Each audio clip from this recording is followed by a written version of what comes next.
Chapter 3271, Chapter 345. First, Chapter 3271, Chapter 345.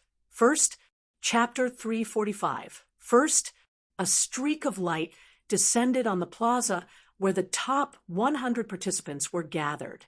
When the light faded and revealed a savage figure, the other players promptly turned to look at this figure, looks of surprise appearing on everyone's faces.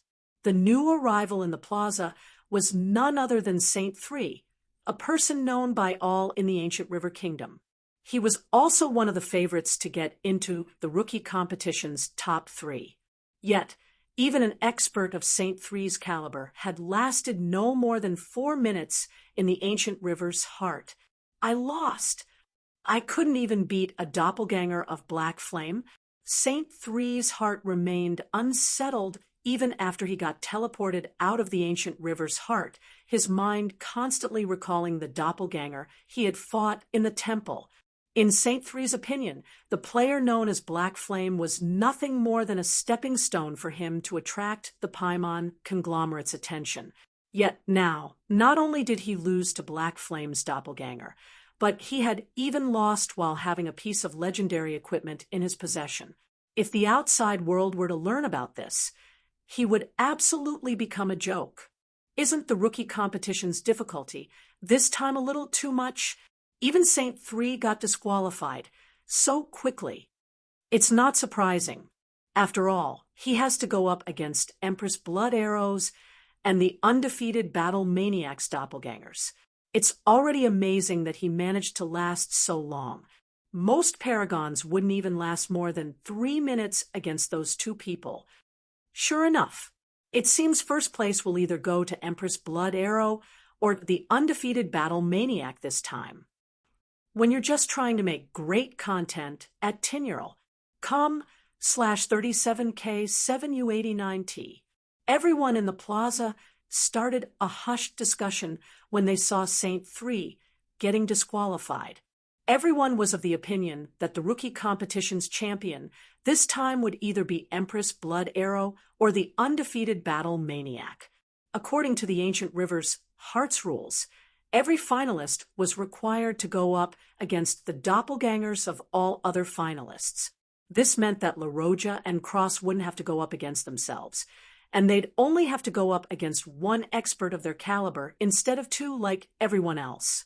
So, the difficulty of La Roja's and Cross's trial would be significantly lower than everyone else's. Meanwhile, when Midsummer, who got disqualified long ago, revealed an ecstatic look as she looked at the ranking list above the plaza. This is great. With this, nobody can question Brother Black Flame's position as the kingdom's first paragon any longer. Saint Three was considered one of the ancient River Kingdom's top 3 paragons. Before Shurfeng and Saint Three fought, nobody could tell who among them was stronger. Previously, even though Shurfeng was declared the ancient River Kingdom's first paragon, many players and powers in the kingdom refused to acknowledge him. However, now that Saint Three had gotten disqualified before Shurfeng, those players and powers would have no choice but to acknowledge him as the kingdom's first paragon. It wouldn't matter even if Shurfeng ended up losing to La Roja and Cross. Neither of them belonged to the ancient River Kingdom, so they couldn't be considered the kingdom's first paragon. Now, so long as the Twin Saints Alliance or the kingdom's Tier 5 and Tier 6 experts didn't go crazy, nobody would dare to offend Shurfeng. This also meant that their party of 3 would no longer face any significant problems surviving and developing in the ancient River Kingdom. While the players in the plaza were arguing over who would become the rookie competition's champion, a man arrived on the ancient river's Heart's second floor. Sure enough, I'm the first to get here. When Shurfeng saw the ranking list displayed in the second floor hall, he didn't know whether he should laugh or cry. Although the competition had yet to end, the ancient river trial had created a ranking list based on the order in which finalists entered the second floor. So, those who arrived on the second floor could know how many people had entered the second floor. Meanwhile, according to the list, He was the first person to have entered the second floor. Honestly, Feng wasn't surprised by this outcome. On the contrary, he felt it was only a matter of course. After he got teleported to the ancient river's heart, the eternal ashes he wielded did not disappear. So, it went without saying that his doppelgangers would also wield the eternal ashes. Although the eternal ashes only had the basic attributes and passive attack effect of a legendary weapon, it was still a legendary weapon. The basic attributes it provided were more than enough to let him surpass the other finalists. LaRoja and Cross quickly figured this out when they fought against Feng's doppelganger. Meanwhile, the reason Feng could break through the first floor so quickly was that he had done so using brute force. Under normal circumstances, if Feng were to try and compete against LaRoja and Cross simultaneously, the fight would get dragged out, and he'd eventually lose after running out of stamina and concentration. Fortunately, he had the eternal ashes. Combined with holy annihilation, he had easily sent the doppelgangers of LaRoja, Cross, and the others flying and destroyed the barrier. As for the other finalists, though, their situation was the exact opposite of his. It'd be an absolute nightmare for them to fight against his doppelganger while trying to break the barrier. Meanwhile, after arriving on the second floor, Feng got to experience the deep hostility the ancient river trial had toward players once again. The number of doppelgangers players had to face on the second floor was double that of the first floor. Not only that, but players were also required to break a threefold barrier. While doing so, thank goodness, my doppelganger isn't among them. Otherwise, there'd be no way to win. After taking a look at the 18 doppelgangers that had materialized before him, Feng couldn't help but sigh in relief. With the eternal ashes in his hand, he could unleash power at the Tier 6 basic standard if he executed Holy Annihilation. If he had to go up against his own doppelganger, the trial's difficulty would instantly jump from easy to hell. However, so long as his doppelganger wasn't among the doppelgangers he had to face, even if he had to face twice as many doppelgangers, the increase in difficulty was manageable. Even so, Feng dared not get careless when going up against the 18 doppelgangers. Godslayer. Feng activated Godslayer without hesitation, instantly increasing his mana and concentration standards by a large margin. Then he raised the eternal ashes and swung it at the doppelgangers. Third sword, Holy Annihilation. LaRoja was a ranger proficient at ranged attacks, while Cross was a berserker proficient at melee attacks. The two synergized with each other perfectly. If Feng focused on only one of them, the other would use the opportunity to land deadly attacks on him. Now that the number of doppelgangers had doubled, one mistake was more than enough for the doppelgangers to kill him. So, if Feng wished to achieve victory, the only way he could do so would be to end the fight as quickly as possible. Before the 18 doppelgangers got into formation, he needed to swiftly break the barrier. Otherwise, without any healers on his side, he'd be worn down and killed if he chose to clash with the doppelgangers as he did on the first floor. However, as soon as Feng launched his attack against the barrier, the 18 doppelgangers had also gone into action. Firstly, the two undefeated battle maniacs joined hands to use a Tier 4 combination skill to deflect Feng's Holy Annihilation. Although the two berserkers were sent flying, their actions prevented the barrier from receiving any damage. Immediately afterward, the two Empress Blood arrows launched two accurate barrages of arrows at Feng. The two rangers had launched so many arrows that they had saturated the space in the hall. If Feng did not defend against the arrows, he would get hit with 100% certainty. Yet, if he defended against these arrows, it would mean that he couldn't do any damage to the barrier. Subsequently, after making a minor adjustment to his movements, Feng executed another Holy Annihilation against the barrier. The first Holy Annihilation had already sent the two undefeated battle maniacs flying. So, the two berserkers could no longer stop this second holy annihilation. As for the arrows in the air, since defending against them would only lead to his failure, Feng chose to receive them with his body. Of course, he also made sure to receive the least number of attacks possible. Boom! At the same time as cracks formed on the barrier, two arrows struck Feng, reducing his HP by 20%. However, the loss of HP did not stop Feng's actions. Relying on his buffed concentration, Feng promptly executed a chain of holy annihilations. 1 time, 2 times, 3 times. When the 5th volley of arrows was about to hit Feng and claim the last of his HP, the 5th holy annihilation landed on the threefold barrier and shattered it. Immediately afterward, the sound of a system notification entered his ears. System, congratulations! You have become the first player to clear the Ancient River trial. At the same time, the ranking list above the plaza, where the top 100 players were gathered, received an update. This time, all 3 of the top 3 positions were updated simultaneously. However, when everyone saw the champion's name, they couldn't help but be stunned. If you find any errors, broken links, non-standard content, etc., please let us know so we can fix it as soon as possible. Chapter 3272, Chapter 346, Chapter of Time, Chapter 3272, Chapter 346, Chapter of Time, Chapter 346, Chapter of Time, Ancient River's Heart, First Floor Hall. Why did they disappear? La Roja was surprised when the 9 doppelgangers before her suddenly disappeared. Then, when she saw the system notification she had just received, she was taken aback even further. Did someone clear the trial already?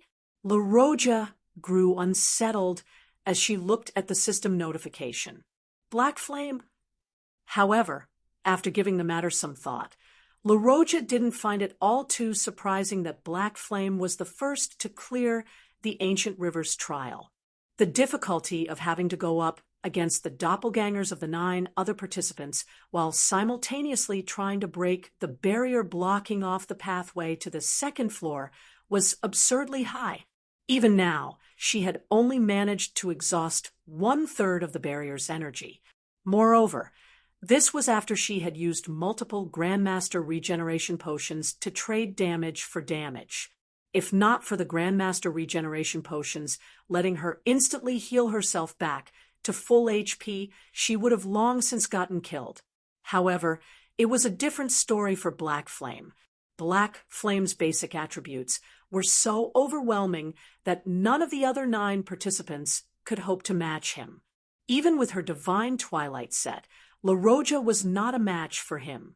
Not to mention, Black Flame was also capable of using that nigh unstoppable holy annihilation of his. Contrasting La Roja's reaction to the trial's abrupt end, Cross laughed when he saw the system notification. La Roja must be losing her mind right about now. Cross chuckled as he looked at the system notification before him. At the same time, though, a wry smile appeared on his face. Shortly after the trial began, Cross quickly understood that out of the 9 other participants, Black Flame would be the most troublesome opponent to deal with, even more troublesome than La Roja, who could attack from range. However, he still couldn't help but feel a little vexed to see Black Flame securing first place. After all, his original plan to compete with La Roja for first place had become a complete joke now. While La Roja and Cross were quietly looking at the system notification, an uproar had erupted in the plaza where the top 100 participants had gathered. First, Black Flame actually came in first. Black Flame is the rookie competition's champion. What's going on? Everyone in the plaza was dumbfounded when they saw Empress Blood Arrow La Roja and the undefeated Battle Maniac Cross coming in 2nd and 3rd place, respectively, while Black Flame occupied first place. Black Flame should have been nothing more than a nobody whose best achievement was coming in 7th of a miniature World's God list. Nobody thought he would become the biggest dark horse in this rookie competition. After this competition, Black Flame's name would most likely become known throughout the ancient River Kingdom and the neighboring kingdoms. The various hegemonic powers might even come to fear and respect him. Brother Black Flame came in first. Midsummer was similarly rendered speechless as she looked at the ranking list above the plaza. Shurfeng could have already been considered a powerhouse in the ancient River Kingdom after his previous achievement of winning against Saint 3 and becoming the ancient River Kingdom's first paragon. Those achievements were also enough to make the kingdom's 6 ruling hegemonic powers fear him. Now, Shurfeng had taken things a step further by beating Empress Blood Arrow and the undefeated Battle Maniac, and becoming the rookie competition's champion. Although Shurfeng didn't defeat those two in a direct confrontation, this victory was more than enough to put him among the top of all Tier 4 experts in the Myriad Forest Empire and the dozen or so surrounding kingdoms. Even the city legions of second-tier cities would most likely try to recruit him.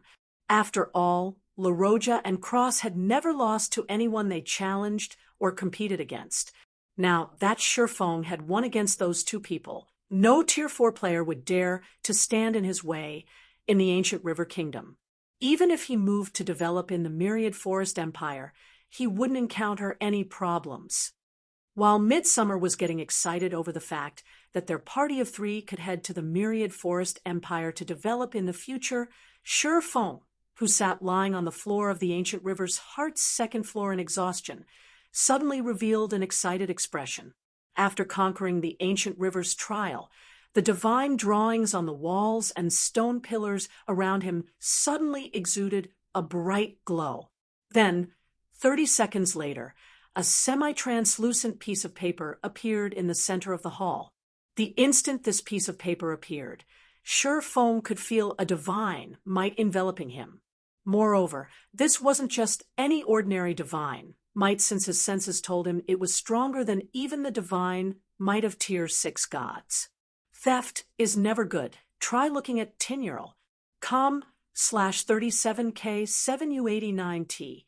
Although this divine might only appeared briefly before disappearing, Shurfeng understood that the piece of paper was definitely something extraordinary. Moreover, the 7 Luminaries Codex in his bag had also grown incredibly restless, as if it could jump out of his bag space at any moment. The 7 Luminaries Codex's fragment, apart from a fragment of a godly relic that had existed since the birth of God's domain, Shurfeng could think of no other item that could exude such an extraordinary divine might and get such a reaction from the 7 Luminaries Codex. So, this is the fragment's power? When Shurfeng got within 10 yards of the piece of paper, he felt like he had just entered an invisible barrier.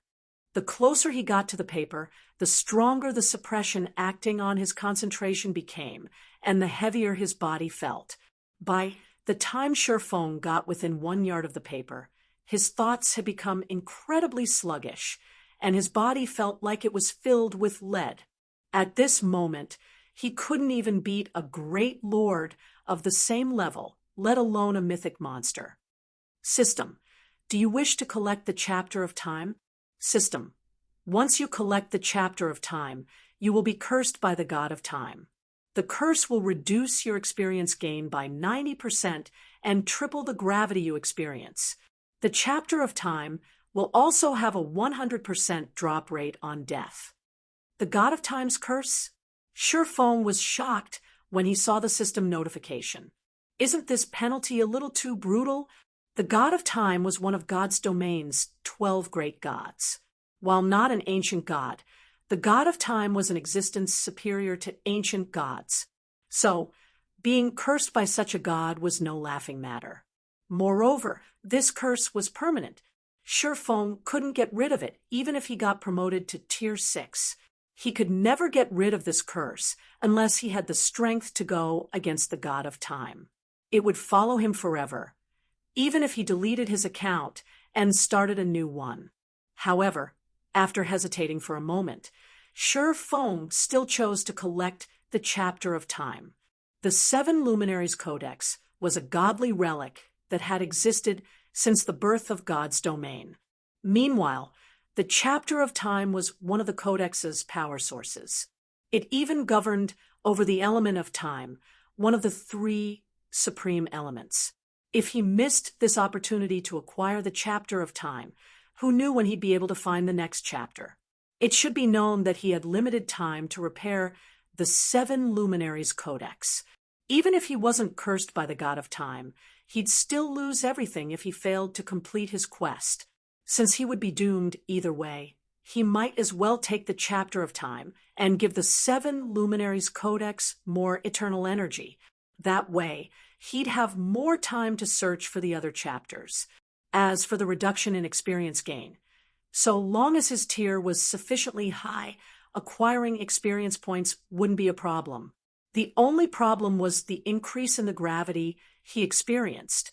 A 3 times increase in gravity would not only reduce his mobility and reaction speed, but also increase his stamina consumption significantly. Meanwhile, after Shifeng chose to collect the Chapter of Time, a debuff named God of Time's Curse appeared in his status bar. At the same time, his body grew heavier, and his mobility fell by roughly 30 to 40%. The effect of the gravity increase really is significant. Shifeng revealed a wry smile when he sensed the changes in his body. However, before Shifeng could inspect the Chapter of Time he had just acquired, the entire ancient river secret land suddenly started to tremble. Regional System Announcement. The ancient river secret land's power source has been exhausted. The secret land will collapse in 5 minutes. All players are recommended to leave the secret land as soon as possible. As soon as the system announcement appeared, the players in the ancient river secret land immediately went into an uproar. The ancient river secret land was an existence older than the ancient river kingdom. It was also an important resource for cultivating the kingdom's newcomers. Yet now, the secret land was suddenly collapsing. There was absolutely something strange with this situation. This situation also most definitely had something to do with the abrupt change in the finals rules. However, nobody chose to delve deeper into the matter for now. Instead, they promptly took out the secret land teleportation scrolls they received when they entered the secret land and teleported out of the secret land, none daring to spend even a moment longer here. Retreat. Everyone retreat. Players from isolated gods' domains might be unfamiliar with the collapse of secret lands, but this wasn't anything new for players in the greater gods' domain. The collapse of a secret land was similar to the collapse of a god's domain. Once a secret land collapsed, it would transform into an empty void. If players in the secret land did not withdraw in time, even their souls would get erased, and they'd have no choice but to start a new account. Shortly after the remaining players in the ancient river secret land withdrew, the secret land's collapse caused the entire ancient river kingdom to tremble. Cracks had even appeared all over the kingdom's sky, making it seem like Armageddon had arrived for the kingdom. At the same time, independent players and powers all over the ancient river kingdom began frantically looking into the cause of the ancient river secret land's collapse.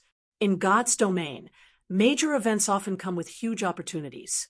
A monumental event such as the ancient river secret land's collapse would most certainly come with an unimaginable opportunity. Meanwhile, the 10 players who had entered the ancient river's heart naturally became the key suspects behind the secret land's collapse. If you find any errors, broken links, non-standard content, etc., please let us know so we can fix it as soon as possible. Chapter 3273, Chapter 347, Legendary Flying Mount, Chapter 3273, Chapter 347, Legendary Flying Mount, Chapter 347, Legendary Flying Mount. TL Notes. FYI, red players equals players who have killed other players or committed minor crimes in the eyes of NPCs. Black players equals players who have killed many players, according to the main story, or committed severe crimes. Dark players equals players operating in the dark side of God's domain. Ancient River Kingdom, Gazing Moon City, Gazing Moon Hotel. Brother Black Flame, based on my advanced detection magic, more than 10 parties are spying on us. And these parties have over 30 Tier 5 experts in total.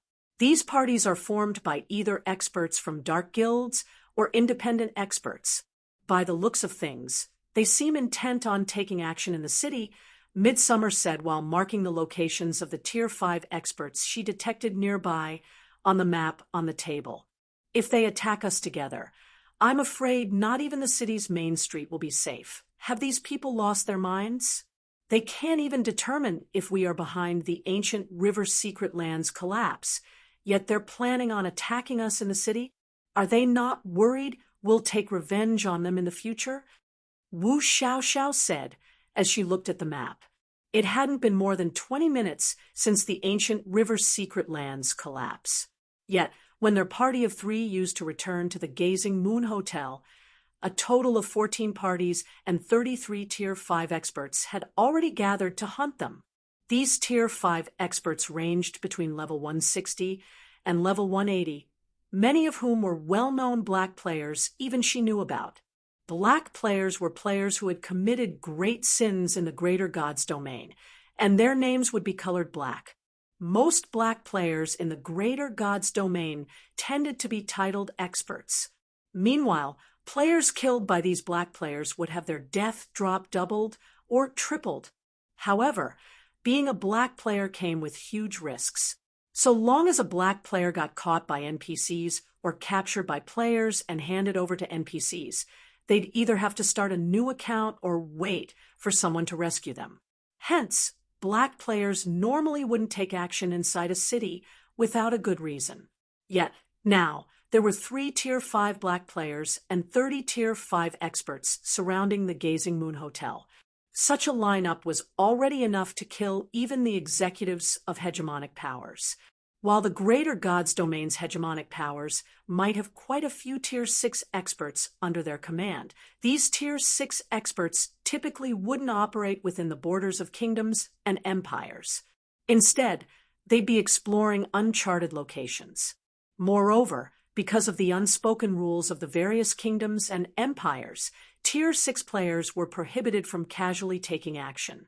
Because of this, Tier 5 players were regarded as apex combatants in the various kingdoms and empires. You're overly underestimating these people, Xiao. If we are talking about the ancient river kingdoms, normal powers, and players, they naturally won't dare to provoke us. Rather than provoking us, they are eagerly looking for opportunities to curry favor with Brother Black Flame. After all, their roots are in the kingdom. It'd be tough for them to move to other places to develop, Midsummer said. But the people outside the hotel aren't normal players. They're people who have taken the lives of many. It is especially true for those 3 dark players. If they can't survive in the ancient river kingdom, they can simply head over to another kingdom or empire. They can even head to other realms. So, they aren't worried about us taking revenge on them. Also, it's not exactly a mistake for them to target us, Shifeng said, chuckling as he looked out the window. You can even say that they've made a very good decision. After all, setting aside the secret land's collapse, our party has collected all of the mutated heroic spirit's loot in full view of everyone. How are you still in the mood to laugh, Brother Black Flame? We can't even step out into the city's main street right now, Midsummer said, feeling a little exasperated over Shifeng's behavior.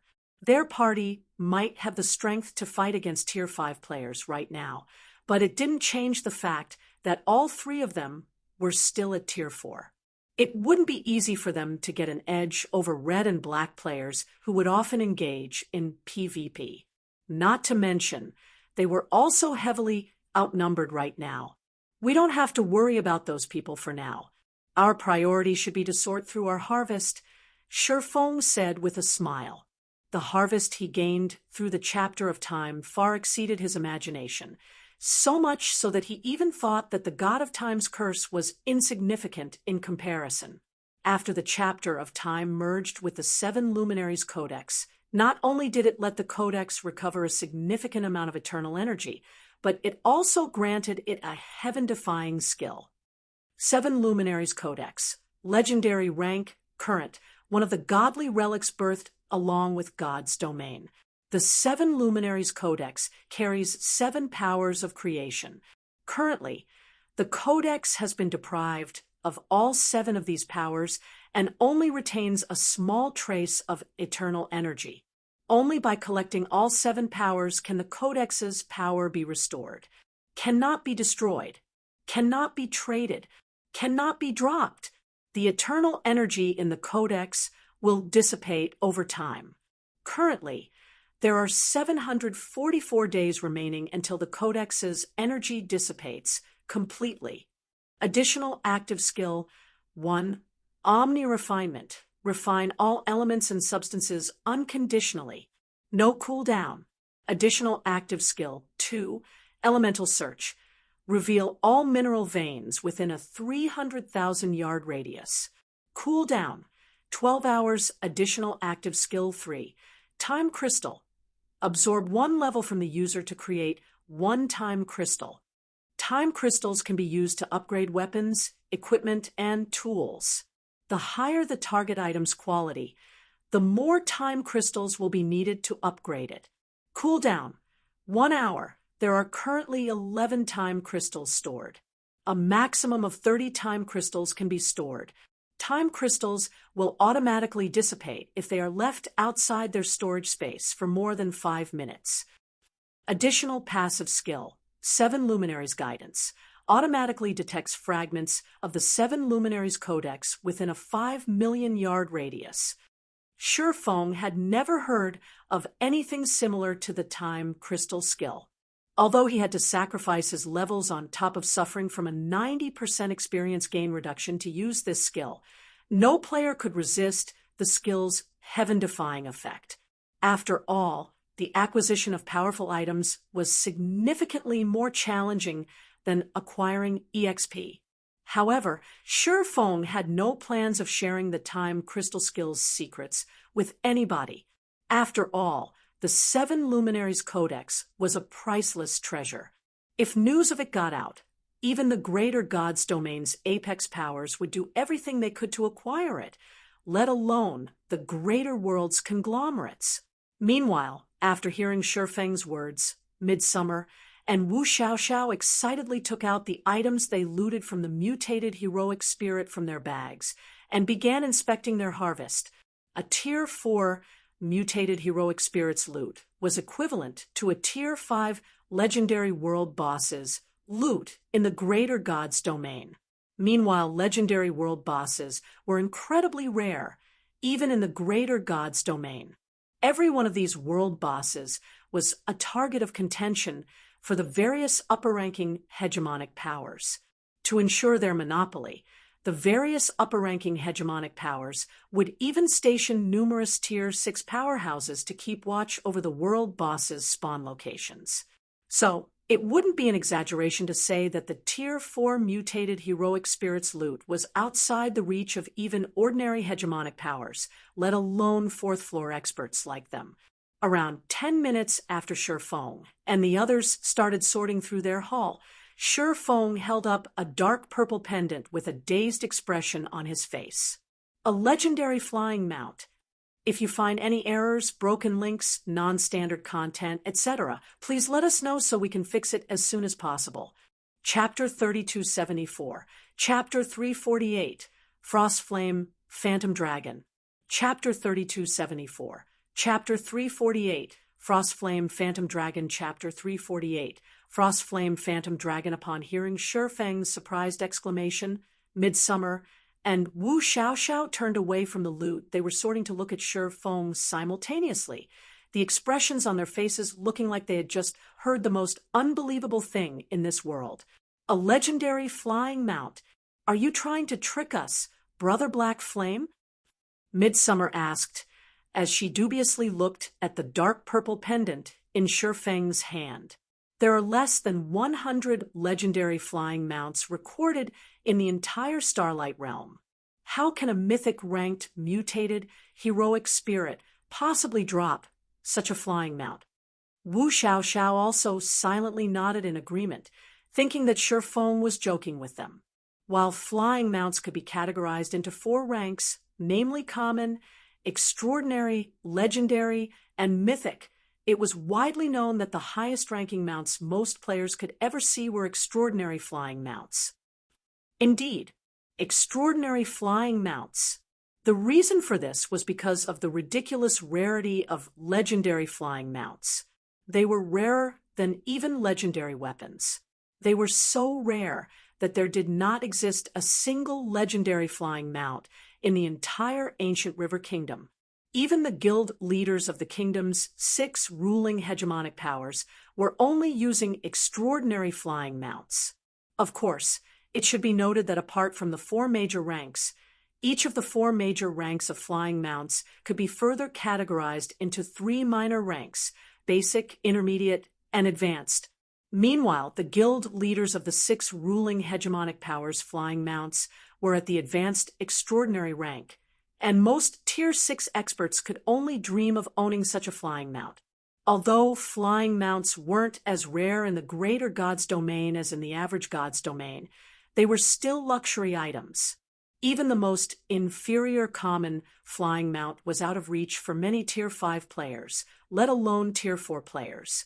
Rarely would one see a Tier 4 player with a flying mount, even if said Tier 4 player was a genius nurtured by a hegemonic power. There were a few reasons for this situation. Firstly, flying mounts were in short supply. Secondly, flying mounts were extremely expensive to cultivate, and players who weren't core executives of a power couldn't afford to cultivate even a common flying mount. Flying mounts differed from land mounts in that their tiers could be raised. Only the chances of successfully upgrading a flying mount's tier would change depending on its rank. If players wished to cultivate flying mounts, the first hurdle they needed to face would be the food they fed to their flying mounts. Common food would not be enough to let a flying mount grow properly. Normally, rare-grade fruits would be needed to properly cultivate a common flying mount. Meanwhile, rare-grade fruits were priced in magic crystals, and it was normal for a flying mount to consume several dozen kilos of fruit every day. As for the cultivation of extraordinary mounts, epic-grade fruits would be needed. The cost of feeding an extraordinary mount alone was enough to bankrupt even Tier 5 experts belonging to a power. Of course, while cultivating extraordinary flying mounts might be expensive, it was also worth the money. This was because extraordinary flying mounts had the potential of getting promoted to the Tier 5 legendary rank. Moreover, they would be much stronger than the average Tier 5 legendary monster, rivaling Tier 5 archaic species of the same level. They could also traverse between realms, allowing players to save on the exorbitant cost of traveling between realms. As for legendary flying mounts, even the most inferior basic legendary flying mount had the possibility of getting promoted to Tier 6. Meanwhile, so long as players could cultivate a legendary flying mount to Tier 6, it'd be equivalent to gaining a Tier 6 powerhouse as a helper. Tier 6 players without legendary weapons would have to either run away or fight as a group if they were to go up against a Tier 6 legendary flying mount. Of course, cultivating a legendary flying mount to Tier 6 was an incredibly challenging task. Even ordinary hegemonic powers couldn't necessarily accomplish such a feat. Don't believe me?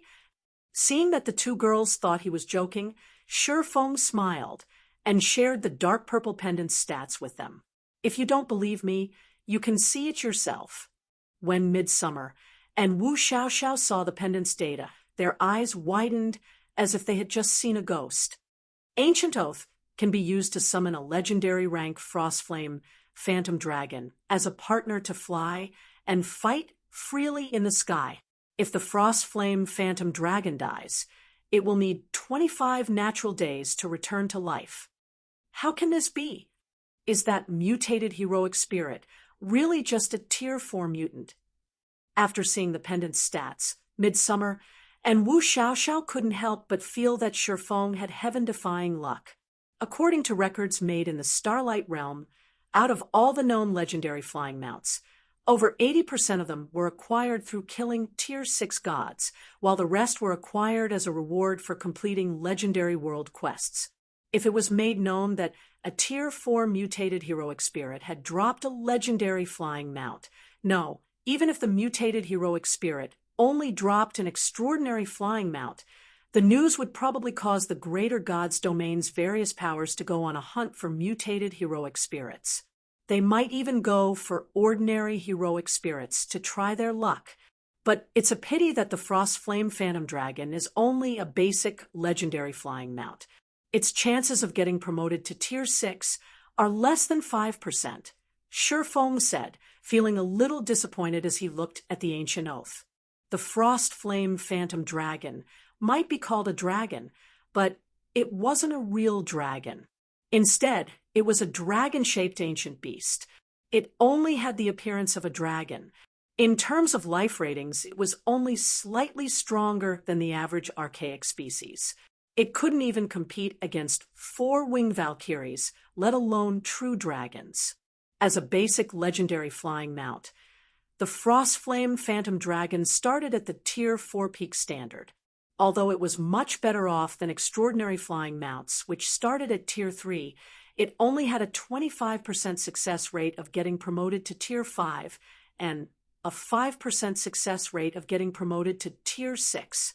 While there wasn't a limit to how many times he could try to promote the Phantom Dragon, the cost of each promotion attempt was incredibly expensive, even if it was only the Tier 5 promotion. He was someone fated to reach Tier 6 in the future. So, the Frostflame Phantom Dragon was still a little too weak for him.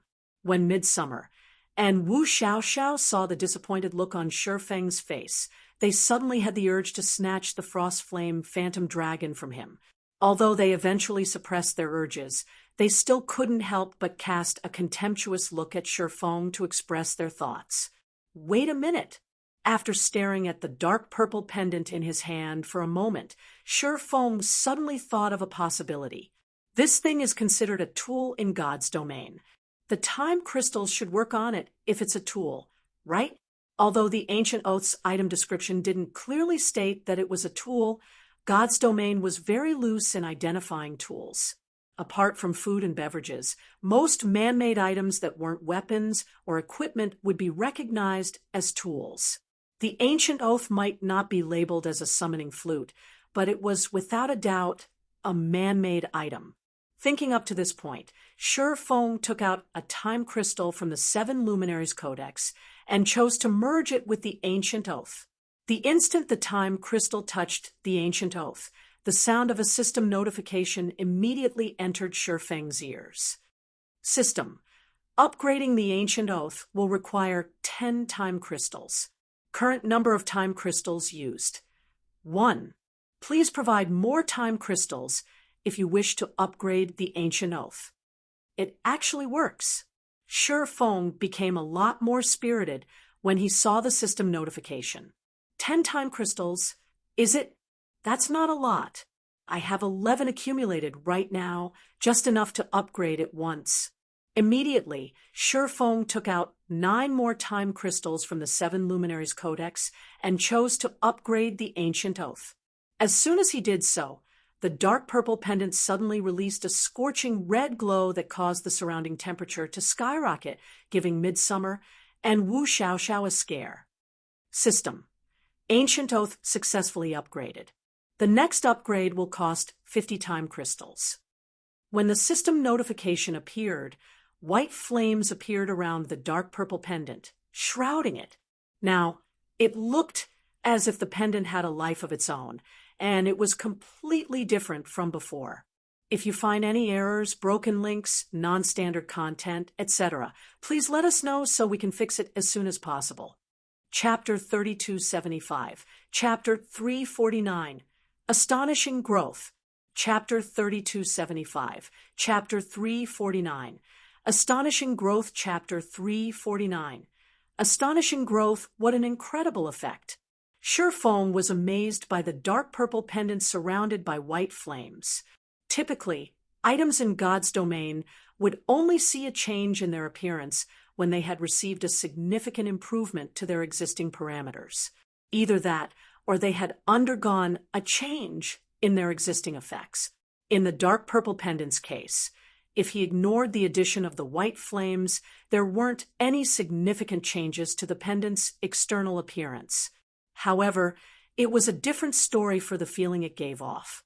Currently, it felt as if the pendant had transformed from a dead object into an object that was seemingly alive.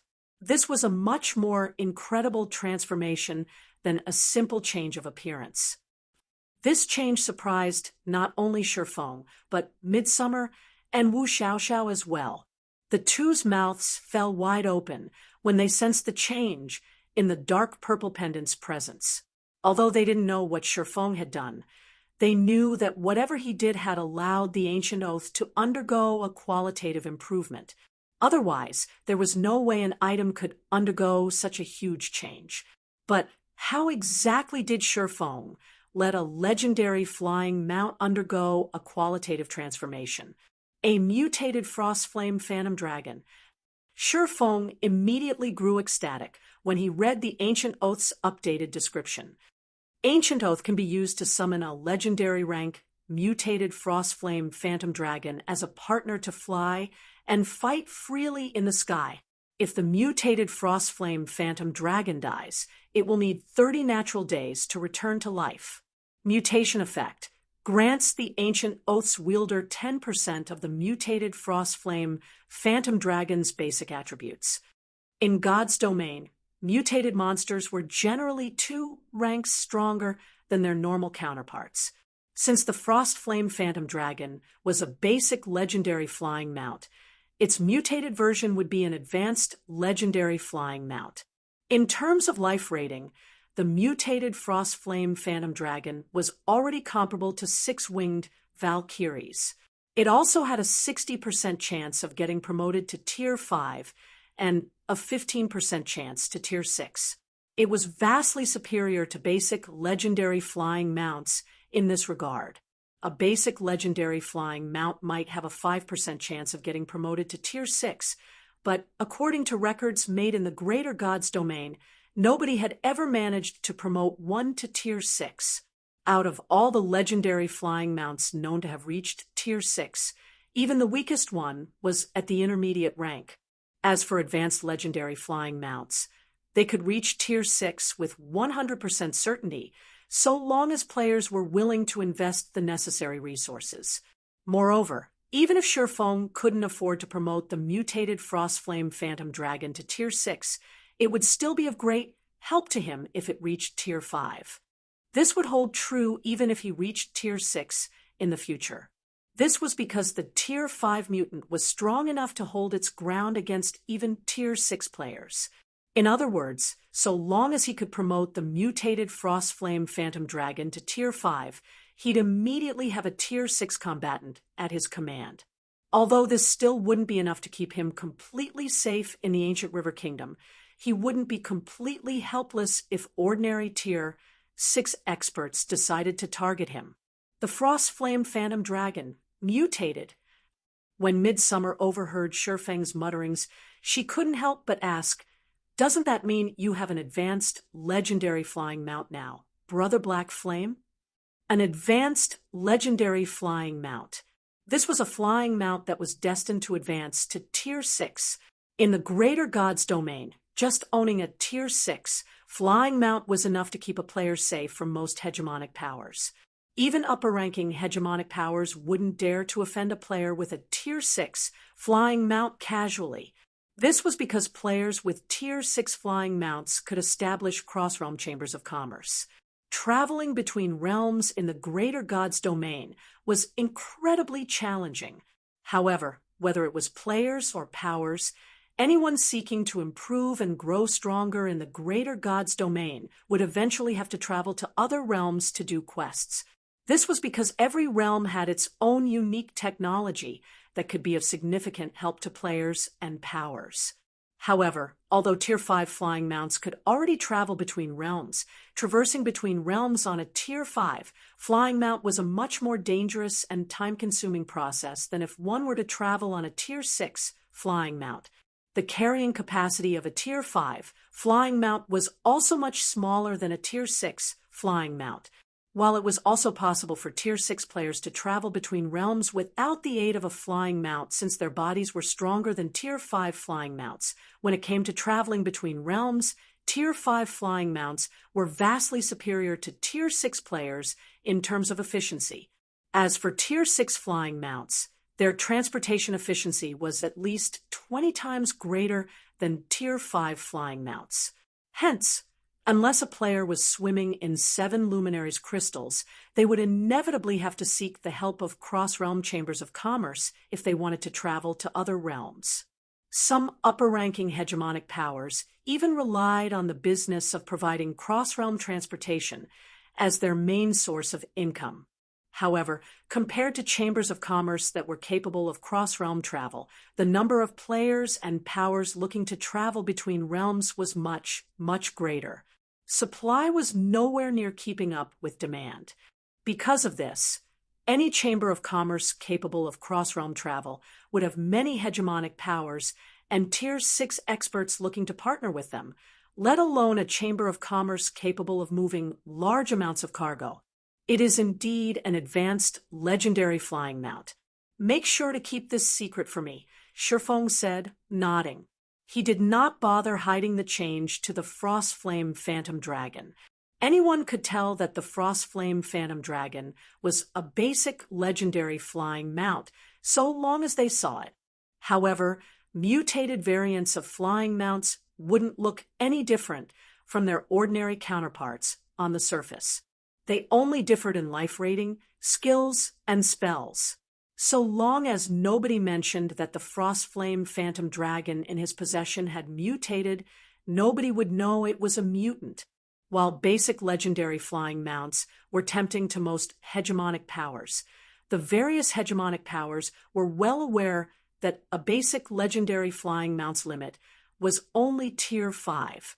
So, it still wasn't enough of a temptation for the various hegemonic powers to throw all caution to the wind and target him. However, it was a different story for an advanced legendary flying mount.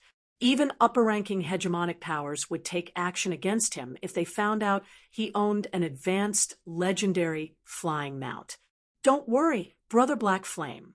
We won't tell anyone about it, Midsummer said with a smile. Also, we've finished sorting through the mutated heroic spirits loot. Out of the 100-plus items it dropped, the least valuable items were inferior legendary materials. As for the more valuable ones, we got over 40 legendary materials, 3 Tier 5 magic scrolls, 5 god crystals, and 1 item that's on par with the legendary flying mount. On par with the legendary flying mount. Shifeng was surprised to hear Midsummer's report. Just the fact that the mutated heroic spirit had dropped the ancient oath was already plenty incredible. After all, the unupgraded ancient oath could already rival legendary equipment in value. So, he found it truly hard to believe that the mutated heroic spirit could drop another item that was as valuable as a legendary flying mount. Honestly, I think this item's value is greater than even the Frostflame Phantom Dragon, Wu Xiaoxiao excitedly said as she took out a tattered book and handed it to Shifeng. A summoning array. Shifeng was flabbergasted when he clicked on the tattered book. Primordial Divine Dragon, summoning, Grandmaster Magic Array, gather the power of 108 Divine Dragon Scrolls to form a Tier 5 Primordial Divine Dragon's Phantom for 1 hour. Summoning arrays weren't exactly rare in God's domain. However, most summoning arrays were only at Tier 4, and very few were at Tier 5.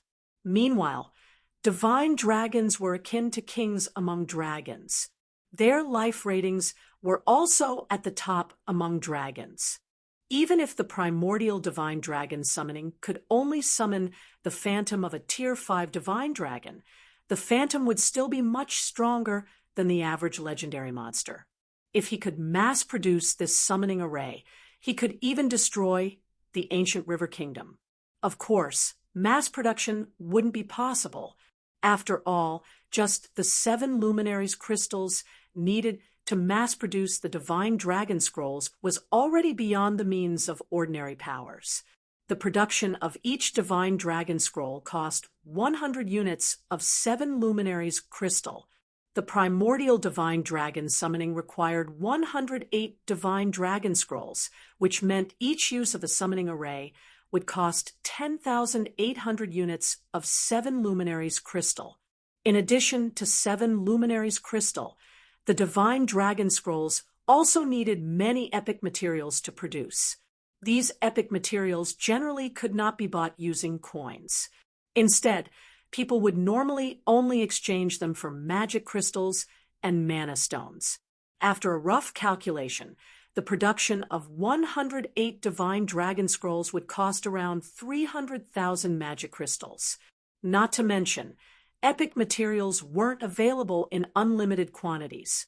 Even if he scoured the entire ancient River Kingdom, he'd be fortunate if he could get enough materials for a few dozen sets. Just as Sherfong was about to conduct further research on the primordial divine dragon summoning, he suddenly received a system notification. Regional system announcement. A miniature ancient world's world passage will be opening in 3 days. All kingdoms and empires situated near the Sea of Giants are advised to prepare to resist the incoming beast tide. If you find any errors, broken links, non-standard content, etc., please let us know so we can fix it as soon as possible. Chapter 3276, Chapter 350, World Passages Opening. Chapter 3276, Chapter 350, World Passages Opening. Chapter 350, World Passages Opening. The system announcement echoed across the dozen or so kingdoms and empires situated near the Sea of Giants, the news brought by the announcement sending the players in these countries into a frenzy. Even the ancient River Kingdom's players, who were feeling overwhelmed because of the ancient river's secret land's collapse, showed abnormal levels of excitement in response to this announcement. In a dark alleyway of Gazing Moon City's main street, 6 players wearing cloaks and masks to hide their information and appearances were staring intently at the nearby Gazing Moon Hotel. They behaved as if the Gazing Moon Hotel was the only building that existed in this world. They were so focused on the hotel that even the swaying of the hotel's potted plants was within their perception. However, shortly after the system announcement appeared, a stalwart man dressed in a gray robe suddenly appeared before the 6. When these 6 cloaked individuals saw the gray-robed man, a flash of awe and admiration appeared in their eyes. "You're here, Boss Firefly." A snake-like young man with long hair, the leader of the 6, greeted the gray-robed man. Then, with an excited look, he asked, "Since you've shown up, does that mean there is a change in our plans? Are we heading straight to the Sea of Giants?" The name Firefly was known by almost everyone in the ancient River Kingdom. Although Firefly was only a Tier 5 Sword Saint, he was a dark player who even the kingdom's 6 ruling hegemonic powers had a headache dealing with. There was also nobody who could escape from Firefly's hands once he set them as his target. In the past, the ancient River Kingdom's 6 ruling hegemonic powers had tried to eliminate Firefly once and for all. For the sake of accomplishing this goal, each of the 6 ruling hegemonic powers had dispatched 1 legion consisting of 1,000 Tier 5 players, led by 1 Tier 6 player. However, the result of the operation dumbfounded everyone. Not only did Firefly escape the 6 legions' pursuit with his life, but he had even caused the 6 legions to lose 1/10 of their members. Although none of the Tier 6 legion commanders were killed, they were powerless to do anything to prevent Firefly from escaping. Even now, the ancient River Kingdom's 6 ruling hegemonic powers were still hunting for Firefly. Yet, despite this, Firefly was still thriving in the ancient River Kingdom, entering and leaving the various NPC cities whenever he wanted. No, The stalwart man named Firefly calmly said. The world passages opening might be tempting, but Black Flame's importance isn't any lower. The ancient river secret land's disappearance must have something to do with the 10 people who had entered the ancient river's heart, particularly Black Flame. He has managed to win against Empress Blood Arrow and the undefeated Battle Maniac, so he must have some big secret on him. Now that a world passage connected to him is opening, he is bound to make a move, so do not let your guard down during this period. Understood, the snake-like youth nodded. So long as he dares to leave the main street, we'll make sure to capture him before anyone else. Firefly did not say anything more.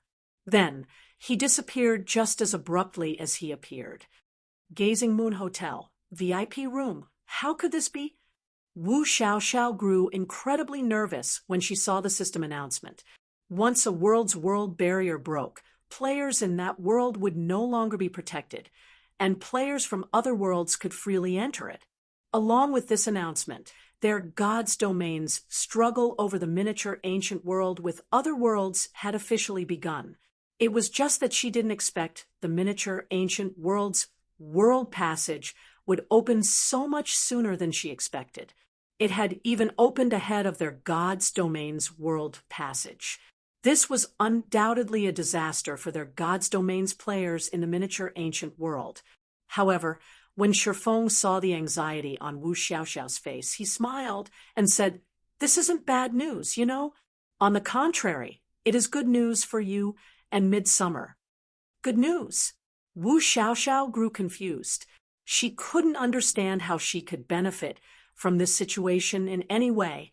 Once the miniature ancient world became fully open to the greater god's domain, most, if not all, of the miniature ancient world's resources would be snatched up by the greater god's domain's various powers.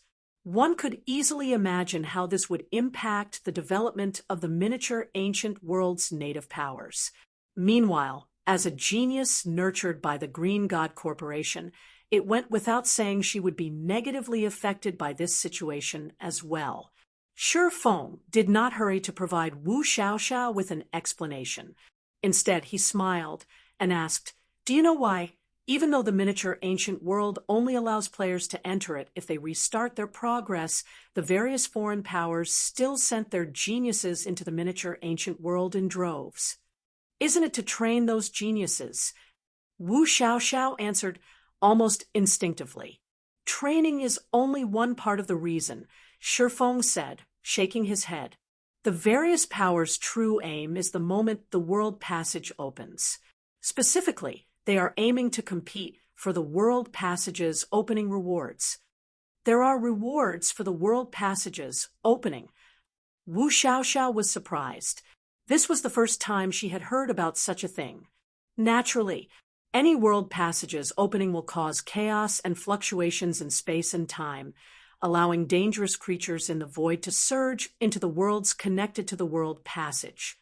Meanwhile, players who kill these dangerous creatures will gain contribution points from the Greater Gods Domain's Adventurers Association, and these points can be spent to exchange for items in the association's treasury, Shifeng explained.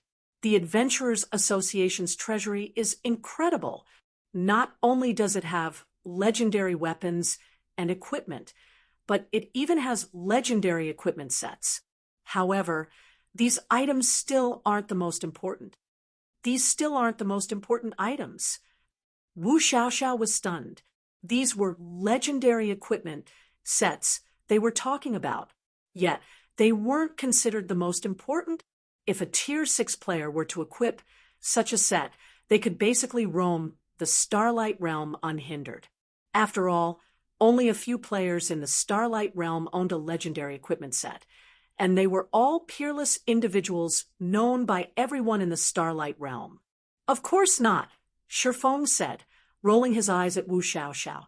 "The Adventurers Association's treasury is unique in the Greater Gods Domain. No other organization's treasury can match the Adventurers Association's treasury. Meanwhile, out of all the items in the association's treasury, the most precious ones would undoubtedly have to be the legacy guidance crystals. items that can let players experience the promotion process of gods during ancient and primordial times. There are also the legacy crystals that can let players experience the perfect use of gold combat techniques. These are vastly superior to the legacy crystals players typically come across in the outside world, which usually only provides an incomplete experience. Currently, although you and Midsummer have qualified for the Galaxy Conglomerate's official invitational competition, it is nothing but a dream for you two to win an invitation from the competition. However, if you can get your hands on the Adventurers Association's legacies, your chances of winning an invitation will increase dramatically. Weapons and equipment might be important, but they could be easily lost. On the other hand, promotion methods and combat techniques would stay with the player forever once learned. These legacies were also the only advantage the Adventurers Association provided to isolated worlds once their world passage opened. When Wu Xiaoxiao heard Shifeng's explanation, she immediately understood why even hegemonic powers originating from higher gods' domains would send their geniuses to the miniature ancient world. Such an opportunity was indeed hard to come by. But I've already left the miniature ancient world, and I don't have any ways to go back, Wu Xiaoxiao said somewhat helplessly. It was a fluke that she managed to enter the greater god's domain before the miniature ancient world's world passage opened. She would need a miracle to return to the miniature ancient world. After all, if it was so easy to travel in and out of an isolated world, the various hegemonic powers wouldn't have bothered having their geniuses restart their account's progress. Who says you can't go back? If you find any errors, broken links, non-standard content, etc., please let us know so we can fix it as soon as possible. Chapter 3277, Dual Absolute. Chapter 3277, Dual Absolute. Chapter 351, Dual Absolute Miniature Ancient World, Dark Thundersea. In the sky above a dark and endless ocean, a luxurious flying ship measuring over 100 meters in length traveled steadily beneath the thundering sea of clouds. Lightning capable of tearing apart space continuously struck the surroundings of the flying ship. However, none of these lightning arcs could get within 20 yards of the flying ship. Any that tried would get stopped by an invisible barrier that protected the ship. This flying ship is incredible. Is this the might of lost technology? A girl with a pristine face and delicate body exclaimed as she looked at the dim sky outside the flying ship. This is indeed an incredible flying ship, but the fare of 100,000 magic crystals per person is equally incredible. Operating this flying ship is even more lucrative than just outright robbing people, a silver-haired girl sipping on black tea at the open-air bar said, sighing. These two girls were incredible beauties, and every one of their actions attracted the attention of many players on the ship. Aren't those two a little too beautiful? Even my guild's #1 beauty pales in comparison. Moreover, both of them have reached level 140 already. That's 5 levels higher than the average level of current mainstream players. Yet, I've never heard of either of their names before. I've never heard about that beauty named Midsummer, but I know that silver-haired beauty. She's the Silver Witch Wu Xiaoxiao. She used to be regarded as a peak genius among our world's younger generation, but she disappeared from the public eye some time ago. I didn't think she would make a reappearance here, and in such a shocking manner, no less. She's probably one of the geniuses invited by the 7 great powers this time. The 7 powers have invited all native geniuses to the Thunder Fortress to wait for the world passages opening, promising to protect all qualified geniuses, and ensuring these geniuses can safely enter the greater god's domain to receive the best development opportunities. That's most likely the case. I heard that Jun Luosha, the Green God Corporation's #1 genius, is also aboard this flying ship.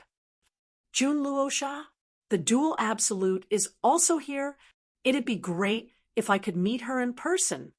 Many level 135 plus, Tier 4 players rode on the flying ship. These players excitedly started a discussion when they saw Midsummer, and Wu Xiaoxiao, their discussion hitting a peak when they mentioned the player named Jun Luosha. Jun Luosha? Shi Feng grew confused when he overheard the conversation of the players around him. Based on the crowd's discussion, Jun Luosha was apparently the #1 genius of the Green God Corporation. Although the Green God Corporation wasn't comparable to the Greater World's conglomerates, it was still first-rate among the Greater World's various corporations. So, it went without saying that the #1 genius nurtured by the Green God Corporation would be someone with extraordinary strength. Yet, whether it was during his previous life or present life, Shi Feng had never heard of Jun Luosha's name or title until he boarded this flying ship. While Shi Feng was wondering what kind of person Jun Luosha was, a burst of exclamations came from one part of the ship. Subsequently, a group of a dozen or so players walked out onto the deck from the ship's inner section. Out of this group of players, the person who stood out the most was a woman with light cyan hair and clad in pure, white, holy armor. The woman exuded an intellectual and mature charm, and every one of her movements drew the heartstrings of those looking at her. Even Midsummer's and Wu Xiaoxiao's charm paled in comparison to this woman's. Only women like Gentle Snow and Hidden Soul could possibly match this woman. Jun Luosha. It's the real Jun Luosha. She's simply too beautiful. Who's that person walking next to Jun Luosha? Is he some corporation's young master? Good guess. The young knight next to Jun Luosha is Dark Dragon Knight Franz, the Desolate Star Corporation's second successor.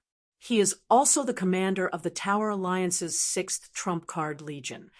When the many young geniuses present saw Jun Luosha and Franz appearing together, they couldn't help but look at the two in envy and admiration.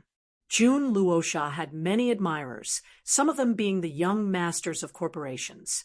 However, out of all these admirers, the one most worthy of Jun Luosha would have to be Franz. The Desolate Star Corporation was a very powerful and wealthy existence. It owned many hegemonic powers, and its influence extended even to other realms. The fact that Franz was second in line to inherit this powerful corporation already put him well ahead of the competition. On top of that, even though Franz hadn't reached 30 years old yet, he had already become a titled expert and the commander of the Tower Alliance's 6th Trump Card Legion. The average genius simply couldn't hope to compare to him. If these achievements weren't enough to prove his superiority, the dozen or so people standing guard around him should be more than enough. These people were Franz's bodyguards, and they were all 4th floor experts. Normally, if a 4th floor expert chose to join a hegemonic power, they would be given an executive member's treatment and granted the position of a legion's vice commander. Yet now, these people had chosen to work as Franz's bodyguards.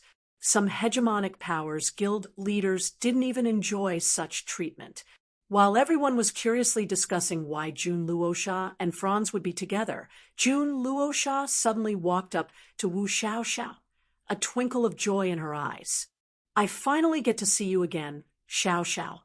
I thought you met with some big trouble and had to go into hiding," Jun Luosha said, feelings of concern and relief on her face as she looked at Wu Xiaoxiao. "Since you're here now, come with me to the 3rd floor's restaurant. They serve many delicacies that can permanently increase basic attributes there." As soon as Jun Luosha finished speaking, Franz, in a somewhat prideful tone, said, "Hello, Miss Wu.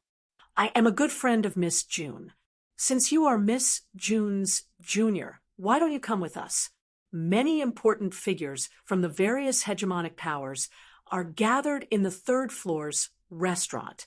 I'm sure you will have significant gains in the Thunder Fortress if you get acquainted with them. It'll also be safer in the restaurant."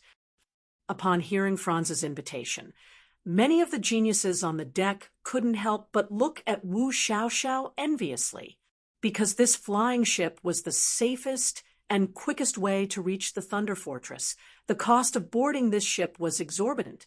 Each person had to pay a non-negotiable fee of 100,000 magic crystals. To get into the flying ship's third-floor restaurant, players would even need a VIP membership.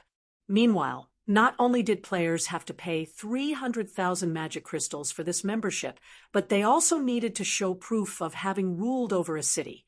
However, so long as players got into the third floor's restaurant, not only would they receive greater security, but they would also get the opportunity to interact with various big shots. Senior Sister, Captain Franz, thank you for your kind gesture, but my friends and I like the scenery here, so I won't be going with you, Wu Xiaoxiao said, rejecting the invitation without hesitation. Moreover, I think that this place is also quite safe. TL notes, one dual absolute. If I were to translate the Ross of June Luosha's title in full, it would be something like Sword and Medicine Dual Absolute. It's too long for my liking, so I shortened it to Dual Absolute. I'm bringing this up since the Sword and Medicine part gives a lot of information about June Luosha. She's probably a swordsman/berserker plus alchemist, or she has a hidden class that lets her become a healer plus swordsman. Thank you for reading on me if you find any errors, broken links, non-standard content, etc. Please let us know so we can fix it as soon as possible. Chapter 3278, Chapter 352, Half-Step Sword Saint, Chapter 3278, Chapter 352, Half-Step Sword Saint, Chapter 352, Half-Step Sword Saint, quite safe. When Franz heard Wu Xiaoxiao's statement, he looked behind Wu Xiaoxiao, a trace of disdain briefly appearing in his eyes when he saw Midsummer and Sherfong, who wore a cloak with Zero Wings Guild emblem pinned on it. Then he chuckled and said, "In that case, I will respect your decision, Miss Wu. But if you encounter any problems afterward, feel free to find me. I can't say I can solve all problems, but I still hold enough influence to solve most problems you'll face in this miniature ancient world." None of the young geniuses on the deck refuted Franz's words. On the contrary, all of them agreed with his claim. There might be many hegemonic powers and corporations in the miniature ancient world, but Franz could still be regarded as a powerhouse. Unless necessary, most powers and corporations would choose to take a step back out of respect for Franz. In the meantime, June Luosha carefully scrutinized Sherfong as if she was looking at some kind of rare animal. Then, unable to help herself, she whispered to Wu Xiaoxiao, "Xiaoxiao, is this friend of yours that strong?" The miniature ancient world was currently in an incredibly chaotic state. The miniature ancient world's native powers were even facing increasingly greater pressure from the various foreign powers. It was especially true when it came to the Thunder Fortress, since that would be the only entrance to the greater god's domain. It was no exaggeration to say that whoever controlled the Thunder Fortress would be securing themselves a huge fortune. For this reason, the various native powers began to join forces. In response, the various foreign powers were also looking to weaken the various native powers. If an opportunity appeared, the various foreign powers wouldn't refuse a chance to eliminate native experts and geniuses. This was also why June Luosha wanted to bring Wu Xiaoxiao with her. Meanwhile, as a newcomer to the Green God Corporation's Genius Training Program, Wu Xiaoxiao was very talented and alert, so there was no way the girl wouldn't understand what she was trying to do. Yet, Wu Xiaoxiao still refused her invitation. This meant that Wu Xiaoxiao was either confident in her companion's strength. "He is very strong," Wu Xiaoxiao said with a faint smile. "How strong are we talking about?" June Luosha scrutinized Sherfeng's inconspicuous appearance again after hearing Wu Xiaoxiao's answer. Then she chuckled and asked, "How does he compare to the God List's current rank 1 player?" After thinking for a moment, Wu Xiaoxiao firmly said, "He should be stronger than the God List's current rank 1. Keep on boasting. Do you even know who the God List's rank 1 player is?" June Luosha rolled her eyes at Wu Xiaoxiao. She felt that her junior must have been brainwashed to believe that the inconspicuous-looking Shurfeng could be stronger than the #1 player on the God-ranked expert ranking list. Trekt, the current #1 player on the Miniature Ancient Worlds God list. Most of the Miniature Ancient Worlds native powers might not know much about him, but he was a name known by all in the Greater Gods Domain's Magus Kingdom. His fame and strength were on par with the Myriad Forest Empire's Empress Blood Arrow and the Red Star Kingdom's undefeated Battle Maniac. Together, the three were known as the Three Invincibles in the Myriad Forest Empire and its neighboring kingdoms. At Tier 4, nobody could hope to compare against them. "I'm not boasting, senior sister," Wu Xiaoxiao said, hurriedly shaking her head. Wu Xiaoxiao had done a lot of research on the God list's current rank 1 player, so she knew that since Trekt first debuted until now, he had not lost against anybody he had fought against. He was essentially invincible among his peers, and his achievements were not at all inferior to Empress Blood Arrow and the undefeated Battle Maniac. However, Shurfeng had beaten both Empress Blood Arrow and the undefeated Battle Maniac to secure first place in the Ancient River Kingdom's rookie competition. So, it was by no means an exaggeration to say that Shurfeng was stronger than Trekt. Just when Jun Luosha was about to ask Wu Xiaoxiao for more details, a loud commotion came from the third-floor restaurant's entrance. When everyone on the deck turned to look at the third-floor restaurant, they saw Franz and his bodyguards getting stopped outside the restaurant's entrance. "What is the meaning of this, Calgarin?" Franz demanded as he looked at the middle-aged male elementalist blocking his way. "Do you want to start a war between our two corporations?" "Nothing of the sort. It's just that there is a distinguished guest inside who doesn't wish to be disturbed. So I will have to ask you and your group to wait outside," Calgarin, the middle-aged elementalist, said unhurriedly. "Don't worry, it won't take long. You just have to wait until tomorrow when the flying ship reaches the Thunder Fortress." Calgarin did not seem to care when he heard Franz's threat of starting a war between corporations. On the contrary, he looked at Franz with eyes full of mockery. Meanwhile, when the players on the deck saw this situation, none felt surprised. The Desolate Star Corporation might be powerful, but the Divine Will Corporation that Calgarin was from was not in any way inferior.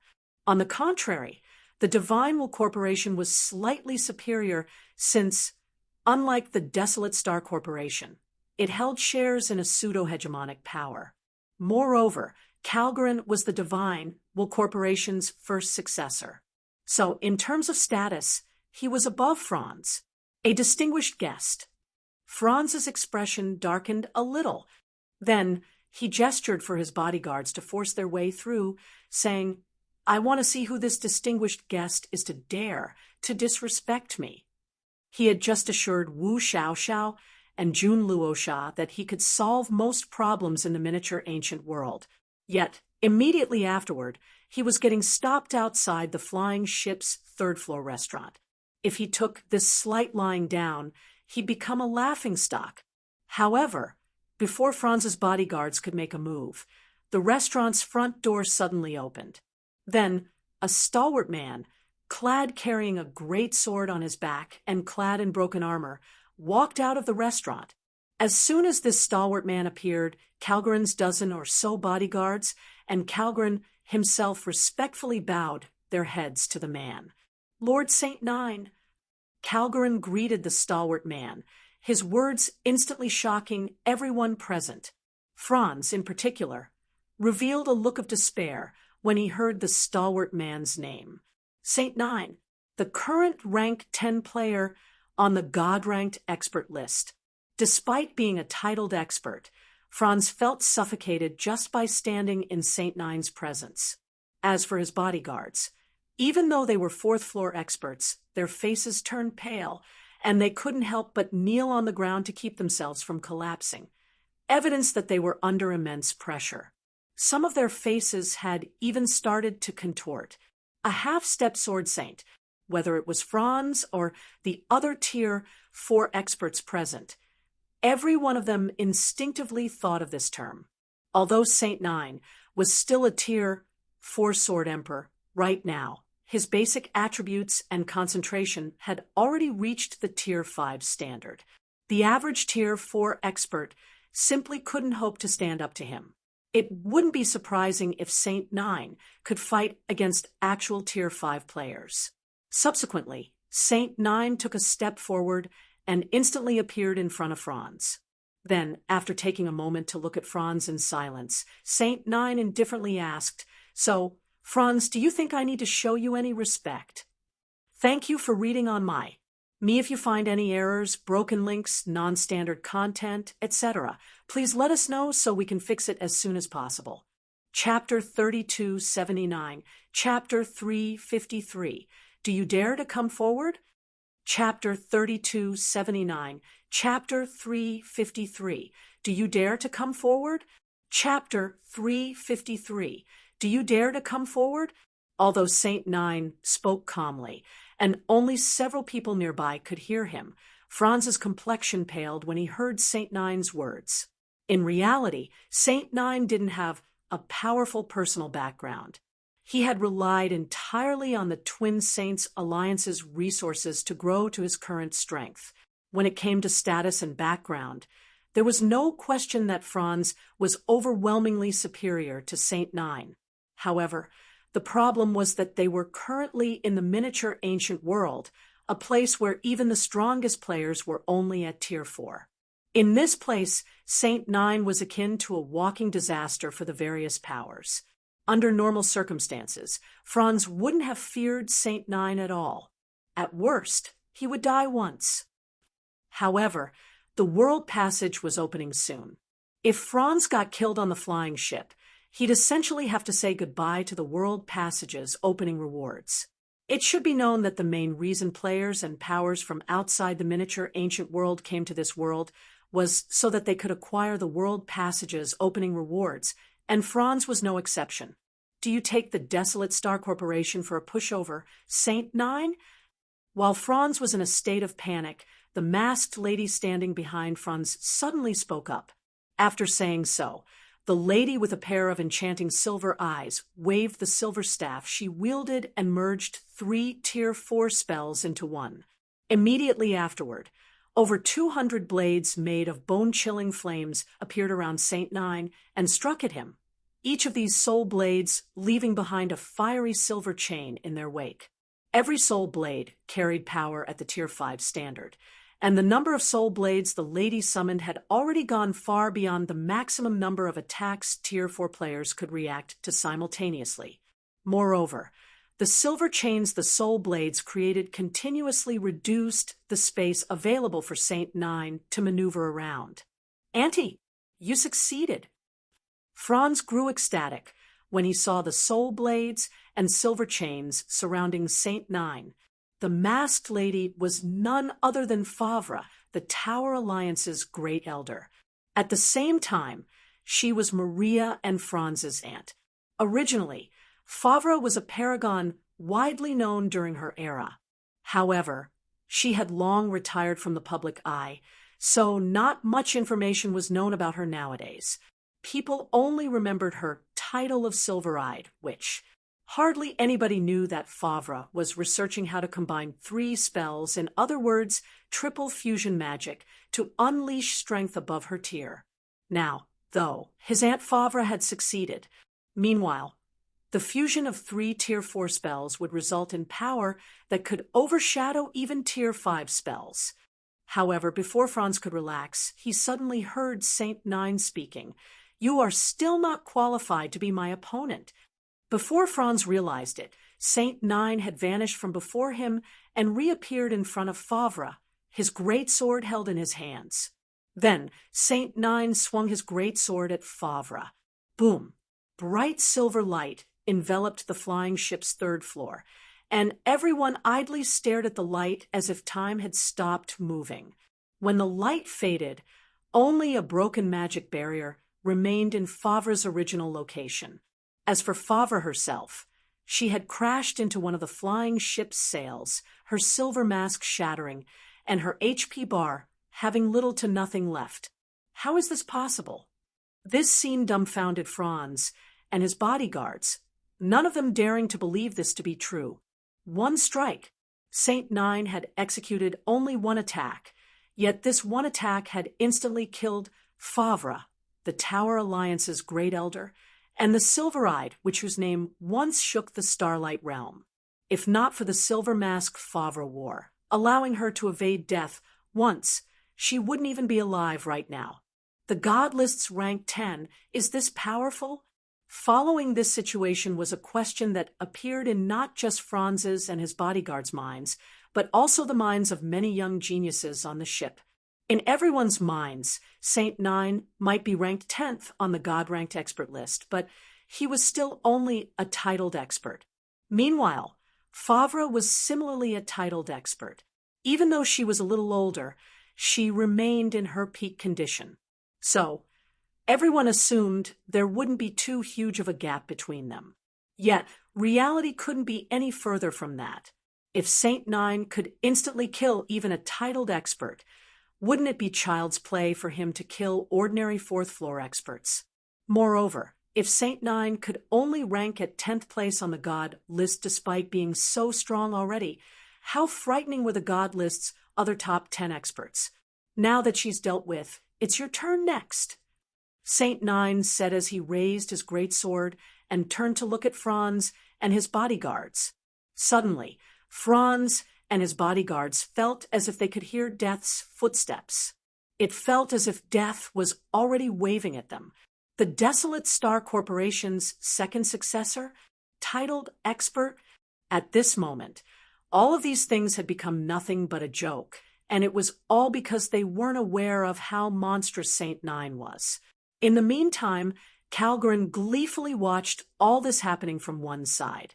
His rivalry with Franz had been going on for some time now, so he couldn't be happier to see Franz's demise. At the same time, Calgren finally understood why the various hegemonic powers were reluctant to offend paragons, even when these paragons were at a low tier. Paragons, particularly top-ranking paragons of the greater gods' domain's various countries like Saint Nine, were simply inhuman. It might be a little far-fetched to say that Saint Nine could go up against 1,000 fourth-floor experts of the same tier, but it was definitely possible for him to go up against 100 fourth-floor experts and win. Meanwhile, just the thought of a paragon like Saint Nine reaching tier 6 gave Calgren goosebumps.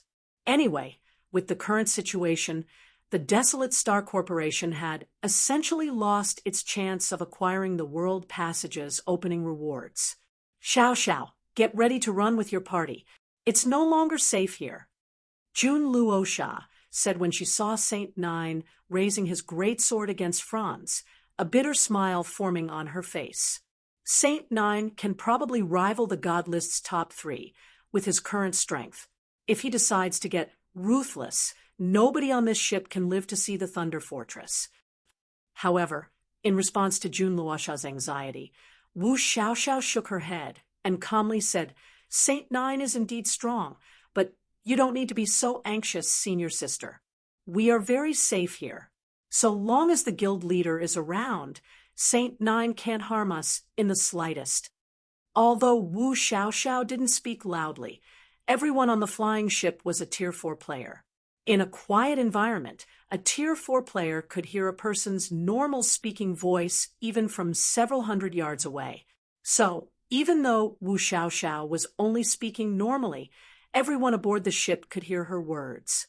Meanwhile, upon hearing Wu Xiaoxiao's words, Saint Nine suddenly stopped his attack against Franz.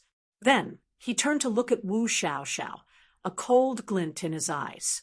What a big mouth you have there, little girl. Calgren said, laughing.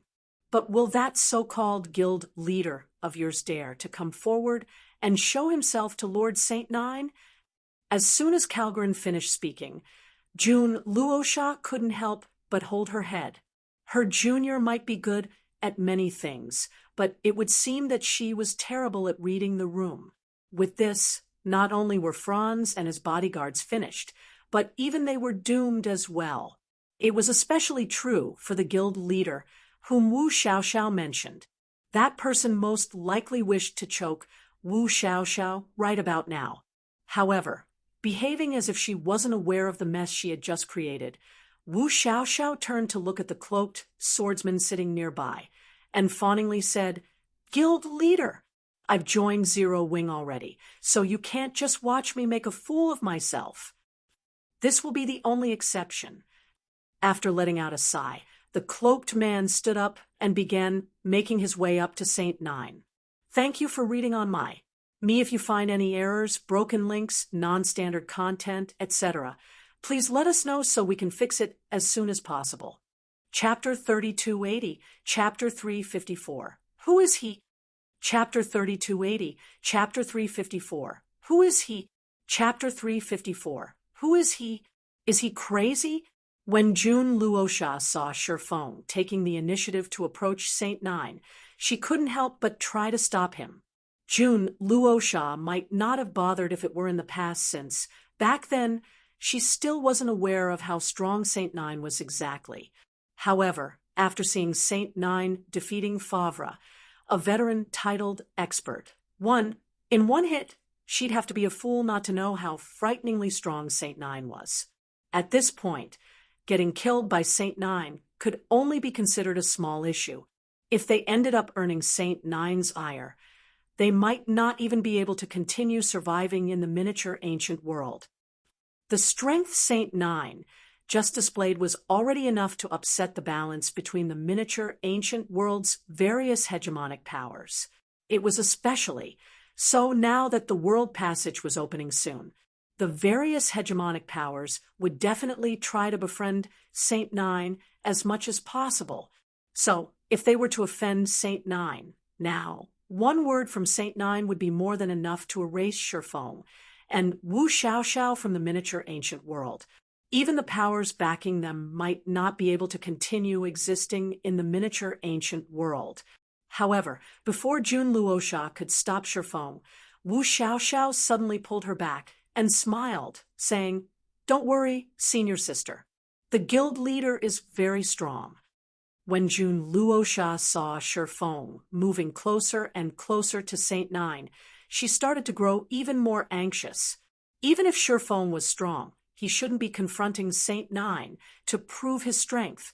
Just when Jun Luosha thought of shaking off Wu Xiaoxiao's hand, she suddenly discovered that she, a swordsman, couldn't shake off Wu Xiaoxiao, an elementalist. Moreover, the flow of mana in her body had stagnated, and her body felt incredibly heavy.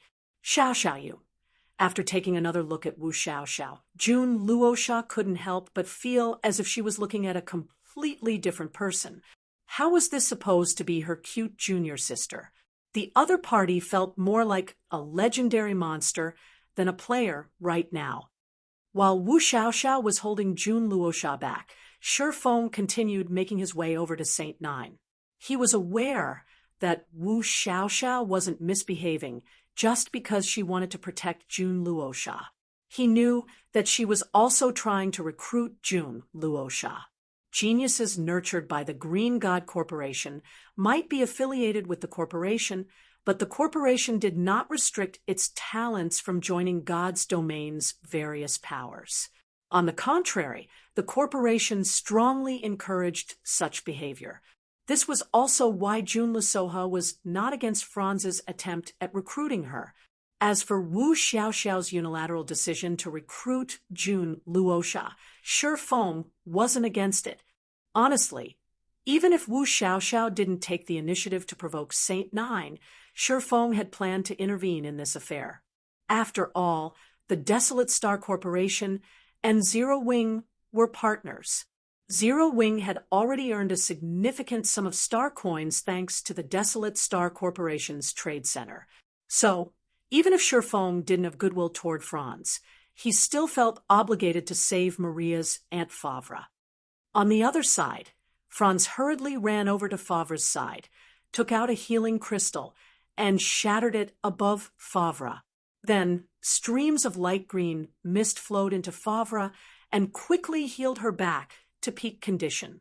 "Do we have any chance of escaping, Auntie?" Franz quietly asked Favre. fear evident in his eyes when he looked at Saint Nine. Saint Nine's strength had completely exceeded Franz's imagination. Although he had long since known that geniuses capable of being regarded as paragons were much stronger than the average titled expert, he didn't think Saint Nine would be strong enough to defeat a veteran titled expert in one move. Even a dozen titled experts working together might not be enough to take down an expert like Saint Nine. However, titled experts were not cabbages that could be found everywhere. They were considered peak combatants even among the various hegemonic powers. In the Desolate Star Corporation's case, despite how much importance the corporation had placed on the miniature ancient world, the corporation could only afford to dispatch 6 titled experts here to get a share of the World Passage's opening rewards. If he and his Aunt Favre were to get killed here, it would be even more difficult for the Desolate Star Corporation to get a share of the opening rewards. After all, based on the strength Saint Nine had just shown, he was most likely capable of heavily damaging the souls of those he killed. If that were the case, anyone he killed would be unable to log into God's domain for several days. It's going to be difficult, Favre said, shaking her head, as she eyed Saint Nine warily. He is already strong enough to fight against the God list's top 3. Even if he is fighting someone else, he only needs to spare 2 attacks to eliminate us. That damned Calgarin. He must have made me provoke Saint Nine on purpose just now. Franz mentally cursed as he glared at the middle-aged elementalist a short distance away. The Desolate Star Corporation and the Divine Will Corporation had fiercely competed with each other over the years, so it wasn't out of the question for Calgarin to have planned such a trap. Franz, don't even think of getting away today, Calgarin said, smiling when he saw the strong resentment in Franz's eyes. But don't you worry. Once Lord Saint Nine takes care of that arrogant kid, it'll be your turn next. When Calgarin finished speaking, the spectating crowd on the flying ship couldn't help but sigh. It seems Desolate Star's group is doomed this time. Franz only has himself to blame for underestimating the experts on the God list. Not to mention, Saint Nine used to be one of the God list's top 5 experts. Even after the various conglomerates' geniuses officially stepped onto the miniature ancient world stage, he still managed to stay within the top 10. Every expert on the current God list is a titled expert. If Saint Nine can rank among the top 10 out of all these titled experts, there's no way the average titled expert can be a match for him. Indeed, Saint Nine used to be among the top 10 paragons of a kingdom in the greater God's domain. The various corporations are willing to pay big money just to befriend such existences. Some corporations will even offer a director's seat to recruit these paragons. That's a privilege no ordinary titled expert can hope to receive. When the various hegemonic powers experts saw how powerless Franz was against Saint Nine, they came to learn just how frightening a paragon could be. It wouldn't be an exaggeration to say that one paragon was enough to go against an entire hegemonic power. Just as everyone thought Saint Nine would put on another overwhelming performance, Saint Nine, who had been scrutinizing Sherfong all this time, suddenly put his greatsword away. At the same time, his indifferent expression instantly changed into one of respect. Before anyone could react to what was going on, Saint Nine quickly jumped down to the deck and walked up to Sherfong. Then, putting on a friendly smile, he said, "It is a great honor to be able to meet you here, sir. Would you grant me the privilege of buying you a drink upstairs, sir?" Saint Nine's words instantly dumbfounded everyone present. Nobody understood why Saint Nine would suddenly have such a huge change in his attitude and behave so respectfully to the cloaked swordsman approaching him. If they didn't know any better, it looked as if Saint Nine had just met an existence he couldn't afford to provoke. Jun Luosha was similarly shocked to see Saint Nine behaving respectfully to Sherfong. After combining this behavior with Wu Xiaoxiao's previous words, she couldn't help but turn to Wu Xiaoxiao and ask, "Xiaoxiao, who is he?" TL notes. One made a change to chapter 353. Originally, Favre was a widely known paragon during her era. Edited. Originally, Favre was widely known during her era. It was mentioned in chapter 270 that Favre was a veteran paragon, but I think the author has forgotten about that. And Favre is now only regarded as a veteran titled expert according to this chapter. Thank you for reading on. Me if you find any errors, broken links, non-standard content, etc. Please let us know so we can fix it as soon as possible. Chapter 3281, Chapter 355, Ahura returns. Chapter 3281, Chapter 355, Ahura returns. Chapter 355, Ahura returns. Jun Luosha wasn't the only one wondering about Shifeng's identity after seeing Saint Nine's respectful attitude toward Shifeng. Everyone present was in the same situation. After all, they were talking about the 10th-ranked player on the miniature Ancient Worlds God list here. Saint Nine was a powerhouse whom the miniature Ancient Worlds' various hegemonic powers had to think twice about offending. This was true even for the various corporations' successors. One could see this point clearly through Calgren's attitude. Calgren was the first successor of the Divine Will Corporation. In addition, he was a titled expert and the commander of the hegemonic power drifters' third trump card legion. Before coming to the miniature Ancient World, he was even an expert who had already gotten promoted to Tier 6. He only restarted his progress because of the World Passage's opening rewards. Yet, even a high-status person like Calgren had chosen to humble himself in front of Saint Nine. Although Saint Nine had never gone beyond Tier 4 in either the miniature Ancient World or the Greater God's domain, should he join a hegemonic power, he would be given the treatment of a vice guild leader, no questions asked. He would even be given a seat among the hegemonic powers board of directors and made a potential candidate for the guild leader or grand elder position. With Saint Nine's current strength, the only people who could possibly get Saint Nine to behave respectfully to them would be the guild leader of a hegemonic power or the helmsman of a corporation. Everyone else was unworthy of his respect. However, even the various hegemonic powers' vice guild leaders would rarely be willing to enter the miniature Ancient World, let alone guild leaders.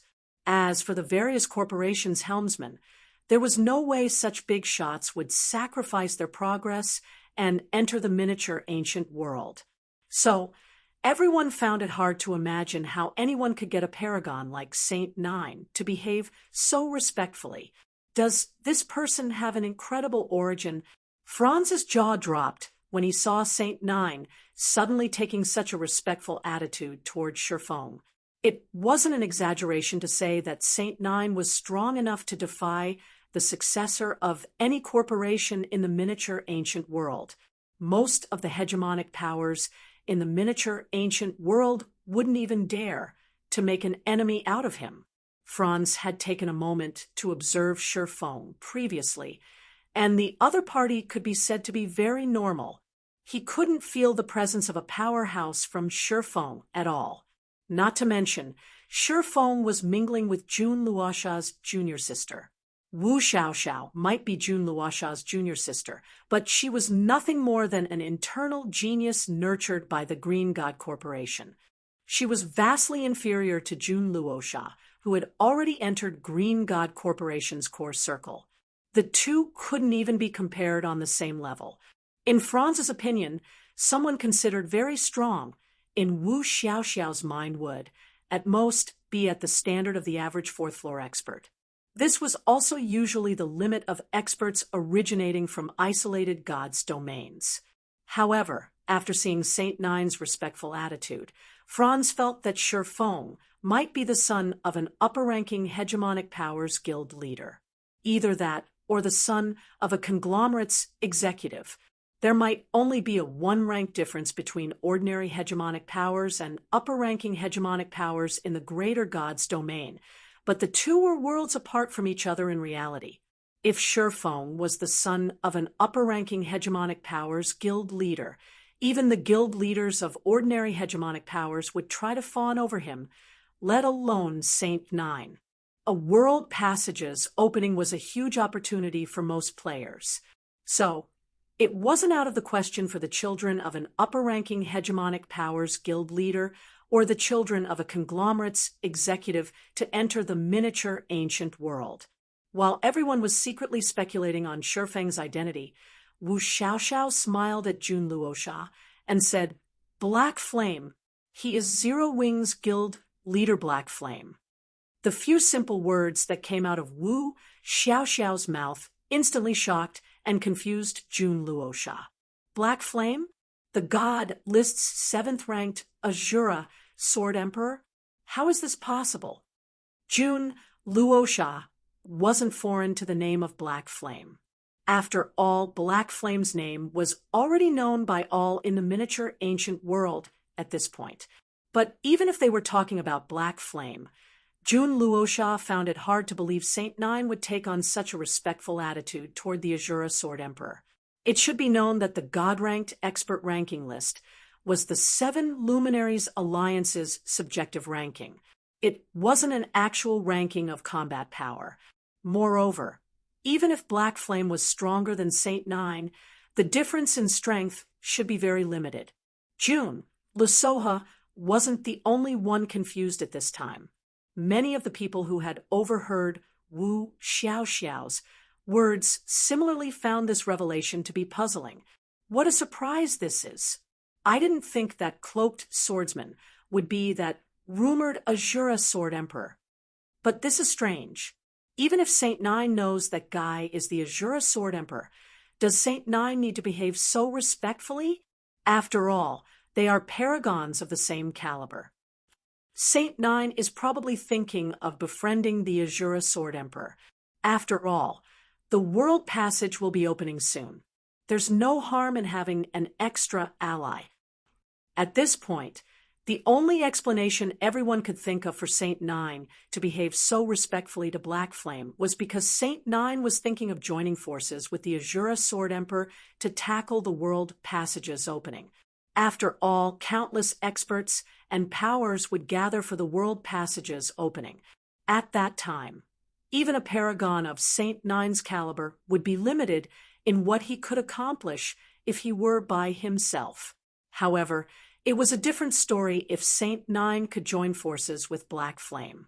Not only was the Azura Sword Emperor one of the godless top 10 experts, but he was also closely affiliated with the Glimmering Sword, another of the top 10 experts on the God list. If 3 of the God list's top 10 experts worked together, they would become a formidable force even in the world passage. While everyone was busy speculating Saint Nine's motives, Shifeng looked at Saint Nine and nonchalantly said, "I'll pass on the drink, but it seems you have learned quite the incredible identification skill if you can see through my black cloak's effects." Basic identification skills were useless against the black cloak's concealment effect. In fact, some advanced identification skills couldn't see through the black cloak's effects. It was no exaggeration to say that identification skills capable of seeing through the black cloak's effects were incredibly rare. It was for this reason the black cloak had become the first choice for experts and dark players wanting to hide their information. "You overpraise me, Mr. Black Flame," Saint Nine said respectfully. "It is only an insignificant skill." "I wouldn't call it an insignificant skill," Shifeng said, smiling as he looked at the divine runes marking Saint Nine's eyes. The magic eyes of time have the effect of master identification skills. Very few people have them, even among the various hegemonic powers. Saint Nine wasn't surprised that Shifeng had seen through his magic eyes of time. Instead, he started to respect Shifeng even more. Done with the pleasantries, Shifeng got straight to the point and calmly said, "The Tower Alliance is partnered with Zero Wing, so let's end this matter here. If that is what you want, I naturally don't have any problems with it, Mr. Black Flame," Saint Nine said, nodding. He showed no intention of going against Shifeng's decision at all. Meanwhile, Saint Nine's respectful and accommodating behavior caused everyone's jaws to drop. No matter how they looked at it, this wasn't a conversation between equals. The tone Sherfone took didn't sound like he was making a suggestion at all. Instead, it sounded like he was giving a command. Yet, Saint Nine had chosen to follow Sherfeng's command without question for some inexplicable reason. For a time, everyone wondered if the Saint Nine they were looking at was even the same person who had just heavily injured the Silver-Eyed, which Favre in one hit. Lord Saint Nine? This is different from what we disc. When Calgarin heard Saint Nine's words, he couldn't help but want to say something about Saint Nine's decision. However, he promptly shut up when he received a glare from Saint Nine. This was because Saint Nine's glare gave him the feeling that should he speak another word, Saint Nine would kill him on the spot. It wasn't until Sherfone left into the distance that Calgarin finally found the courage to speak again. Even so, he still chose to speak in a whisper. Are we really going to let the Desolate Star Corporation go so easily, Lord Saint Nine? Calgarin was very confused by Saint Nine's behavior. This was the perfect opportunity to deal a heavy blow to the Desolate Star Corporation. If they let this opportunity get away, it'd be difficult to find another opportunity like this in the future. Since Mr. Blackflame has already said so, then this matter will end here, Saint Nine sternly said as he glanced at Calgarin. If you don't plan on giving up, don't say I didn't warn you if you and your men get annihilated. I don't understand, Lord Saint Nine. Black Flame might be ranked 7th on the god list, but with your current strength, is there a need for you to humble yourself so much in front of him? Calgarin asked in confusion. Calgarin had a good understanding of Saint Nine's personality. If given the opportunity, he'd fight the god list's top 3 experts on the spot without hesitation. Respect? That was nothing but a joke. I wouldn't even spare him a second glance if he truly was only 7th on the god list, Saint Nine said as he looked at Calgarin. Then he turned to look at Sherfeng's departing figure and continued respectfully, but he isn't just the god list's 7th-ranked player. He is also the ancient River Kingdom's first paragon, someone who has won against both Empress Blood Arrow and the undefeated Battle Maniac. What? He won against the Empress Blood Arrow and the undefeated Battle Maniac. Calgarin gasped when he heard Saint Nine's words, his mind subconsciously thinking that Saint Nine was playing a joke on him. If you find any errors, broken links, non-standard content, etc., please let us know so we can fix it as soon as possible. Chapter 3282, Chapter 356, The Zero Wing of Today, Chapter 3282, Chapter 356, The Zero Wing of Today, Chapter 356, The Zero Wing of Today, Empress Blood Arrow, Undefeated Battle Maniac. Both were titles known by many in the greater God's Domain's Starlight Realm, as the owners of these titles had shaken dozens of kingdoms and multiple empires in the past. Meanwhile, as someone much older than LaRoja and Cross, Calgarin had the opportunity to bear witness to the history these two people created. When LaRoja and Cross were still actively competing among the Starlight Realm's younger generation, they were known to be invincible among Tier 4 players. They had challenged many paragons across several dozen kingdoms to an official duel, yet not once did they suffer defeat. If they hadn't offended a conglomerate, they would have become even more famous in the Starlight Realm. According to rumors, a conglomerate had extended an olive branch to LaRoja and Cross. However, because the conglomerate required them to withdraw from the corporations they were affiliated with, the two eventually chose to give up on joining the conglomerate. Their decision ended up displeasing the conglomerate. As a result, the corporations they belonged to had no choice but to drastically restrict their appearances in public. Otherwise, they would have long since become top celebrities in the Starlight Realm. Although Saint Nine was powerful, he was far from standing on the same level as LaRoja and Cross. It was also why Saint Nine dared to challenge the God List's current top 3 players, but did not have confidence in securing first place. It was because the player currently occupying the number 1 position on the miniature Ancient Worlds God List was Trekked, an existence known as one of the three invincibles alongside La Roja and Cross. So, when Calgarin heard that Black Flame had triumphed over La Roja and Cross, he couldn't help but be dumbfounded. While Calgarin was in shock, Franz similarly revealed a dazed expression on his face.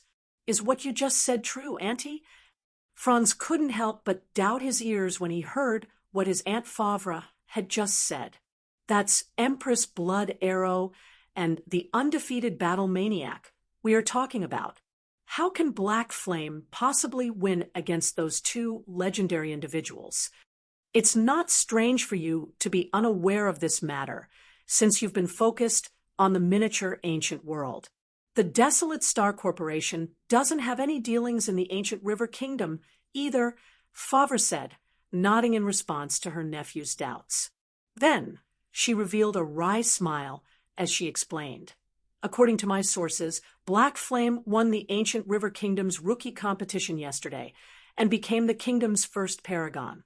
Although Empress Blood Arrow and the undefeated Battle Maniac had participated in the rookie competition, they concluded the competition in second and third place. At this point, everyone in and around the ancient River Kingdom already knows about this matter. But what really surprises me is that Black Flame can actually return to the miniature ancient world. Honestly, Favre would have never paid attention to the man named Black Flame if it weren't for her niece Maria. She also wouldn't have bothered to keep an eye on the ancient River Kingdom situation. After all, the Starlight Realm was a massive place with over 1,000 kingdoms and thousands of freely accessible gods' domains. Even if she was a 3-star mental strength grandmaster, she couldn't possibly pay attention to all these different worlds 24/7. Meanwhile, Black Flame's return to the miniature ancient world truly surprised her.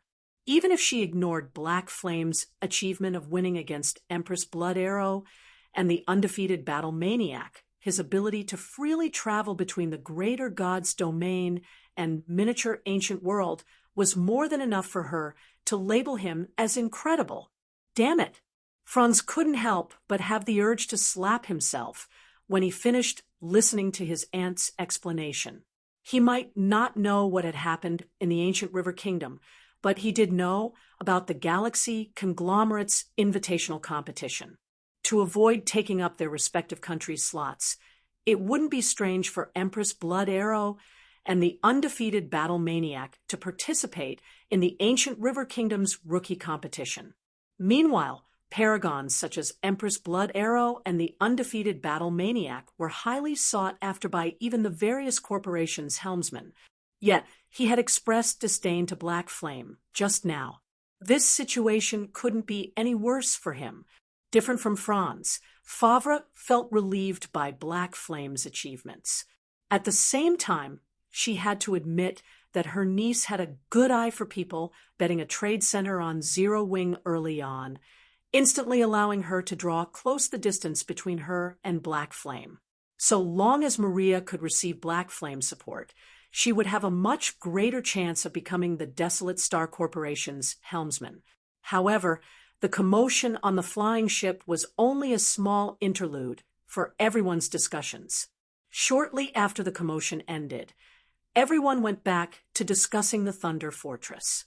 Now that the World Passage was about to open, the Sea of Dark Thunder's Thunder Fortress had become the gathering place for many geniuses and powers. Once all of these geniuses and powers arrived, the fortress would definitely become the most spectacular location in the miniature ancient world. At the same time, it would become the place where the various powers decided how they would divide the miniature ancient world's interests in the future. Sea of Dark Thunder, Thunder Fortress. The Thunder Fortress was a steel behemoth situated in the middle of a pitch-black sea.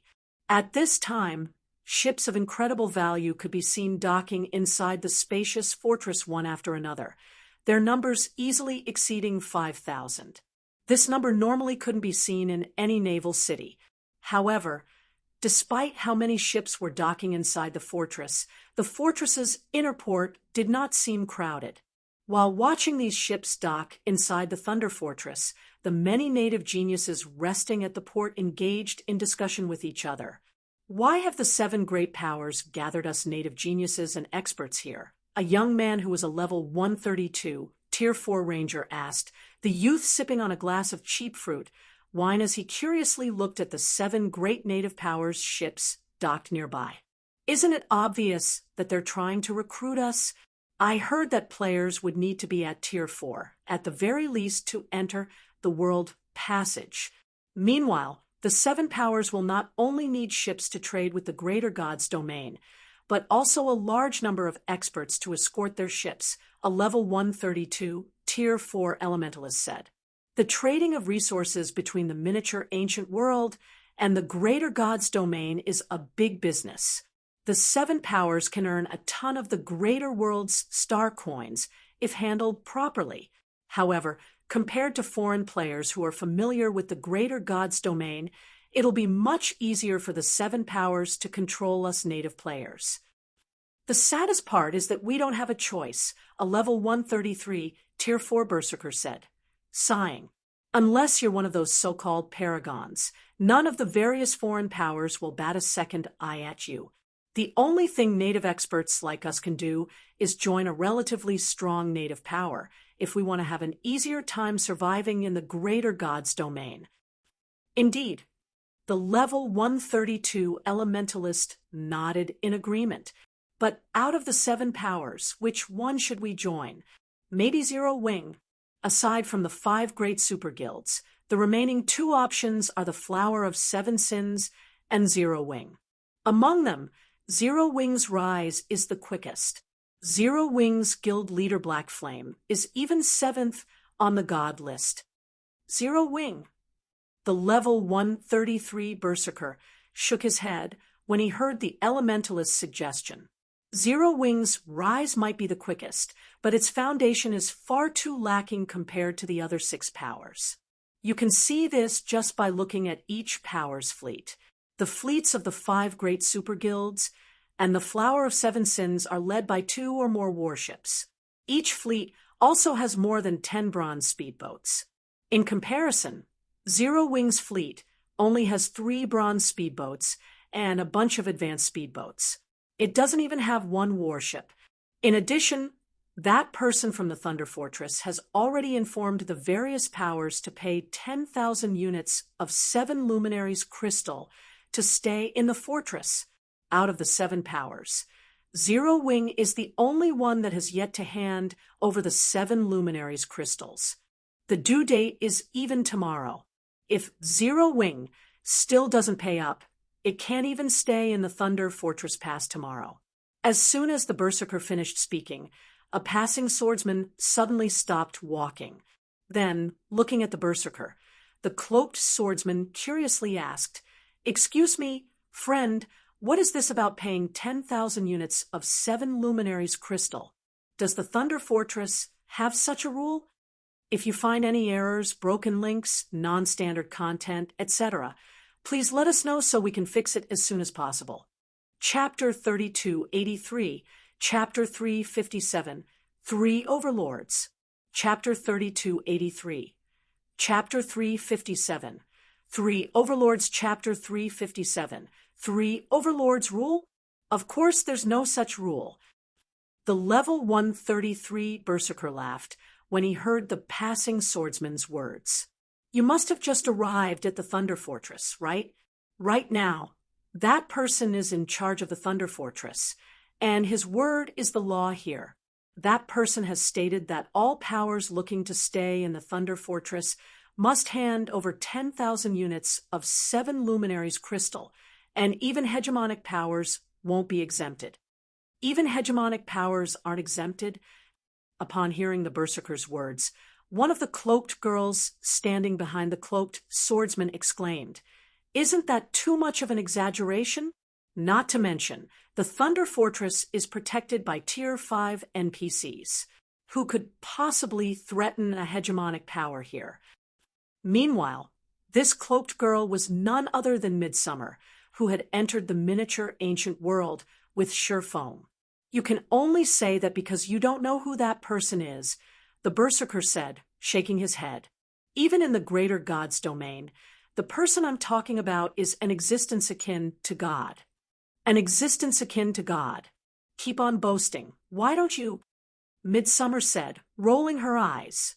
If it were in the past, I wouldn't have believed my own words, either.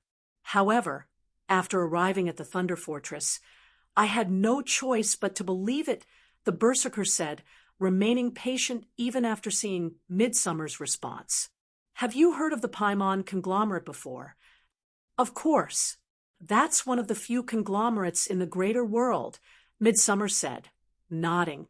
Upon getting a positive response, the berserker continued. The person I'm talking about comes from the Gray Seal family, one of the Paimon conglomerate's 3 great families.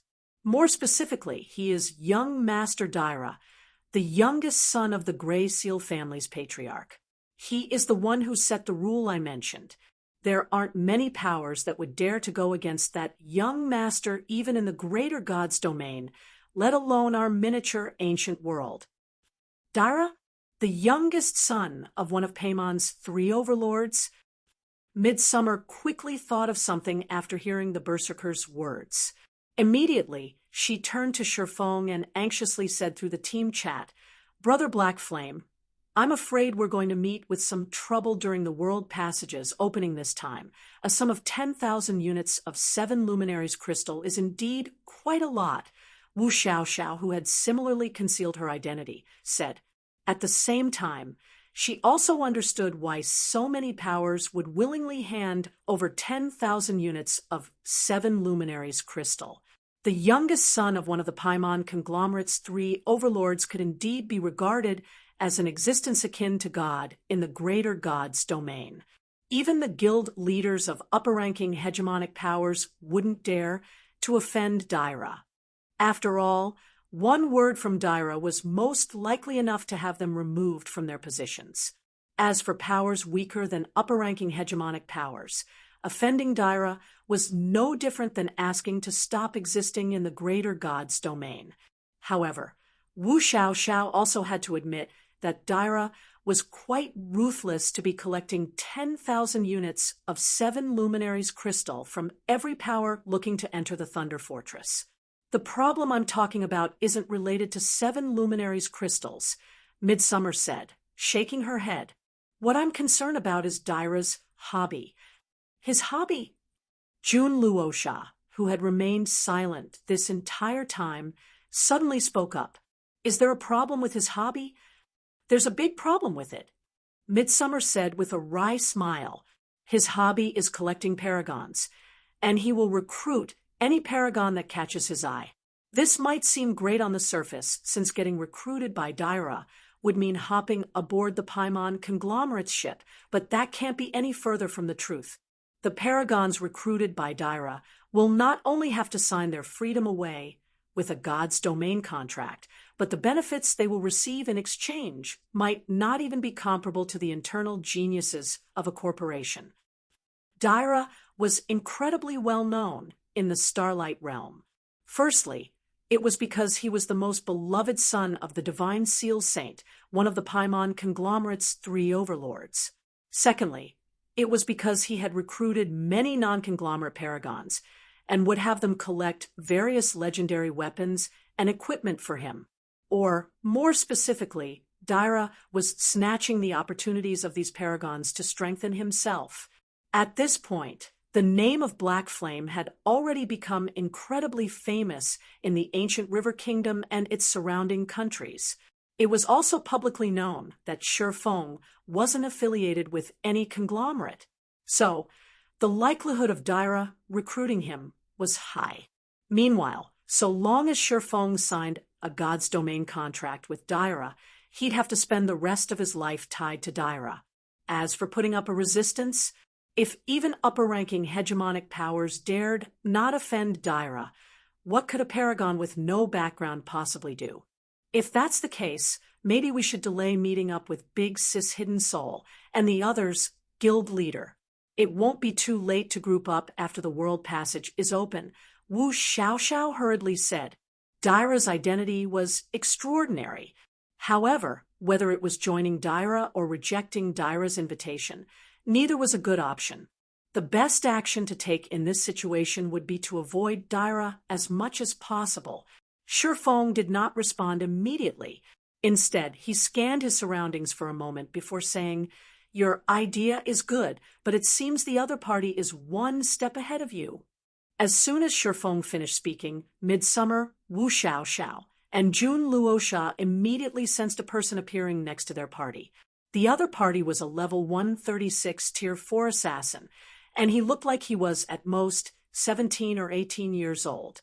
Yet, despite how young he looked, he gave off an incredibly dangerous feeling comparable to what they felt from Saint Nine. A paragon comparable to Saint Nine? Surprise flashed in Jun Luosha's eyes as she looked at the assassin youth. Despite being the Green God Corporation's #1 genius, she felt she couldn't even hold a candle to the assassin youth before her. Currently, she was still at the standard of ordinary fourth-floor experts, and she would need to make significant improvements before she could reach the standard of titled expert.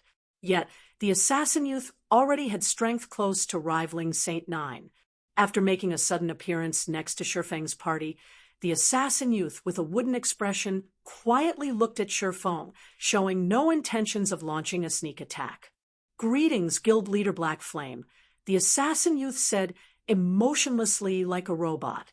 "Young Master Daira has heard about your arrival at the Thunder Fortress, so he has gone out of his way to invite you to the Thunder Restaurant for a meeting." "How did you find us so quickly?" Wu Xiaoxiao was a little astonished by the assassin youth's words. It hadn't been more than half an hour since they got off the flying ship.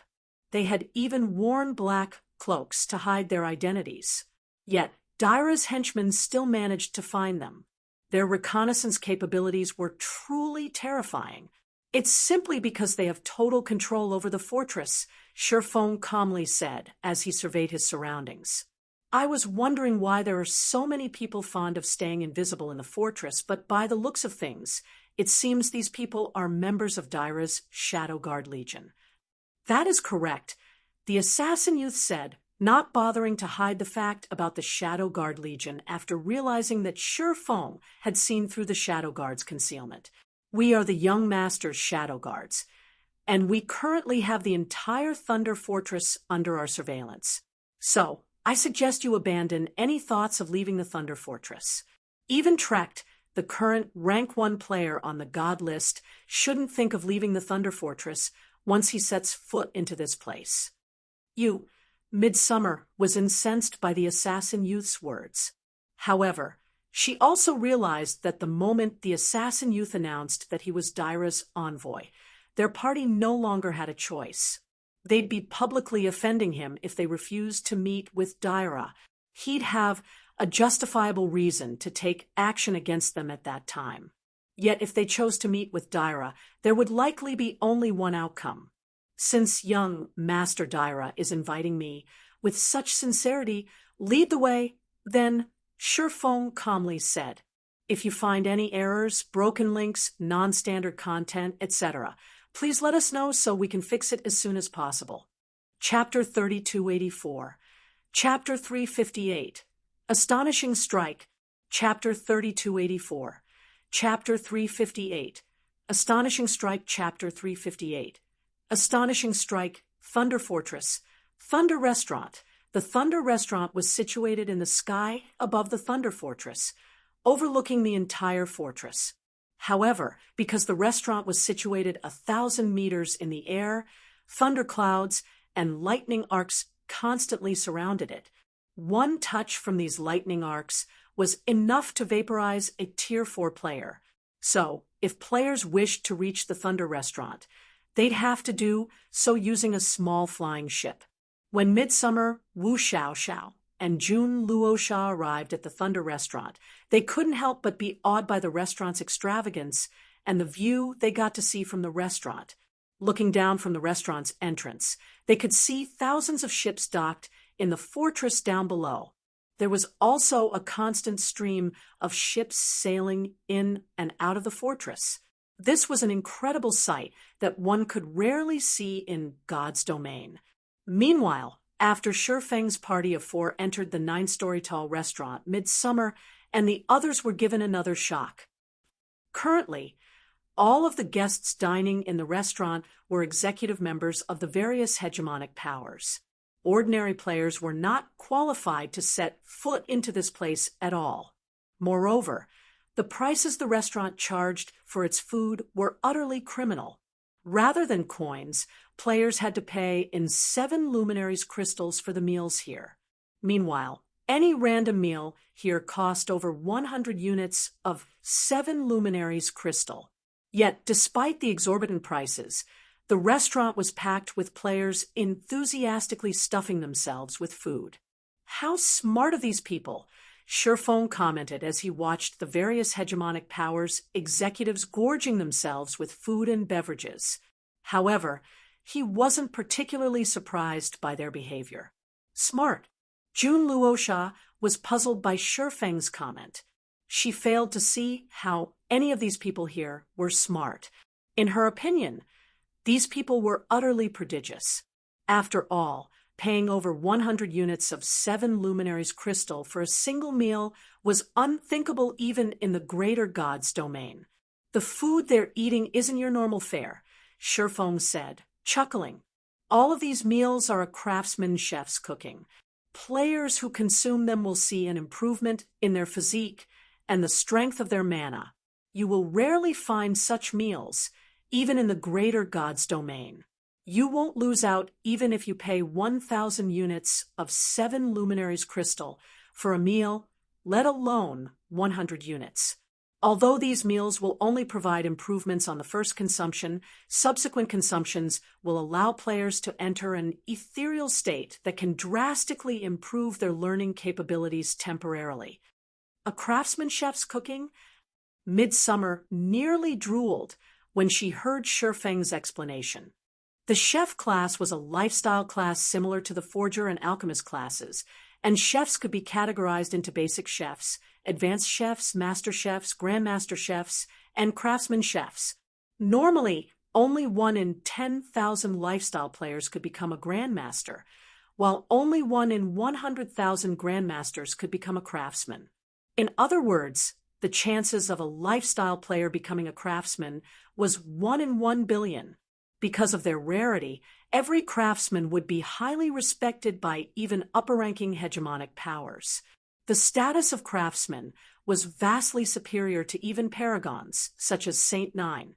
Meanwhile, in the case of craftsman chefs, Midsummer had never even heard of one existing in the ancient River Kingdom or the several dozen neighboring kingdoms and empires.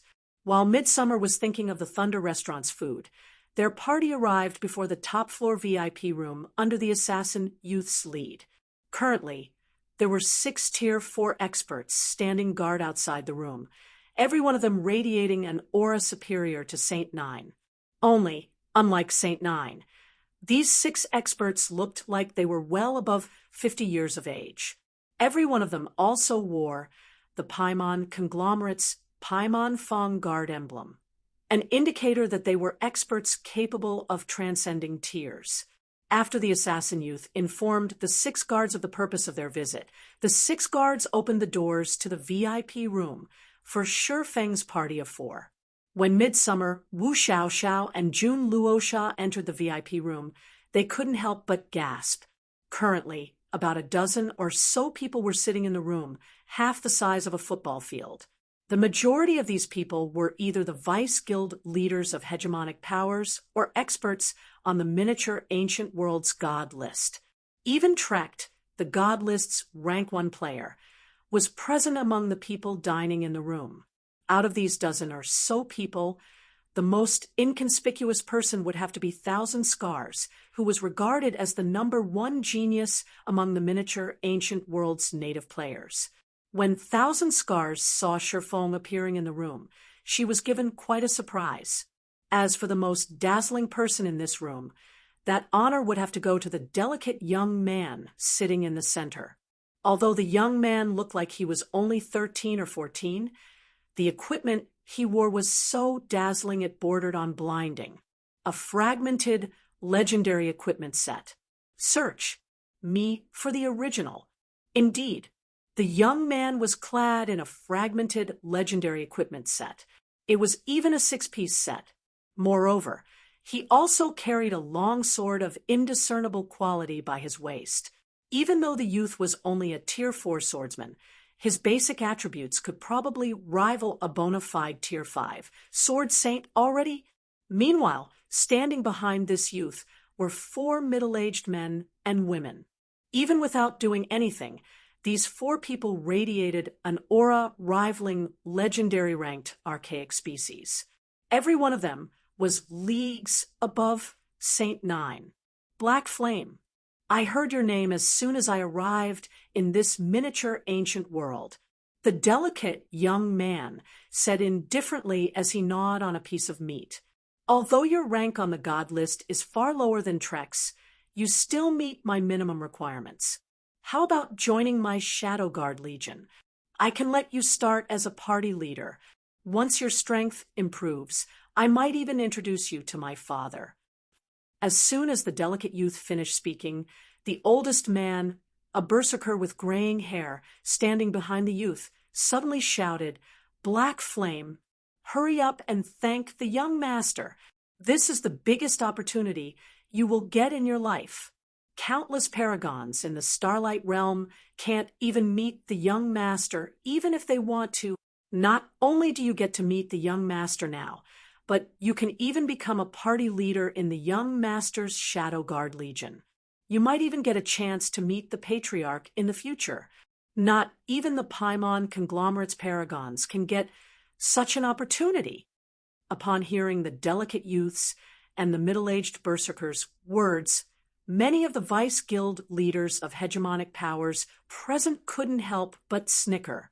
As for Flanders, who was also here on behalf of the Tower Alliance, he revealed an ugly expression when he heard the two's words. Everyone present understood that the opportunity the middle-aged berserker spoke of was nonsense. It was nothing but an empty promise from Daira. It'd be more appropriate to say that Daira was asking Sherfong to sign a slave contract. Meanwhile, in response to Daira's offer, Sherfong shook his head and calmly said, "Forgive me for turning down your offer, young Master Daira. It is best if you leave that party leader position for someone who needs it more. I still have matters to tend to, so if there is nothing else you need me for, I will be taking my leave first." As soon as Sherfong finished speaking, silence filled the room. Even Daira had stopped chewing his food, his expression turning extraordinarily grim. Immediately afterward, a cold aura spread across the entire room. "Black Flame, how dare you refuse the young master's kindness?" The middle-aged berserker bellowed at Sherfong. "I'll teach you a lesson in humility on behalf of the young master." After saying so, the middle-aged berserker reached for the battle axe on his back and swung the weapon at Sherfong, the terrifying aura he emitted causing not just the VIP room, but also the entire Thunder restaurant to tremble. Humility? Is he even worthy of that? After glancing at the oncoming axe, Sherfong unsheathed the Winter of Eternal Night and swung it. If you find any errors, broken links, non-standard content, etc., please let us know so we can fix it as soon as possible. Chapter 3285, Chapter 359, Becoming Enemies with an Overlord. Chapter 3285, Chapter 359, Becoming Enemies with an Overlord. Chapter 359, Becoming Enemies with an Overlord. TL Notes, made a change to Chapter 358. Original. Currently, about a dozen or so people were sitting in the room, changed to currently several dozen people were sitting in the room. Thunder Restaurant, top floor VIP room. As soon as Sherfong finished speaking, silence enveloped the entire room. At the same time, the several dozen guests dining in the room couldn't help but shudder. How dare he? Thousand Scars, clad in silver gray leather armor, was also greatly surprised by Sherfeng's response. For a moment, she even suspected that Sherfong might not know Daira's identity. Otherwise, there was no way he'd dare to turn down Daira's offer without hesitation and in such a blatant manner. The Paimon conglomerate might not be as powerful as the Galaxy conglomerate, but it was still a bona fide conglomerate in the greater world. Meanwhile, Daira was the youngest and most favored son of the Divine Seal Saint, one of the Paimon conglomerate's 3 overlords. Because of Daira's identity, many of the Paimon conglomerate's successors sought to befriend Daira to gain the Divine Seal Saint's support. After all, not only was the Divine Seal Saint one of Paimon's 3 overlords, but he was also in control of many of the conglomerate's cities and a strong contender for the position of the conglomerate's #1 expert. In addition, the Divine Seal Saint also had the Divine Seal Legion under his command. The Divine Seal Legion was made up solely of Tier 6 experts, and there were a whopping 500 of them. Just the number of Tier 6 experts the Legion had already surpassed what hegemonic powers had by a large margin. Moreover, every one of these Tier 6 experts was in possession of 2 or 3 pieces of legendary equipment, with some even having legendary weapons. Outside of the Paimon conglomerate, though, Daira was an existence feared by everyone. This was because the Divine Seal Saint had proven that he was willing to destroy an upper-ranking hegemonic power simply because his youngest son received poor treatment from the power. The war the Divine Seal Saint waged back then had shaken the entire Starlight realm and struck fear into the various upper-ranking hegemonic powers. After the incident, everyone came to understand just how much the Divine Seal Saint favored his youngest son. It was so much that even the Paimon conglomerate's successors couldn't help but grow envious of Daira. It was also for this reason that the various upper-ranking hegemonic powers' guild leaders would have a huge headache whenever they encountered Daira. Although the power the Divine Seal Saint destroyed was only a budding upper-ranking hegemonic power that didn't have the backing of a conglomerate, it should still be a very difficult task to destroy it completely. Yet the Divine Seal Saint and his Divine Seal Legion had accomplished this feat, which was enough to showcase the Legion's tremendous strength. Meanwhile, Shi Feng had essentially humiliated Daira in public by unceremoniously refusing Daira's invitation in front of everyone. Not even the Green God Corporation's helmsman wouldn't dare to do such a thing. It seems he might not even be leaving this room alive, a young male assassin with pure elven blood said, a look of interest appearing on his face as he looked at Shi Feng. I wonder how long he'll last against the 4 beast warriors. Meteor was seated next to the elven assassin. When the Crimson Sword Emperor heard the elven assassin's words, he turned to look at the 4 middle-aged men and women standing behind Daira. Then he said, "What nonsense are you talking about, Trekt? The 4 beast warriors are guards sent by the Divine Seal Saint to protect Daira. Even though they don't currently have the fragmented legendary equipment sets they normally use, I doubt you and I can take them on even if we get promoted to Tier 5. Not to mention, Black Flame is still at Tier 4. Black Flame is still too young," Trekt, the pure-blooded elf, said as he shook his head. He might have surpassed LaRoja and Cross, but a genius is nothing more than a genius at the end of the day. In front of individuals like Daira, even the 100 Nations Paragon battle's first Paragon won't amount to anything, let alone a measly kingdom's first Paragon. The Ancient River Kingdom's first Paragon, invincible among Tier 4, these statuses might be enough to deter the various hegemonic powers, but they were nothing to Daira. Daira stood at the apex of the greater god's domain. For him, geniuses and paragons like Shi Feng were but a common sight. Thus, if Shi Feng refused to comply, Daira could simply crush him. It wasn't an exaggeration to say that a genius like Shi Feng had no qualifications to be arrogant in front of Daira. It was only because of Daira's fondness for collecting geniuses that he had gone out of his way to recruit Shi Feng. Since Shi Feng had outright refused Daira's invitation, he had essentially made an enemy out of Daira. Now, Not even the Green God Corporation could save him from this situation. As soon as Trekt finished speaking, Platinum Behemoth, the leader of the four beast warriors, lunged at Shurfeng with his battle axe. In response, Shurfeng executed a backhanded slash to meet the Berserker's axe. Boom! Smoke instantly spread across the room as the two weapons collided. Fortunately, the power of the room's defensive magic arrays was already raised to its limit. So, even though the power of the shock waves generated by the collision reached the Tier 5 standard already, they failed to affect the room in the slightest. Nobody present was surprised by the room's robustness. Every structure within the Thunder Fortress was extraordinary. Not even Tier 5 players should think of causing any damage to the Thunder Fortress, let alone Tier 4 players.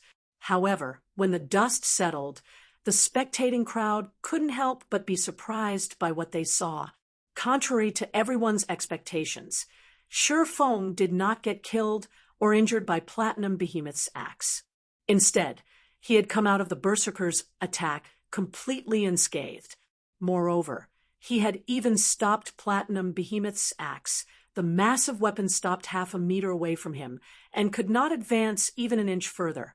At a glance, it was obvious that Shurfeng's strength attribute was above Platinum Behemoth's. It seems his strength has increased yet again. When Meteor, who was also a swordsman like Shurfeng, saw Shurfeng holding his ground against Platinum Behemoth, he couldn't help but be astonished. Compared to when he met Shurfeng at the Land of Ancient Dragons, the current Shurfeng's strength was clearly much higher. In fact, Shurfeng's strength had already reached the standard of Tier 5 Berserkers. Otherwise, there was no way Platinum Behemoth could have lost to Shurfeng in a contest of strength. So he does have some strength. No wonder he dares to be so arrogant, Trekt said, a hint of fighting spirit appearing in his eyes. The swordsman class wasn't known for its strength. Instead, it was a class with a good balance between agility and strength. If a swordsman could match a berserker of the same tier in strength, the combat power the swordsman could exhibit would be far more frightening than the berserker. While everyone was feeling surprised, Daira suddenly started clapping his hands. Not bad, not bad, Daira said as he resumed eating. I don't often see swordsmen of the same tier matching Platinum's strength. I can give you another chance. Join my Shadow Guard Legion, and I will give you a Vice Team leader position. I will even forgive you for your previous rude behavior. However, Shurfeng remained indifferent even after hearing Daira's words. Just when Platinum Behemoth was about to rebuke Shurfeng again, Shurfeng suddenly thrust the Winter of Eternal Night at the Berserker. After Shurfeng obtained the Ancient Oath and gained 10% of the mutated Frostflame Phantom Dragon's basic attributes, his strength and agility had already gone beyond the standard of ordinary Tier 5 Berserkers and Assassins. Platinum Behemoth felt like a truck had just hit him when he blocked Shurfeng's thrust with his axe, his body getting pushed back against his will. Then, before Platinum Behemoth could take proper defensive measures, the Winter of Eternal Night suddenly separated from his axe and cut across him horizontally. Radiant Night. Platinum Behemoth's HP instantly fell to 0, his HP disappearing so quickly that not even the female cleric standing behind him could heal him before his vision darkened and his body collapsed to the floor. Immediately, shock and silence filled the room. I, Black Flame, do not need your forgiveness for my actions. After Shurfeng obtained the Ancient Oath and gained 10% of the mutated Frostflame Phantom Dragon's basic attributes, his strength and agility had already gone beyond the standard of ordinary Tier 5 Berserkers and Assassins. Platinum Behemoth felt like a truck had just hit him when he blocked Shurfeng's thrust with his axe, his body getting pushed back against his will. Then, before Platinum Behemoth could take proper defensive measures, the Winter of Eternal Night suddenly separated from his axe and cut across him horizontally. Radiant Night. Platinum Behemoth's HP instantly fell to 0, his HP disappearing so quickly that not even the female cleric standing behind him could heal him before his vision darkened and his body collapsed to the floor. Immediately, shock and silence filled the room. I, Black Flame, do not need your forgiveness for my actions. If you find any errors, broken links, non-standard content, etc., please let us know so we can fix it as soon as possible. Chapter 3286, Chapter 360, Miniature Ancient Worlds Number 1. Chapter 3286, Chapter 360, Miniature Ancient Worlds Number 1. Chapter 360, Miniature Ancient Worlds Number 1. Along with Platinum Behemoth's death, the room became deathly silent yet again. Platinum Behemoth got killed? I must be dreaming. That's Platinum Behemoth, for crying out loud. How can he get killed in one hit? How did he kill Platinum Behemoth in one hit? Does he have legendary equipment? The people in the room couldn't believe their eyes when they saw Platinum Behemoth getting killed. Platinum Behemoth might not have any fame in the miniature ancient world, and wasn't even listed on the 7 Luminaries Alliance's God list, but he was incredibly well known in the Starlight realm.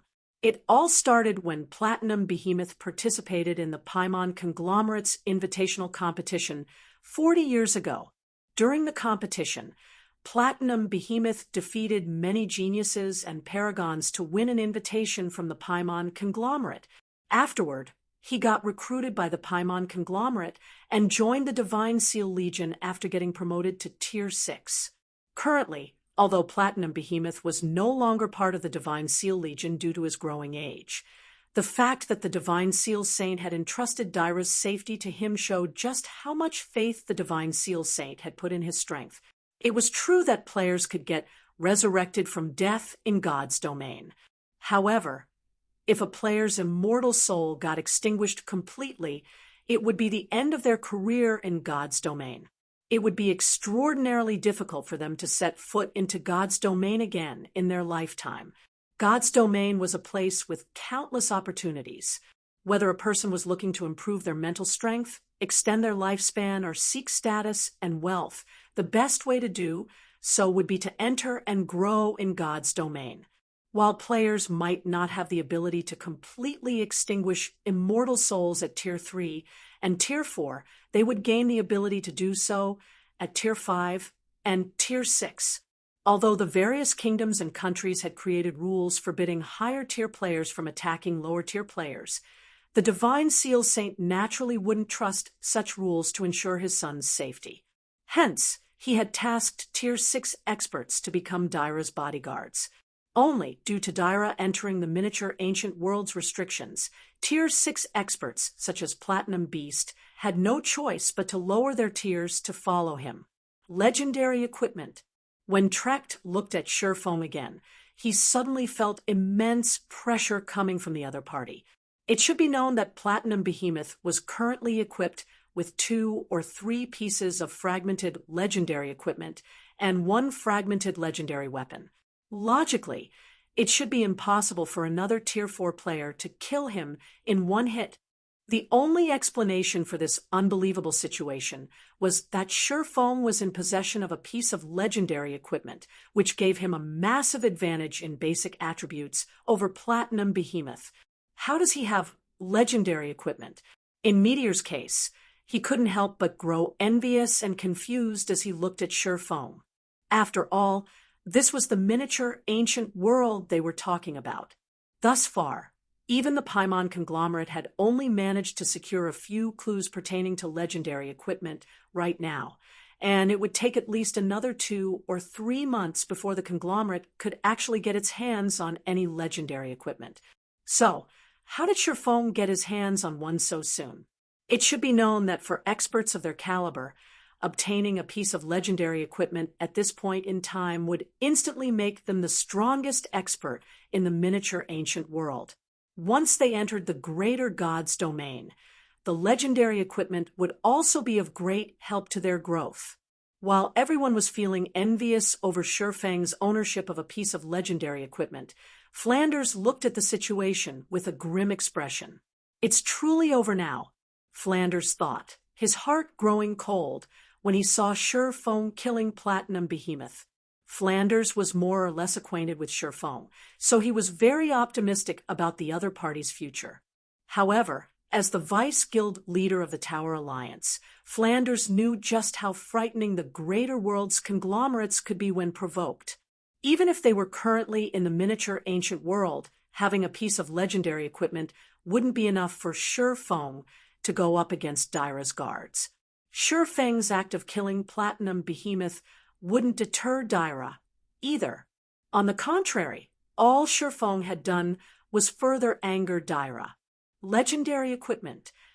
When Daira saw Platinum Behemoth getting killed, not only did he not react in panic, but he even revealed a smile. "So this is why you have refused my offer so confidently. It just so happens that I'm in need of legendary equipment, so I'll be borrowing yours for the time being."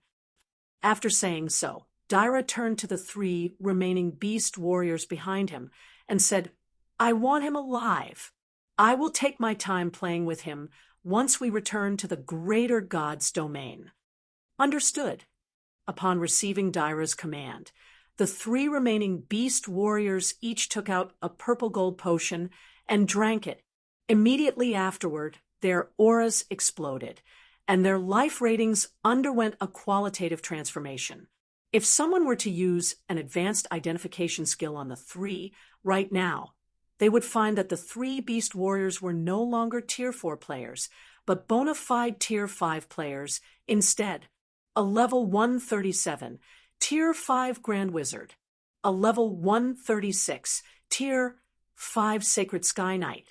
A level 136, Tier 5 Brilliant Cleric Saint. This is life transition, a lost potion. Moreover, 3 of them. The legendary potion that's rumored to be able to promote its user by 1 tier.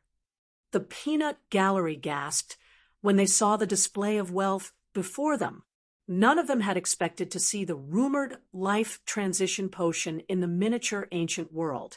They also didn't expect the Paimon conglomerate to give each of the 4 beast warriors a bottle. Thousand Scars, in particular, gaped in shock at this scene. The life transition potion. Thousand Scars had only ever seen the life transition potion in ancient texts. Meanwhile, from what she read, the potion could forcibly increase a player's tier by 1, up to a maximum of Tier 5. However, unlike other potions, the life transition potion's effects were permanent. The life transition potion was basically a free pass for players to get promoted. They wouldn't need to try to improve their mana body or create their own mana body. If players consumed the potion to reach Tier 3, they would automatically receive a gold mana body based on the available templates. If consumed to reach Tier 5, players would be given a tailor-made Tier 5 mana body that reached the gold standard. For players incapable of securing a high-ranking mana body, the life transition potion was something they dreamed of obtaining. Because of the life transition potion's benefits, the value of 1 bottle was equivalent to 1 piece of legendary equipment. Yet, now, 3 life transition potions were used in the blink of an eye. Meanwhile, when Midsummer, Wu Xiaoxiao, and Jun Luosha saw this unexpected development, they couldn't help but grow a little flustered. They never thought the Paimon conglomerate would have such a trump card prepared. Compared to Tier 4 players with Tier 5 strength, real Tier 5 players not only possessed Tier 5 basic attributes and physique, but also Tier 5 skills and spells. At the same time, Tier 5 players would also gain greater effects from their weapons and equipment than Tier 4 players due to them having higher base values for their basic attributes. Usually, the base values of a Tier 5 player would be twice as high as a Tier 4 player. In other words, if the base values of a Tier 4 player's basic attributes were uniformly at 1,000, the base values of a Tier 5 player's basic attributes would be at 2,000. In this situation, if these 2 players were to put on a piece of equipment that offered a 100% bonus to basic attributes, the Tier 4 player's basic attributes would go from 1,000 to 2,000, while the Tier 5 player's basic attributes would go from 2,000 to 4,000. In the blink of an eye, the initial difference of 1,000 points had turned into a difference of 2,000 points. Needless to say, the difference in basic attributes between Tier 4 and Tier 5 players would only increase even further as more percentage-based bonuses were added into the calculation. This was why it was incredibly difficult for players to transcend tiers. It might be commonly known that Tier 4 players could transcend tiers if they had a piece of legendary equipment equipped, but that was only enough for them to hold their ground against a Tier 5 player. It wasn't enough for them to defeat a Tier 5 player. Sure, Feng might possess powerful basic attributes, but even he would be powerless against 3 Tier 5 players on the 4 Beast Warriors standard. You've been quite arrogant just now, kid, the Tier 5 Sacred Sky Knight said, sneering as he walked up to Shifeng. How about showing that arrogance to us again? If you find any errors, broken links, non-standard content, etc., please let us know so we can fix it as soon as possible. Chapter 3287, Chapter 361, Tier 5, Chapter 3287, Chapter 361, Tier 5, Chapter 361, Tier 5. The Tier 5 Sacred Sky Knight's mockery of Shifeng caused the silent crowd to laugh. A Tier 4 player would have to be ignorant of the word death to act arrogantly in front of a Tier 5 player. Shifeng might have a piece of legendary equipment, but that would only put him on the same level as ordinary Tier 5 players who didn't have decent equipment and couldn't even conquer the World Tower's 4th floor. If Shifeng were to go up against a Tier 5 4th floor expert, he'd have an incredibly tough time. This was because players of this standard no longer had any shortcomings.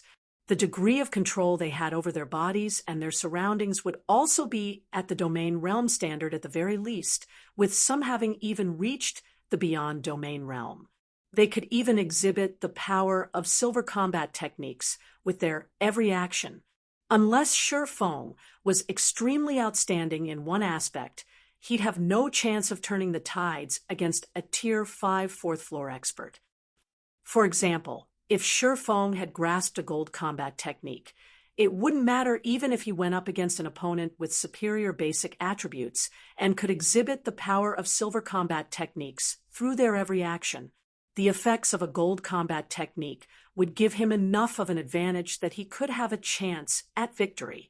But grasping a gold combat technique was easier said than done. Experts who had successfully grasped a gold combat technique were exceedingly rare, even in the greater God's domain. For this reason, once an expert reached the 4th floor standard, it was nigh impossible for them to lose to players of a lower tier. Not to mention, Shifeng's current opponent wasn't just a 4th floor expert, but a paragon. Don't get ahead of yourself, Croc, the female brilliant cleric saint standing nearby said, chuckling. The young master has already said to capture him alive. If you kill him now, we'll have to go through the trouble of finding him again to capture him. The Sky Knight named Iron Crocodile briefly looked at the cleric saint when he heard the other party's words. Then he returned his focus to Shifeng while nonchalantly saying, "Don't worry. I know what I'm supposed to do. You two, on the other hand, should make sure you don't let him get away." Before Iron Crocodile even finished speaking, he brandished the long sword he wielded, executing a holy cross at Shifeng. Not only did the attack have a large AoE, but its power also far exceeded the attack Platinum Behemoth had previously used against Shifeng. "Guild leader, be careful!" Wu Xiaoxiao subconsciously shouted, shocked by Iron Crocodile's attack. Iron Crocodile's attack was incredibly fast and sudden. He had abruptly attacked Shifeng while talking to the cleric saint nearby, and he had completed his attack by the time he finished speaking. He did not reveal any killing intent throughout the entire process. He also didn't show any indications that he was going to attack. He had completed his entire attack against Shifeng as naturally as if he were breathing.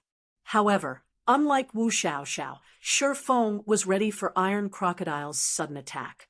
Or, more specifically, Any expert who had reached the domain realm's third step could have adequately utilized their sixth sense to predict Iron Crocodile's sneak attack and taken preemptive defensive measures. Of course, that was under the precondition that they could keep up with Iron Crocodile's Tier 5 reaction speed. Otherwise, even if they managed to predict Iron Crocodile's actions through their sixth sense, it wouldn't matter if their bodies couldn't keep up. Without hesitation, Shi Feng raised the Winter of Eternal Night horizontally before him to defend himself. Boom. When you're just trying to make great content at me. Following a loud explosion, Shi Feng stumbled 2 steps backward, the Winter of Eternal Night in his hand humming as it violently vibrated. Shi Feng's HP had also fallen by roughly 3%. Your strength attribute really is something. No wonder you managed to kill our leader in 1 hit, Iron Crocodile said, feeling a little surprised to see that Shi Feng had only stumbled 2 steps backward after blocking his attack. However, despite his surprise, Iron Crocodile did not stop moving. But how will you fare against this next move? Immediately, Iron Crocodile split into 9 copies of himself. Then, the 9 doppelgangers began flashing in and out of existence around Shi Feng. The speed and dexterity they displayed stunning the Tier 4 experts present. Is this 9 absolute shadows, one of the rumored 99 absolute techniques? When Trecht looked at the 9 untraceable doppelgangers, a flame of passion burning in his eyes. As for Thousand Scars, she hurriedly started making a recording of Iron Crocodile's 9 absolute shadows, afraid the fight would end too quickly. There were 99 absolute techniques in the greater God's domain. These 99 absolute techniques were advanced silver combat techniques recorded and ranked by the 7 Luminaries Alliance. Meanwhile, it was publicly recognized that any player who grasped one of these absolute techniques could achieve absolute strength. Among the 99 absolute techniques, 9 absolute shadows was sought after by all assassins in God's domain. Yet, it was now being used by Iron Crocodile, a guardian knight. Although 9 absolute shadows ranked 55 out of the 99 absolute techniques, it ranked 3rd out of all the footwork type absolute techniques. It was also the highest ranked footwork type absolute technique accessible to the public. As for the 1st and 2nd ranked techniques, they were monopolized by 2 apex powers, and only the executives of these apex powers could qualify to learn the techniques.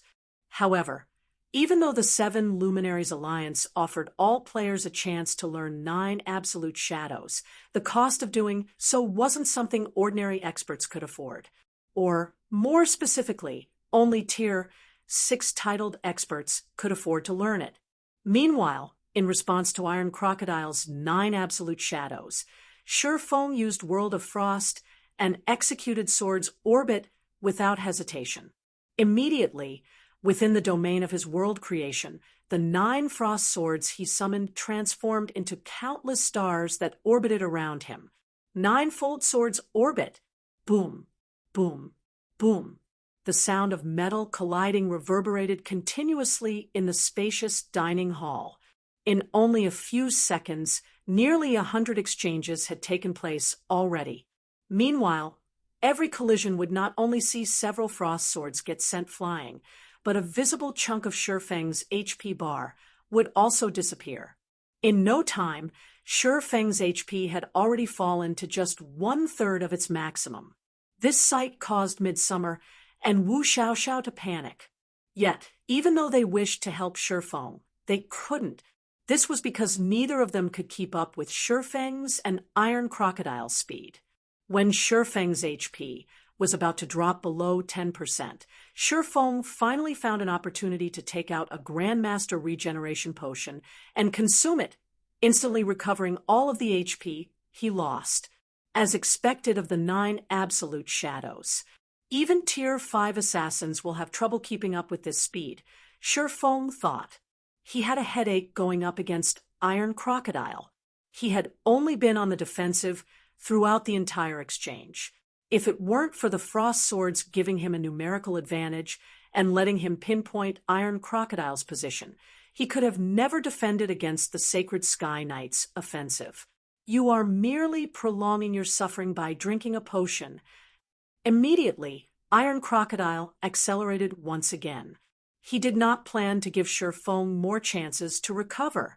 Although regeneration potions in God's domain typically had a cooldown of 2 minutes or more, he couldn't help but feel a little upset when he saw Shifeng's HP recovering to full. When Shifeng saw Iron Crocodile's speed increasing even further, he stopped staying on the defensive. Immediately, he raised the Winter of Eternal Night and swung it down hard. Third sword, Holy Annihilation.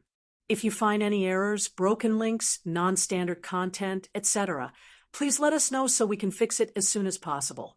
Chapter 3288. Chapter 362, Azura's Sword. Chapter 3288. Chapter 362. Azura's Sword. Chapter 362. Azura's Sword. Boom. A dazzling light flooded the room. At the same time, everyone in the room felt as if space within the room was being compressed. Even experts like Meteor and Trekt felt their bodies becoming cumbersome, so much so that an ordinary Tier 4 player could kill them. As for Thousand Scars, she couldn't even move her body, feeling as if she was frozen solid. A quick look at me will leave you more fulfilled. Is this guild leader Black Flame's true strength? Jun Luosha, standing by the room's entrance, couldn't help but be fascinated by the small glimpse of the attack her eyes had just caught. Although the incident on the flying ship already gave her an indicator of Shifeng's strength, what she saw in this room made her strongly re-evaluate her opinion of Shifeng. First, Shifeng killed Platinum Beast, an expert superior to Saint 9, in one hit. Now, he had even executed an attack of unimaginable power. Sensing the effects Shifeng's attack had on the surrounding environment, Jun Luosha did not doubt, even for a moment, that this attack could heavily injure a Tier 5 legendary monster of the same level. And if a Tier 5 player were struck by this attack, it was unlikely they would survive. Shifeng's attack was a combination of the spatial imprisonment effect and unbelievable speed. Even if she got promoted into a Tier 5 Sword Saint, she doubted she could survive such an attack.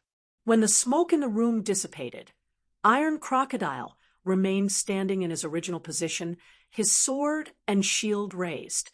His HP, though, had fallen for the first time. Although it was only a meager 2%, it was a fact that Shifeng had successfully damaged the Tier 5 Sacred Sky Knight. Incredible! No wonder you can beat La Roja and Cross. With that strike, just now, you can even get into the top 500 of the Galaxy Conglomerate's invitational competition. Iron Crocodile said as he used his long sword to tape the white mark left by Shifeng's attack on his shield. Then he sneered and continued, "It's a pity you won't get the chance to participate in the invitational competition and receive the Galaxy Conglomerate's attention." Immediately, an invisible pressure descended upon the hall.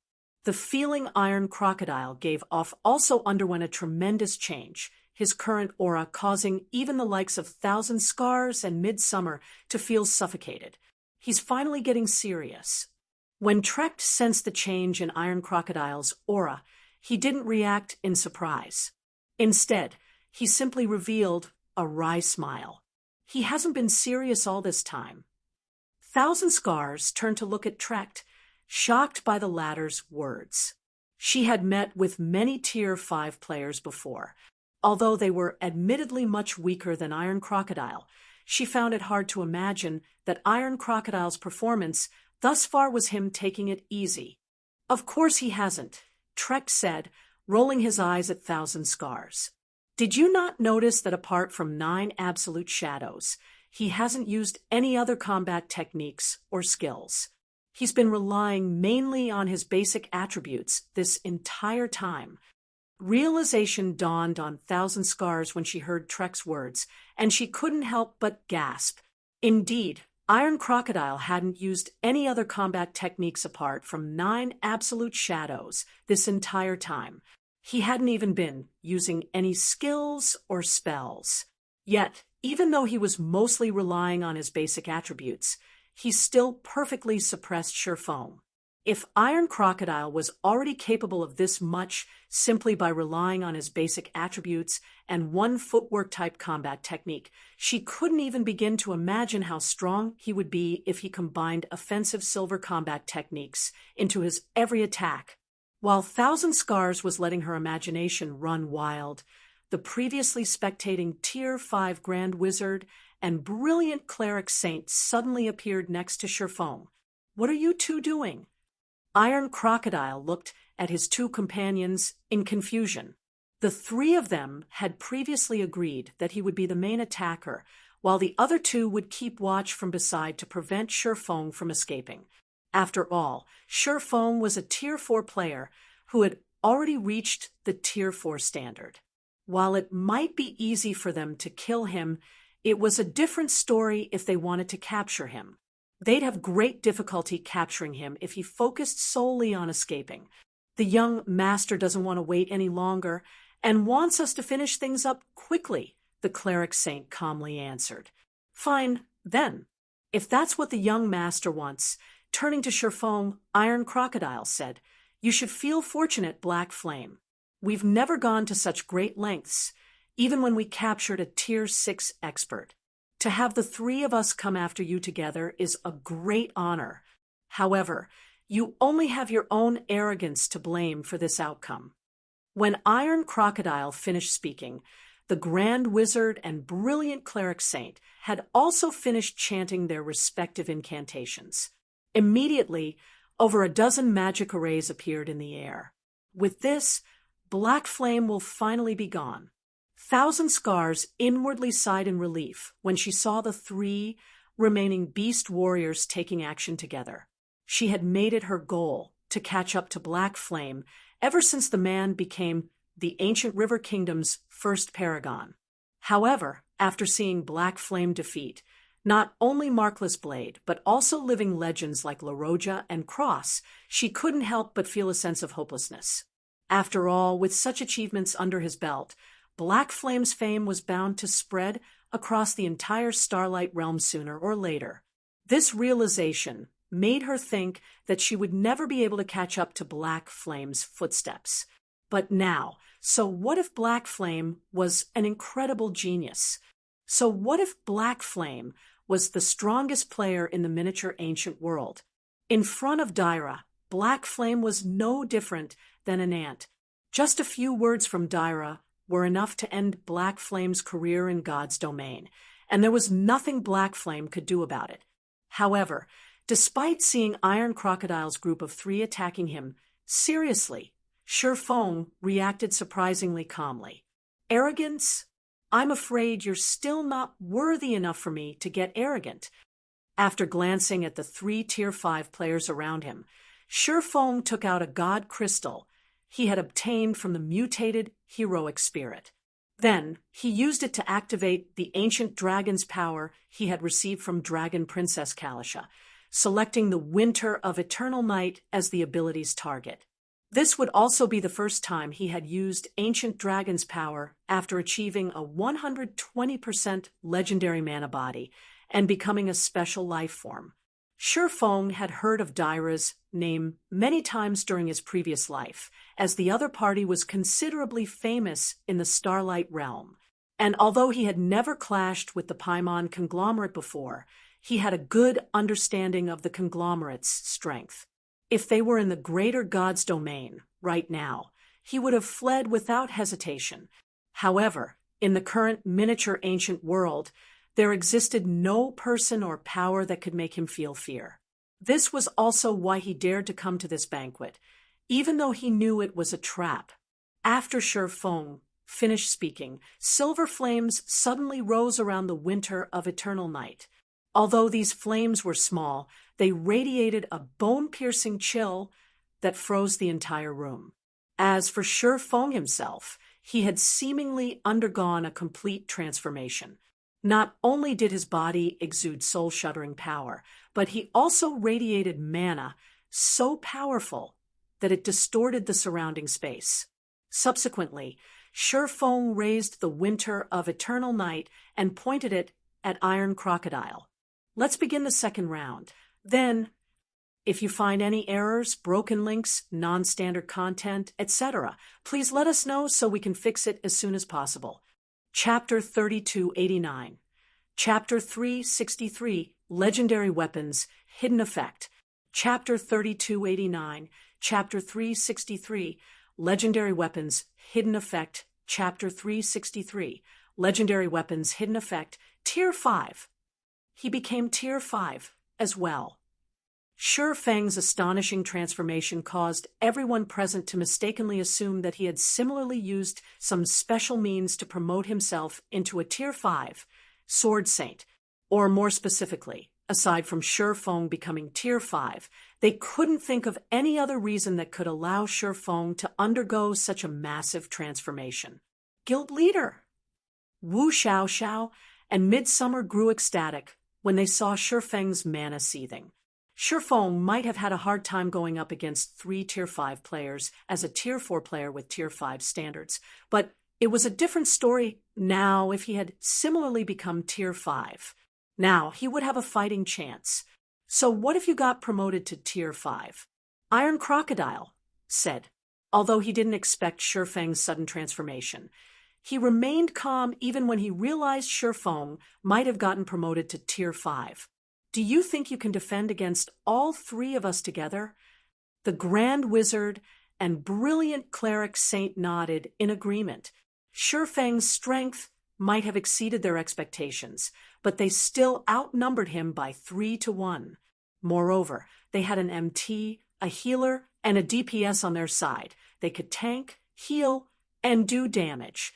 They could even take down a Tier 5 legendary boss if they wanted to, let alone a Tier 5 player.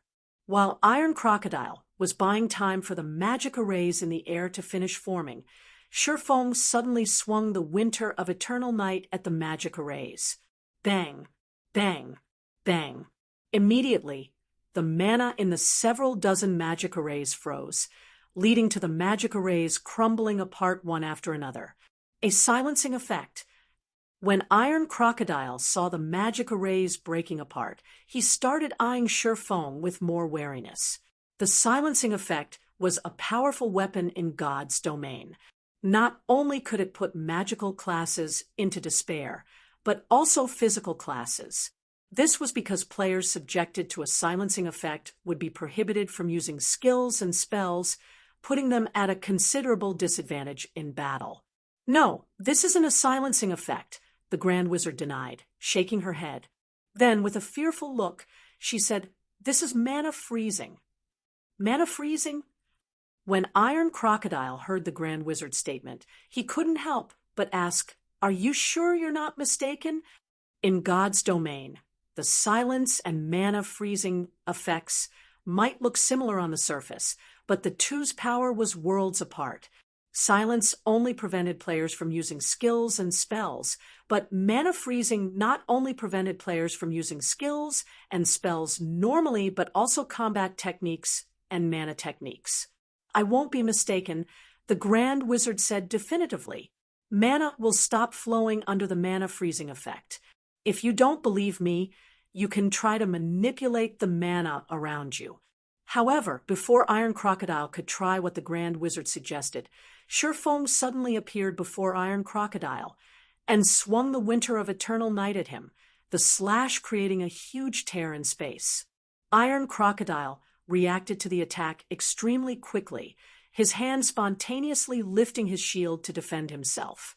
Boom! A loud explosion shook the entire Thunder Restaurant, followed by Iron Crocodile getting sent flying into a wall. Then, before anyone could react to the situation, Iron Crocodile suddenly shouted, "Retreat!" It was a word that shouldn't have emerged from Iron Crocodile's mouth. Yet, not only did it come out of the Sacred Sky Knight's mouth, but it had also echoed loudly throughout the room and in everyone's ears. Meanwhile, upon hearing these words, The eyes of the spectators in the room nearly bulged. This must be a lie. Thousand Scars couldn't believe her eyes as she stared at Iron Crocodile, who was embedded in the distant wall. Or, more specifically, the bisected shield in Iron Crocodile's left hand. One strike. With just one simple strike that didn't employ any techniques, Shi Feng had cut apart Iron Crocodile's epic shield. Not even legendary world bosses of the same level could accomplish such a feat, especially not when the person wielding the epic shield was a Tier 5 Sacred Sky Knight. Even though Shi Feng's attack had taken less than 10% of Iron Crocodile's HP, an indescribable sense of fear still assaulted the hearts of everyone present. At this moment, even Daira, who had remained calm and composed all this time, started to waver a little. So this is the case. No wonder LaRoja and Cross lost to him. When Trecht saw the clean cut through Iron Crocodile's bisected shield, bitterness and jealousy instantly colored his face. Only one thing could cut apart an epic shield so cleanly and effortlessly. It was also why Iron Crocodile and the others reacted so fearfully. A legendary weapon. Only weapons at the legendary rank or above could destroy an epic shield in one hit. Every legendary weapon possessed devastating might. With the help of a legendary weapon, even challenging Tier 6 players as a Tier 5 player would be possible, let alone challenging Tier 5 players as a Tier 4 player. It should be known that the gap between Tier 5 and Tier 6 was vastly bigger than between Tier 4 and Tier 5. It was so big that even a piece of legendary equipment couldn't mitigate the difference. Yet legendary weapons could do so, which was also what made legendary weapons so frightening and precious. Because of how powerful legendary weapons were, it was publicly acknowledged in the greater God's domain that so long as a Tier 4 player wielded a legendary weapon, this player would be nigh invincible even among Tier 5 players. Unless a Tier 5 player was clad in a fragmented legendary equipment set and wielded a fragmented legendary weapon, they couldn't even hold their ground against such a Tier 4 player. So, even though the three beast warriors still outnumbered Shi Feng, it probably wouldn't take Shi Feng more than a few attacks to thoroughly destroy all of their weapons and equipment. Croc, we'll leave him to you. After exchanging looks with each other, the Grand Wizard and brilliant Cleric Saint turned around and ran to Daira in a panic. Different from an amateur like Trecht, they were Tier 6 experts who had worked under the Paimon conglomerate for many years already. So, the information they knew about God's domain far exceeded Trecht's knowledge of the game. If Shi Feng merely had the ability to destroy epic weapons and equipment, they wouldn't have feared him at all. At worst, they'd die. As Daira's guards, they had long since grown accustomed to dying. What made them truly afraid weren't the basic attribute bonuses Shi Feng received from his legendary weapon. Instead, it was the hidden effect commonly shared by legendary weapons. Soul annihilation. There weren't many things in God's domain that could completely destroy a player's immortal soul. Unfortunately, legendary weapons just so happen to be one of those things. Don't you think it's a little too late to be leaving now? After glancing at the two people running to Daira, Shi Feng indifferently raised the legendary ranked Winter of Eternal Night and lightly swung it in Daira's direction. Third sword, Holy Annihilation. Suddenly, space in the room stagnated, and everyone found themselves incapable of moving. The only thing they could do was watch as a dark sword light cut across the room, erasing everything in its path. If you find any errors, broken links, non-standard content, etc., please let us know so we can fix it as soon as possible. Chapter 3290, Chapter 364, Poking a Hole Through the Heavens. Chapter 3290, Chapter 364, Poking a Hole Through the Heavens, Chapter 364, Poking a Hole Through the Heavens Thunder Restaurant, Top Floor VIP Room. Following the black sword light, a deathly silence enveloped the entire room as everyone stared at the same spot. Lord Daira. Thousand Scars fell into a daze as she looked at the shattered space and two scattered items in the middle of the room, her mind unable to believe what she was seeing was true. Daira, the most favored son of the Divine Seal Saint, one of the Paimon conglomerate's 3 overlords, was killed. Crazy. He is absolutely crazy. Meteor shot up from his seat when he saw Daira getting erased from the room. Then, he turned to look at the culprit behind Daira's death, his eyes full of fear. However, Meteor's fear didn't result from seeing Shifeng's space-shattering slash, but Daira's death instead. In Meteor's opinion, Shifeng was already plenty crazy for refusing Daira's invitation and attacking Daira's bodyguards. After all, Daira was an existence whom even the guild leaders of the Starlight Realm's upper-ranking hegemonic powers had a headache dealing with. Daira simply wasn't an existence geniuses like them could afford to provoke. Yet, now, Shifeng had made things infinitely worse by killing Daira. The degree of insanity needed to do such a thing was through the heavens. For a time, Meteor couldn't help but wonder if Shifeng even knew fear. At this moment, Meteor, an internal genius of the Paimon conglomerate, wasn't the only one horrified by this situation. Everyone who had come to attend Daira's banquet was equally petrified. It's over. Things are truly over now. Flanders, the Tower Alliance's vice guild leader, revealed a wry smile when he saw that Daira was no more. If Shifeng's previous act of defying Daira was considered only a minor transgression that could be remedied so long as Shifeng paid the appropriate price, then what Shifeng just did was no different than poking a hole through the heavens. Now, not just Shifeng, but even Zero Wing and all powers affiliated with Zero Wing were going to suffer. Everybody knew how much the Divine Seal Saint loved his youngest son. Simply because an upper-ranking hegemonic power had treated Daira poorly, the Divine Seal Saint had led his Divine Seal Legion to erase the upper-ranking hegemonic power's existence, shocking the entire Starlight Realm.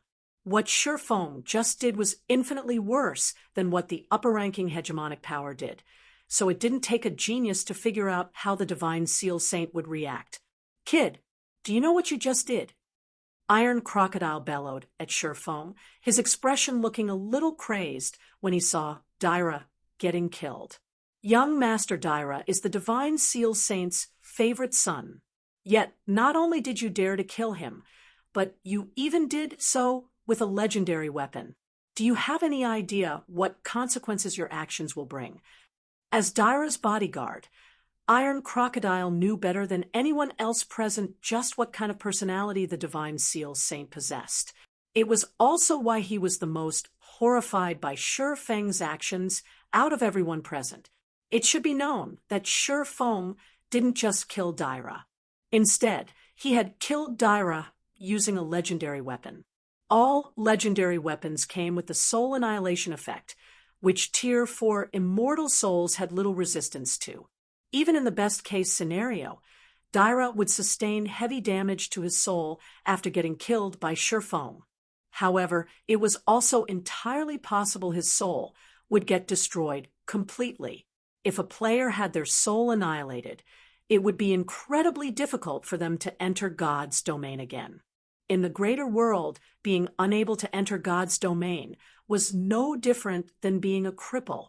A person unable to enter God's domain would be incapable of achieving a higher order of life and gaining a longer lifespan.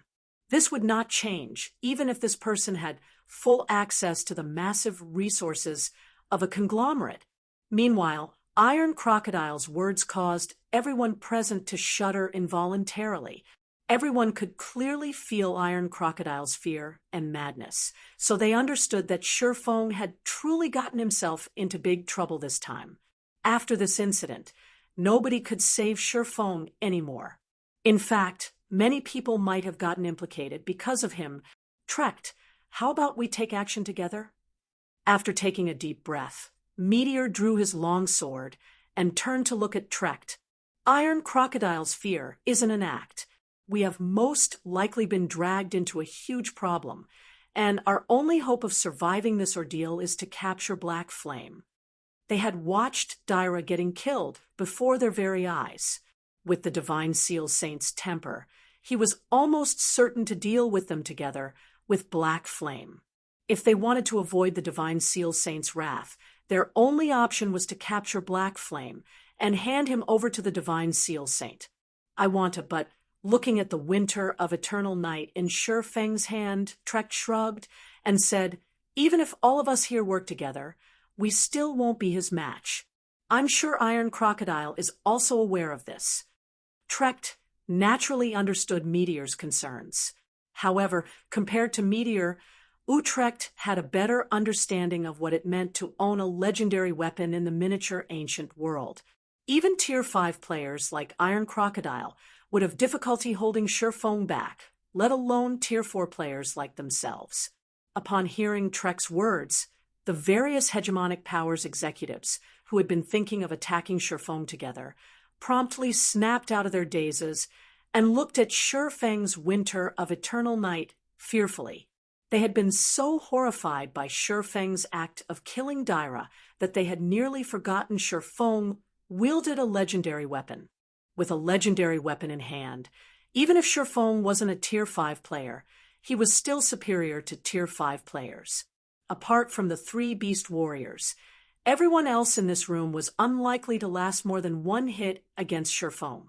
It was also because of this that Iron Crocodile and the other Beast Warriors did not take action against Shi Feng, choosing to only glare at him angrily.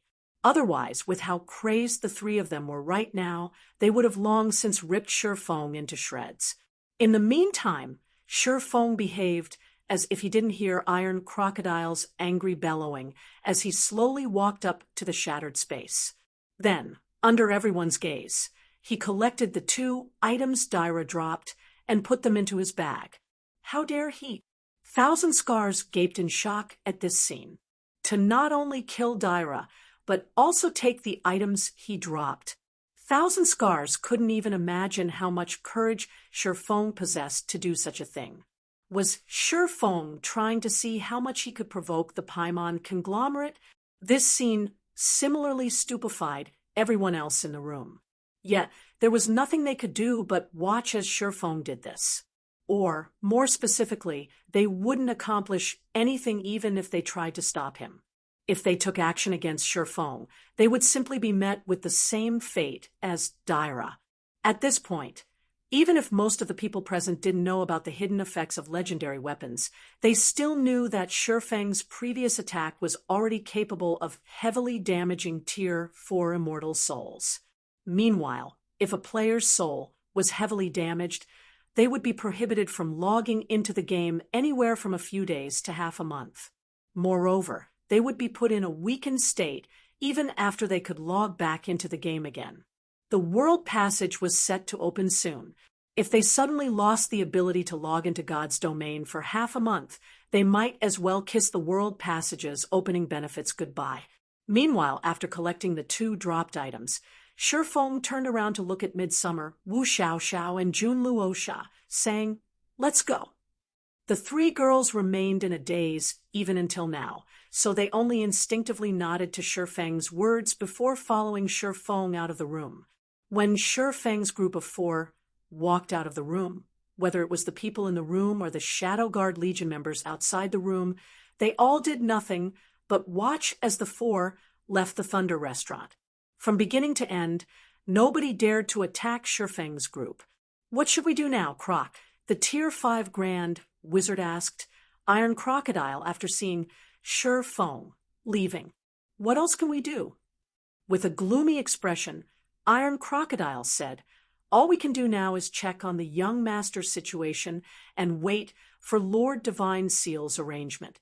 The Grand Wizard and brilliant Cleric Saint involuntarily shuddered when they heard the mention of the Divine Seal Saint.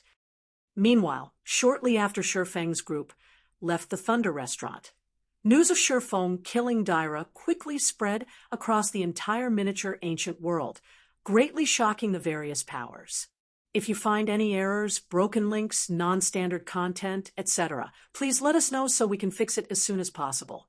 Chapter 3291, Chapter 365, Miniature Ancient World Shaken. Chapter 3291, Chapter 365, Miniature Ancient World Shaken. Chapter 365, Miniature Ancient World Shaken Thunder Fortress. Wind Bell Hotel. The Wind Bell Hotel was one of the few advanced hotels in the Thunder Fortress. Even though the hotel charged an exorbitant accommodation fee of 10 units of 7 luminaries crystal per day for its cheapest room, its rooms were still highly coveted by the various hegemonic powers. This was because it could not only allow players to recover from the corrosion of hostile energies, but it could also temporarily improve players' physique. More specifically, players could gain a 5% increase in their physique for up to 48 hours if they rested in the hotel for 8 hours. Currently, though, the Wind Bell Hotel was surrounded by over 100 Tier 4 experts. Moreover, when the various hegemonic powers Tier 4 titled experts saw these players' guild emblem, none dared to force their way into the hotel. Instead, they chose to look for other hotels to stay at. Lord St. Nine, I really have to thank you for your reminder on the flying ship.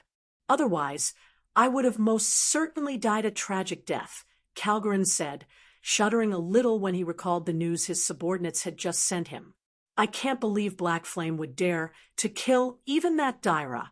He truly is insane. Any executive member of the Starlight Realm's various hegemonic powers and corporations would know about Daira. He was an existence even the helmsmen of corporations greatly feared. Yet, now, Black Flame had slain Daira. Once this news spread across the Starlight Realm, it would definitely shake the entire realm. St. Nine, who currently sat cross-legged in the middle of the lounge, also couldn't help but be taken aback when he finished reading the message Calgarin shared with him. Although I've long guessed that Black Flame isn't some small-time character, I didn't think he had kept so much hidden. A legendary weapon. With this thing in hand, I doubt anybody in the miniature ancient world can survive more than one attack from him. Meanwhile, in another advanced hotel, in the Thunder Fortress, Daira died. Franz fell into a daze when he read the message he had just received. Is Black Flame insane? Even the Starlight Realm's various upper-ranking hegemonic powers would have to treat Daira like he was their ancestor. After all, even disrespecting Daira was enough to lead to the elimination of their entire organization from God's domain, let alone harming Daira. As for the act of killing Daira, this was something nobody in the Starlight Realm dared to think about. It seems an unprecedented storm is going to sweep across this miniature world soon, Favre said, sighing when she finished reading the report. All of a sudden, she wasn't sure whether her niece Maria had a good eye for people or not anymore. Not only did Black Flame become the ancient River Kingdom's first paragon, but he even possessed a legendary weapon. With such strength, Black Flame would be invincible in the miniature ancient world. Originally, Black Flame could have accomplished great things in the miniature ancient world. Under his lead, Zero Wing could also develop its abyssal star primordial city into the miniature ancient world's #1 city.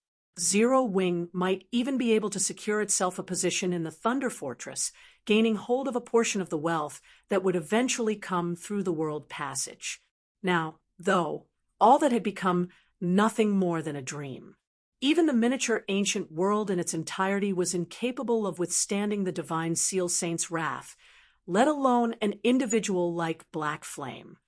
Meanwhile, after the miniature ancient world's various powers received news of Daira's death, apart from feeling shocked, they also felt delighted. I have to admit that Black Flame is indeed strong. If he can kill even Daira, he is undoubtedly the strongest player in the current miniature ancient world. Originally, I thought Zero Wing would make a comeback in the world passages opening this time. Now, though Zero Wing is finished, the moment the world passage opens will also be the moment of Black Flame's and Zero Wing's elimination. There was only a limited amount of reward points to go around during the world passages opening, Originally, Zero Wing could have relied on Black Flame's fame and strength to secure a share of the World Passage's opening benefits. So, Black Flame's and Zero Wing's elimination would naturally be good news for the various powers. Brother Black Flame, now that you've killed Dyra, the Divine Seal Saint definitely won't rest until you're gone, Midsummer worriedly said as she looked at Sherfone. The Paimon conglomerate might not have much strength in the current miniature ancient world, but once the world passage opens, this world will no longer be safe. Before access to a god's domain or miniature world became open, it would be subjected to the main god system's protection. Under the system's protection, even apex powers would have difficulty laying their hands on it. However, it was a different story once a god's domains or miniature world's world passage opened.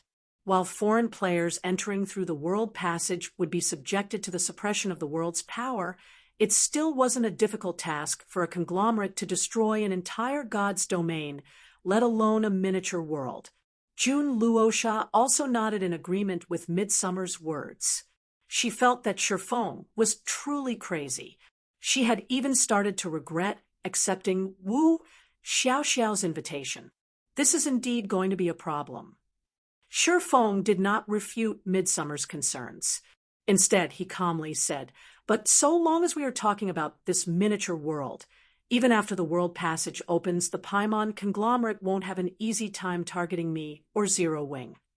The world passage wouldn't become fully opened all at once. Instead, it was a gradual process. In a certain sense, it could be considered a protection mechanism for the affected world's players, giving them time to adapt to the greater god's domain. Although the opening of the miniature ancient world's world passage would immediately allow players from other worlds to enter, only Tier 4 players could enter the miniature ancient world at the beginning. Only after some time had passed would Tier 5 and Tier 6 players be allowed to enter directly. Hence, so long as Sherfone had enough god crystals to temporarily upgrade the Winter of Eternal Night to the legendary rank, he had no reason to fear Tier 4 players. Any number of Tier 4 players the Paimon conglomerate sent at him would merely be cannon fodder. This was also why he dared to kill Dyra. However, a larger part of why Sherfone had chosen to kill Dyra was because of his contract with the Dragon Princess. So long as he could collect 300 god crystals to help the Dragon Princess recover her strength, he would not have to fear any power in the miniature ancient world. After all, the Dragon Princess's strength was no joke. After Sherfone finished speaking, the group of 4 also arrived at Zero Wing's gathering point in the Thunder Fortress, the Blood Rabbit Hotel. If you find any errors, broken links, non-standard content, etc., please let us know so we can fix it as soon as possible. Chapter 3292, Chapter 366, Astonishing Zero Wing, Chapter 3292, Chapter 366, Astonishing Zero Wing, Chapter 366, Astonishing Zero Wing Thunder Fortress, Blood Rabbit Hotel. The Blood Rabbit Hotel was a basic hotel located on the edge of the Thunder Fortress. Its location in the Thunder Fortress was far from ideal. Not only was it far from the port, but it was also a considerable distance from the Adventurers Association. As a result, not even independent players would choose to rest here. The Blood Rabbit Hotel's only advantages over other hotels were its price and size. It only cost 5 magic crystals a day to rent a room in the hotel. The hotel was also on the larger side of basic hotels, with well over 1,000 rooms. Currently, many players were crowded outside the 6-story tall Blood Rabbit Hotel. Every one of these players wore 6-winged emblems on their chests. Although over 90% of these players were Tier 3 players, the number of Tier 4 players among them was no fewer than the Tier 4 players the various hegemonic powers possessed. When Sherfang's group of 4 stepped into the Blood Rabbit Hotel's lobby, even Sherfang, who had not returned to the miniature ancient world for some time, couldn't help but be surprised by what he saw. At this time, Su Qianlu and the other executives of Zero Wing were already gathered in the lobby. However, compared to before Shifeng left the miniature ancient world, Zero Wing now had many more executive members. Moreover, apart from Su Qianlu, Fire Cloud, Happy Snow, and Rampant Blade, everyone else had also reached Tier 4. Among the new executives were Mysterious Moons, Zhui Yalan, Lin Yaoyu, and Crimson Seal. There were also the Star Alliance's Galaxy Past, and the Purple Light trading firms Echoing Judgment, Wordless Ember, and Slumbering Quicksand. When Shifeng was away from the miniature ancient world, Mysterious Moon, the Star Alliance, and the Purple Light trading firm had all chosen to merge into Zero Wing.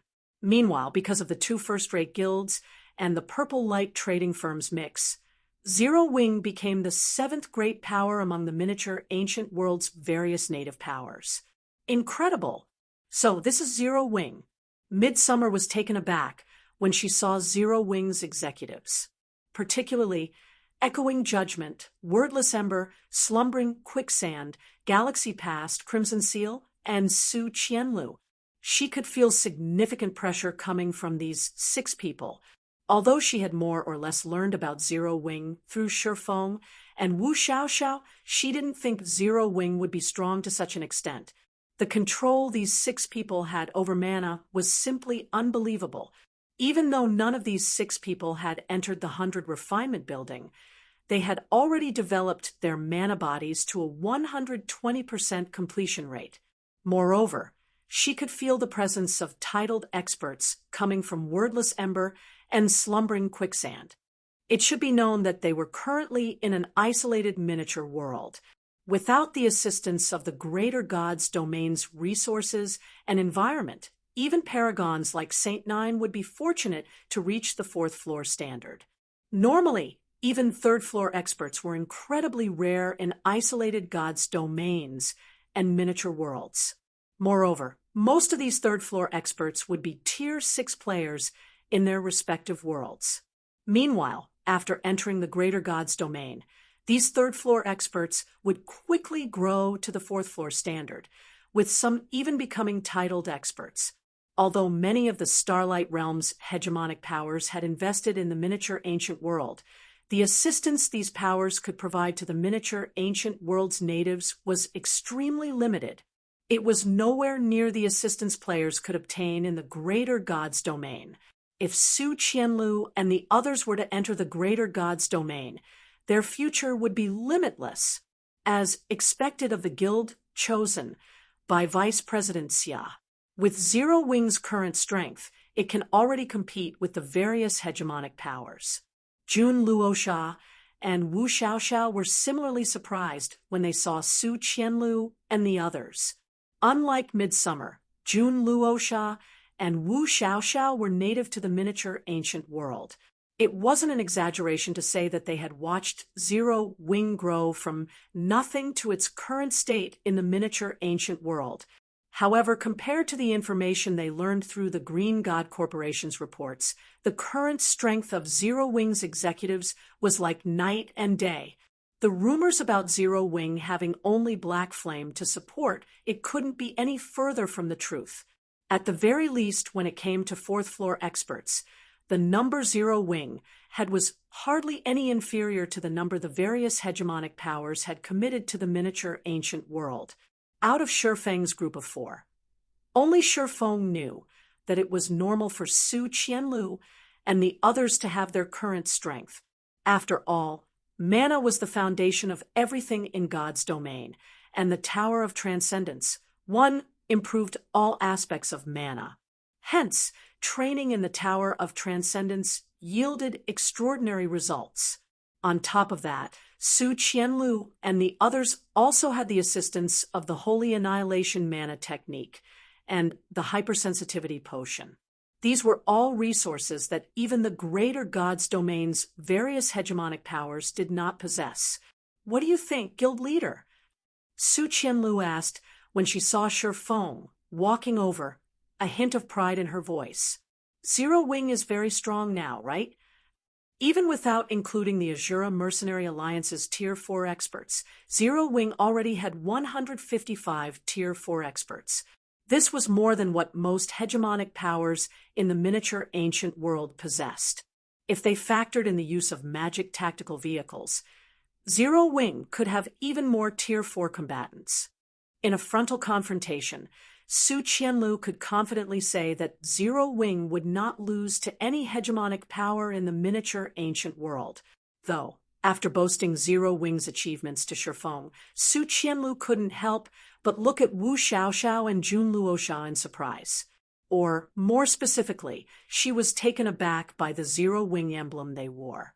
She didn't think that Jinhai City's famous genius Wu Xiaoxiao would actually join Zero Wing, much less Jun Luosha, the Green God Corporation's #1 genius. This was definitely big news. After all, Jun Luosha was highly coveted by even the various hegemonic powers. The guild has indeed grown a lot stronger while I was away, Shifeng said, nodding. The current Zero Wing might not be a match for the Greater God's domain's various hegemonic powers, but it was undoubtedly stronger than the detached forces the various hegemonic powers had sent to the miniature ancient world. We've already heard about the matter regarding Daira, guild leader Su Qianlu said. We'll definitely have to teach the Paimon conglomerate a good lesson once the world passage opens. Commander Laura has also said that her party will come to our aid as soon as possible. We'll make sure the Paimon conglomerate's entry into the world passage will be a one-way trip. Other powers might be able to tolerate their guild leaders signing a slave contract, but that was not something Zero Wing could tolerate. Had she been at the banquet, she would have definitely taught Daira a lesson without hesitation. If Commander Laura's party can come, that is indeed good news. Shifeng was surprised. Laura Crater and her companions were very mysterious in their actions. Ever since they arrived in the miniature ancient world, they would hardly ever show themselves. Yet, every member of their party was incredibly strong, much stronger than even the likes of Wordless Ember and Slumbering Quicksand. But even with their help, we still need a little something else to go up against the Paimon conglomerate. Have you prepared the materials I asked you to gather? After returning to the miniature ancient world, Shifeng immediately contacted Su Qianlu and asked her to prepare the materials needed for the primordial divine dragon summoning. Although these materials were scarce in the miniature ancient world, preparing 1 or 2 sets should still be possible. And because the primordial divine dragon summoning's magic array scrolls had a 100% production success rate, every set of material collected would equal 1 complete set of magic array scrolls. Meanwhile, a Tier 5 primordial divine dragon's phantom was a weapon of mass destruction. It could be used to great effect even in a war between kingdoms in the Greater God's domain, let alone the miniature ancient world. I didn't have much preparation time, and you asked for a large variety of epic materials, so I only managed to collect 4 sets thus far. I'm going to need more time if you want more sets, Su Qianlu said in embarrassment as she took out a bag full of materials. 4 sets. Shifeng couldn't help but laugh. With this many, we can definitely make the Paimon conglomerate suffer. Meanwhile, after Shifeng was done allocating responsibilities in Zero Wing, he left for a room in the Blood Rabbit Hotel to start producing the scrolls for the primordial divine dragon summoning. Are these the items Daira dropped? Just as Shifeng was about to retrieve the material bag, he paused when he noticed 2 foreign items in his spatial bag. If you find any errors, broken links, non-standard content, etc., please let us know so we can fix it as soon as possible. Chapter 3293, Chapter 367, Unbelievable Fortune. Chapter 3293, Chapter 367, Unbelievable Fortune. Chapter 367, Unbelievable Fortune. Shifeng was at a loss for words as he looked at the 2 items in his hands. As expected of the Divine Seal Saint's favorite son, this degree of wealth is enough to put even upper-ranking hegemonic powers to shame. Out of the 2 items Daira dropped, one of them was a pouch with ancient runes covering it. When Shifeng saw this pouch, Mixed feelings filled his heart. An inferior legendary spatial bag. Indeed, one of the two dropped items was an inferior legendary spatial bag, something Shifeng had never owned, even in his previous life. In the greater gods domain, epic spatial bags were more or less regarded as the highest-ranked spatial bag players could get their hands on. Meanwhile, the value of epic spatial bags could rival fragmented legendary items. Epic spatial bags were highly valuable because they could store non-bag space items, like 7 luminaries crystals. So long as players had an epic spatial bag, they could carry these non-bag space items through teleportation arrays, drastically improving the efficiency of transporting these items. Even so, epic spatial bags had limited storage space. Generally, an epic spatial bag could only hold up to 100 non-bag space items. If all this space was used to store 7 luminaries crystals, an epic spatial bag could carry 1 million units. Because of this, players couldn't transport a large amount of non-bag space items like merchant caravans simply by relying on one or even several epic spatial bags. However, it was a different story for inferior legendary spatial bags. The capacity of one was on par with a medium-sized guild warehouse. In other words, it could store up to 1,000 non-bag space items or 10 million units of 7 luminaries crystal. One inferior legendary spatial bag could already rival the cargo load of a small merchant caravan in the greater gods domain. Because of this, inferior legendary spatial bags were astronomical in value. It was even more valuable than legendary weapons. At the same time, inferior legendary spatial bags were incredibly rare, and there did not exist more than 20 of them in the entire Starlight realm. Moreover, this was after many years of accumulation in the Starlight realm. So, for Daira to have one showed just how much the Divine Seal Saint loved his youngest son. However, compared to the inferior legendary spatial bag, the bag's contents were even more shocking. 7 luminaries crystals. A huge amount of 7 luminaries crystals. More specifically, 31 million units of 7 luminaries crystal. Even upper-ranking hegemonic powers would drool over such an amount. This amount was probably already enough to match an ordinary hegemonic power's entire stockpile. After all, many situations in the greater gods domain required the use of 7 luminaries crystal. Aside from letting Tier 5 players get promoted to Tier 6, 7 luminaries crystals were also needed to help Tier 6 players recover after death. So, it wasn't easy to accumulate 7 luminaries crystals. Meanwhile, aside from 7 luminaries crystals, the spatial bag also contained 29 god crystals and 5 bronze warships. This was wealth that the miniature ancient world's hegemonic powers could only dream of owning. It seems Daira has exploited the various hegemonic powers quite a lot, Shifeng thought as he looked at all the 7 luminaries crystals and god crystals in the inferior legendary spatial bag. There was no way this astonishing wealth came from the Divine Seal Saint. After all, even the Divine Seal Saint would have difficulty taking out such wealth. So, Daira must have acquired this wealth by exploiting the miniature ancient world's various hegemonic powers. Now, though, Daira's exploitation was going to benefit Shifeng. Afterward, Shifeng turned his gaze to the other item Daira dropped. It was a ring. A very extraordinary ring. Sacred Phantom Ring. Ring, fragmented legendary rank. Equipment requirement. Tier 4 all attributes. Increases according to the user's level. When equipped, increases all attributes by 40%. Increases reaction speed and attack speed by 100%. Weakens all attacks at Tier 5 and below by 70%. Ignore levels plus 20. Increases movement speed by 50%. Additional passive skill, Phantom Obstruction. Hides the wearer's information, preventing others from inspecting it. Additional active skill 1, True Phantom. Disguises all of the wearer's information.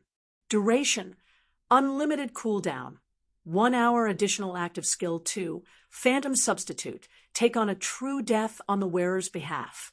Cooldown, 1 natural day, the sacred phantom ring will be dropped after taking on a true death on the wearer's behalf.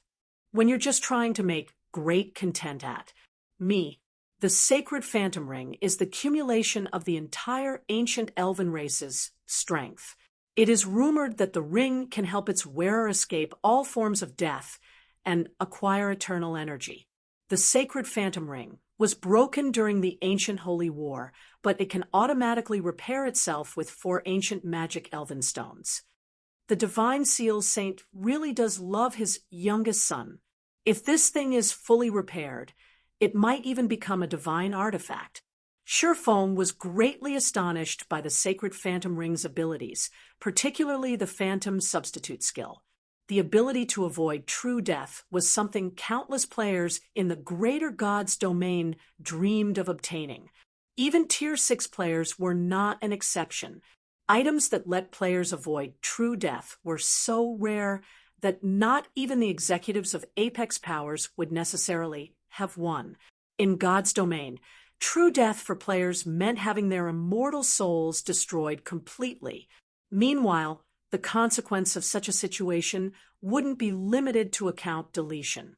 Instead, players who had their immortal souls destroyed would lose the right to enter God's domain for the rest of their lives. Many Tier 6 powerhouses wouldn't hesitate to trade a legendary weapon for the ability to escape true death even once. Not to mention, so long as players had a way of recovering the sacred phantom ring, it was technically possible to avoid true death once every day. Looking at the sacred phantom ring's effects, Shurfong found it hard to believe that it was only rated as a fragmented legendary item rather than a legendary item. After all, apart from letting its wearer avoid true death, the ring could also hide and disguise its wearer's information. While these 2 abilities might not be useful to Daira since nobody would dare to harm him under normal circumstances, these abilities were incredibly useful for people trying to evade detection or escape from pursuers. If the sacred phantom ring got repaired, Shurfong couldn't even begin to imagine how powerful its life-saving capabilities would become. If the ring turned out to be a divine artifact, it might truly be able to let its wearer escape all forms of death and become an unkillable existence. If that were the case, even the various Apex powers would have to fear such an existence. It seems killing Daira wasn't entirely a bad choice, Shurfong thought as he put on the sacred phantom ring, causing his basic attributes to increase significantly.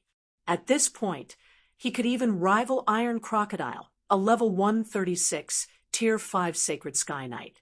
Subsequently, Shurfong turned his gaze to a tattered tablet in his spatial bag, a flash of excitement appearing in his eyes. Now that I have 34 God Crystals, I can use some to repair the Abyss Workshop certification.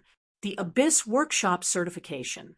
Even while damaged, the Abyss Workshop certification was already of great help to him, allowing him to recruit geniuses from the stratified abyssal realm and travel between worlds easily.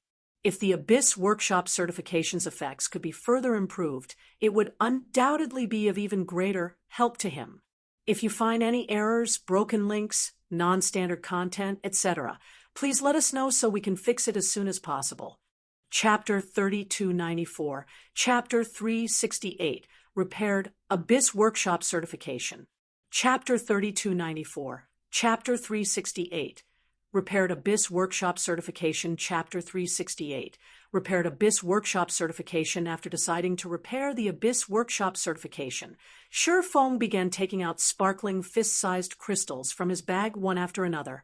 The power of Tier 6 gods was condensed in these crystals, and Shurfong merged 10 of these god crystals into the damaged stone slab on the floor. As soon as Shurfong merged the 10th god crystal with the stone slab, the latter seemingly came to life. Thump, thump, thump.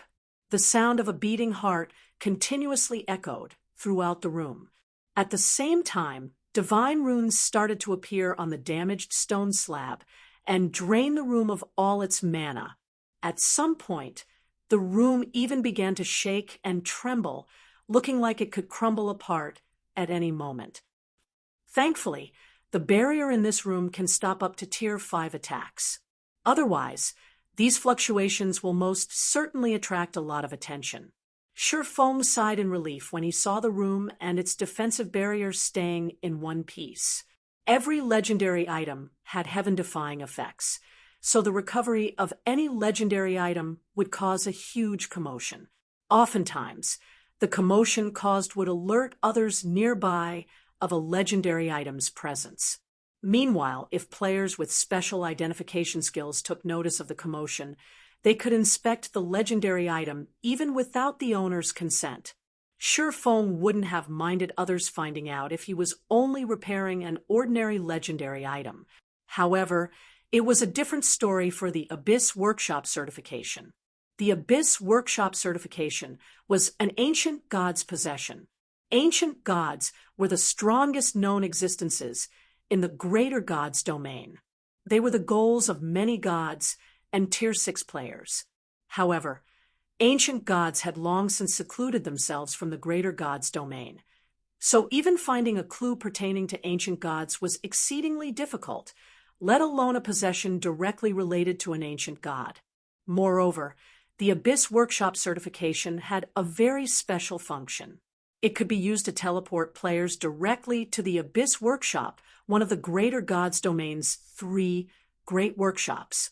This was a place all players and powers sought to visit. It was rumored that the 3 great workshops held the most advanced technologies available in the greater gods domain, and even the likes of epic combat puppets could be purchased from the 3 great workshops. Epic combat puppets.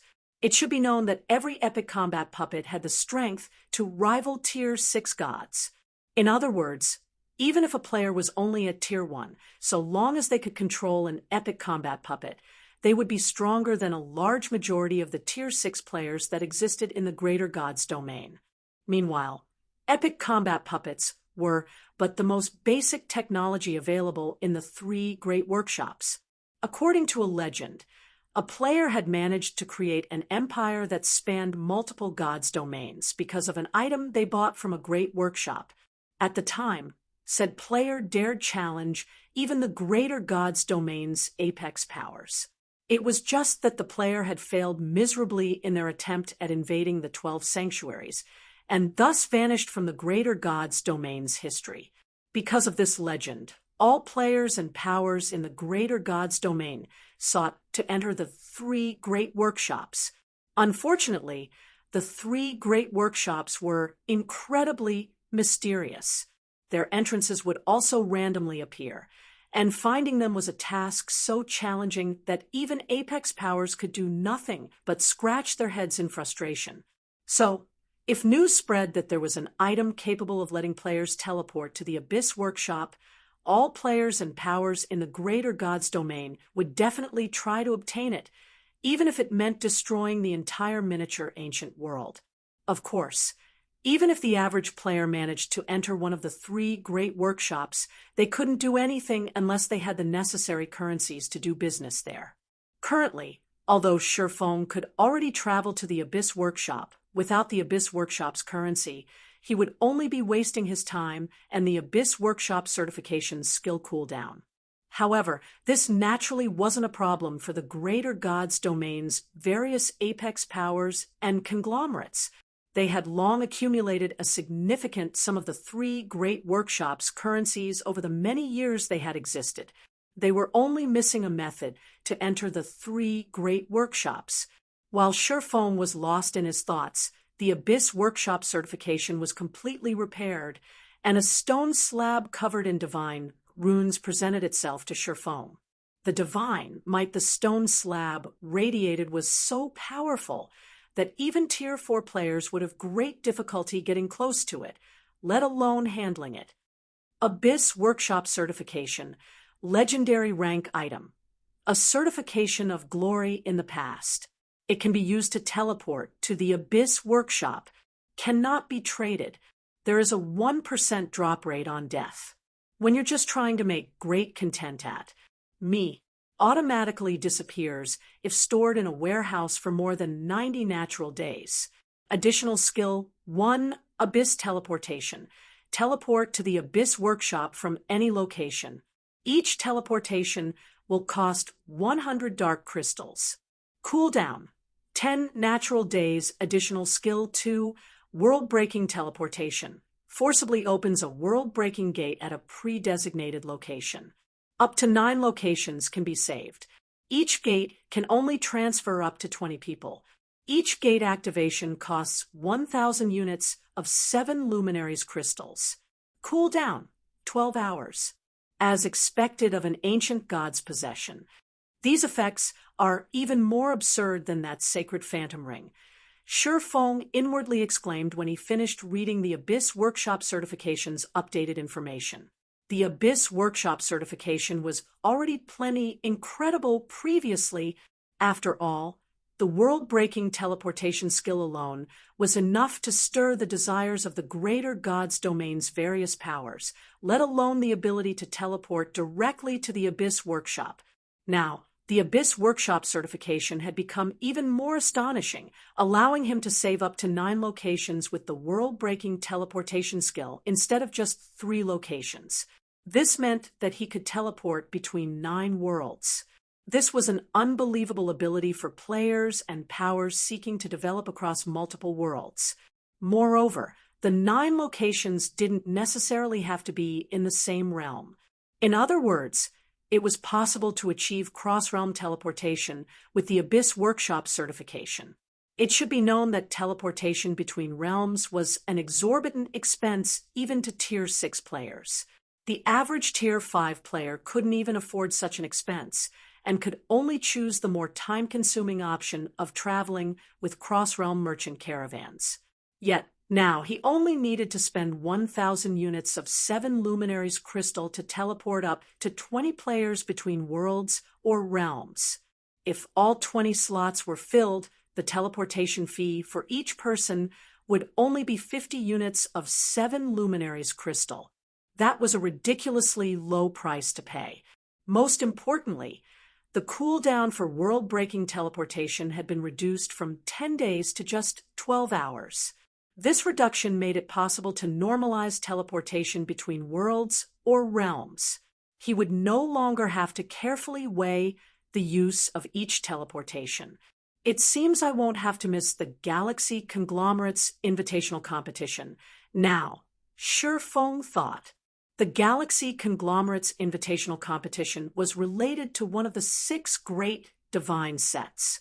Unless absolutely necessary, Shi Feng did not wish to give up on the invitational competition.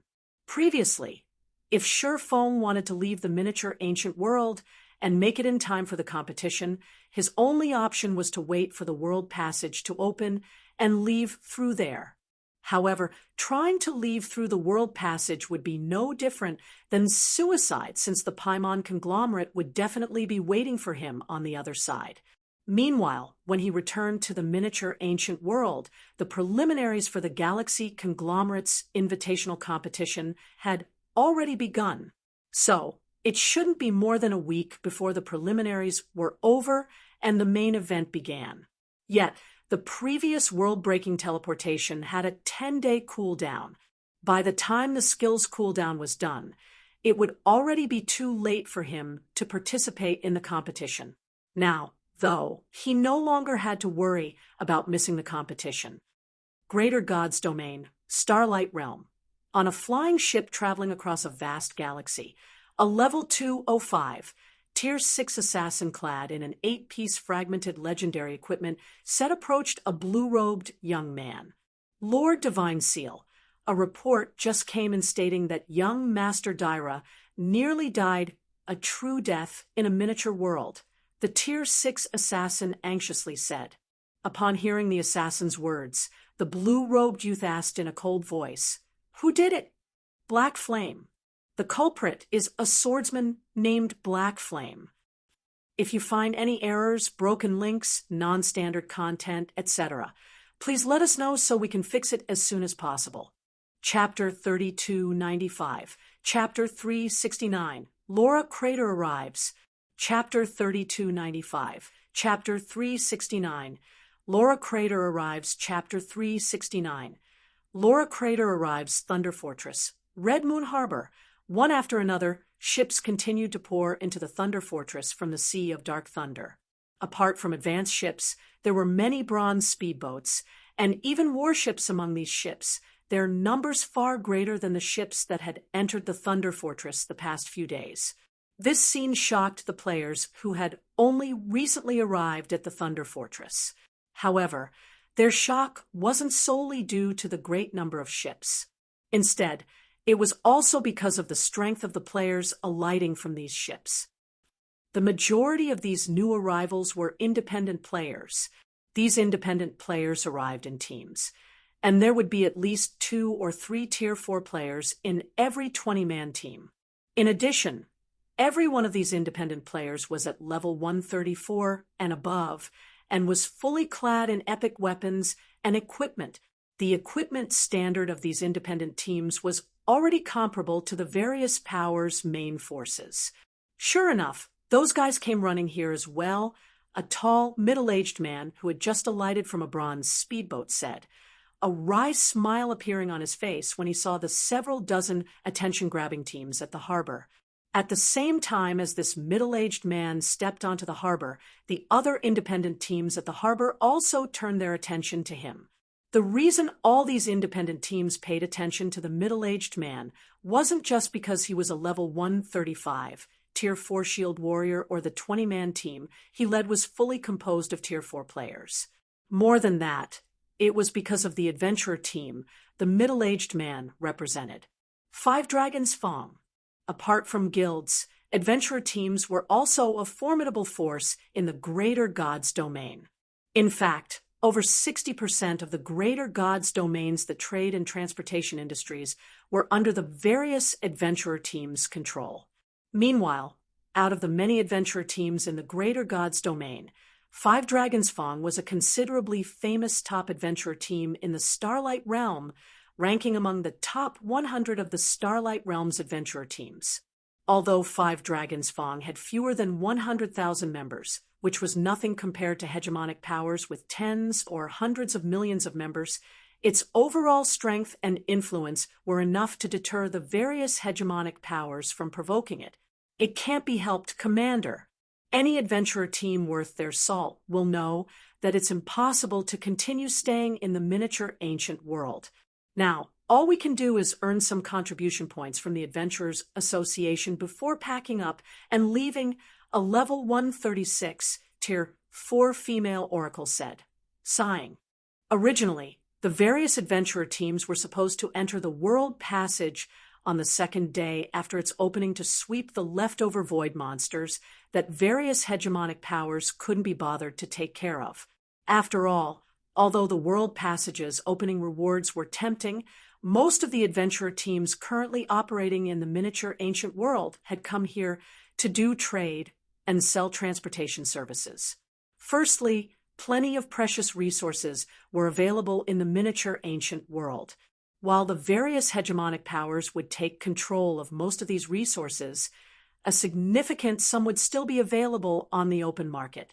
If the various adventurer teams resold these leftover resources in the Greater Gods domain, a significant profit could still be made. Not to mention, they could also resell resources exclusive to the Greater Gods domain in the miniature ancient world, making an equally large profit. Secondly, even after an isolated world's world passage opened, traveling between said world and the Greater Gods domain wouldn't be easy. Even the various hegemonic powers' elite teams could face annihilation if they weren't careful. Moreover, the danger in a world passage wasn't constant. Instead, it would change depending on the world passage's activation degree and the standard of the world it was connected to. Because of this, many players lacking strength might never be able to travel between worlds unless they received outside help. And this was where the various adventurer teams came in. Unfortunately, now that Shifeng had gone and killed Daira, the miniature ancient world had become an incredibly dangerous place, and any adventurer team worth its salt would know not to stay in this world for even a second longer. Indeed, the middle-aged man nodded. The Divine Seal Saint has gone crazy after learning about Dyra's death, so much so that he has mobilized the Commander Wind Seal to block off the entire world passage. From what I heard, the Divine Seal Saint is planning to eliminate Black Flame and everyone related to him. The Divine Seal Saint had 4 mighty experts working under him, also known as the 4 Seals. Not only did the 4 Seals receive the Divine Seal legacy, but each of them also led a team of 100 Tier 6 experts. And just one of these teams was enough to obliterate an ordinary hegemonic power. Although the Divine Seal Saint was only targeting Black Flame and those related to him, who could say for certain others wouldn't be implicated? If any unlucky team or player got falsely accused of having ties to Black Flame, that would be the end of their careers in God's domain and their lives in the real world. Because of this, neither adventurer teams nor powers that had entered the miniature ancient world dared to continue staying in this world. While the people in the Thunder Fortress were in an uproar, the Blood Rabbit Hotel welcomed a group of guests. Although this group consisted of only 6 players, the sight of these 6 caused everyone in the hotel's lobby to gasp. Not only were all 6 of these players at level 140, but every one of them had upwards of 3 fragmented legendary items. With such equipment and level, these 6 players definitely ranked at the very top of the miniature ancient world in terms of strength. Yet, these 6 players did not belong to a guild. Instead, they only came from an adventurer team, the Glimmer Adventurer Team. Even Sherfone was surprised when he saw Glimmer's party of 6.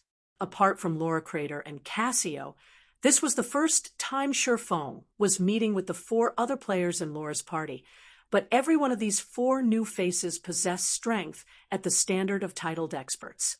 This was a lineup not even the various hegemonic powers could put together in the miniature ancient world. Yet, the Glimmer Adventurer Team managed to do so. Blood Rabbit Hotel, VIP Lounge, Guild Leader Black Flame. According to the information I received, I'm afraid Zero Wing cannot continue to stay in the miniature ancient world, Laura Crater frankly said. Then, in an earnest tone, she continued, "My suggestion is to temporarily disband Zero Wing and get ready to retreat from the miniature ancient world with a group of core members. Although the Divine Seal Saint will have a tight blockade on the other side, so long as I can get promoted to Tier 5, I am confident I can break through that blockade with a few dozen people.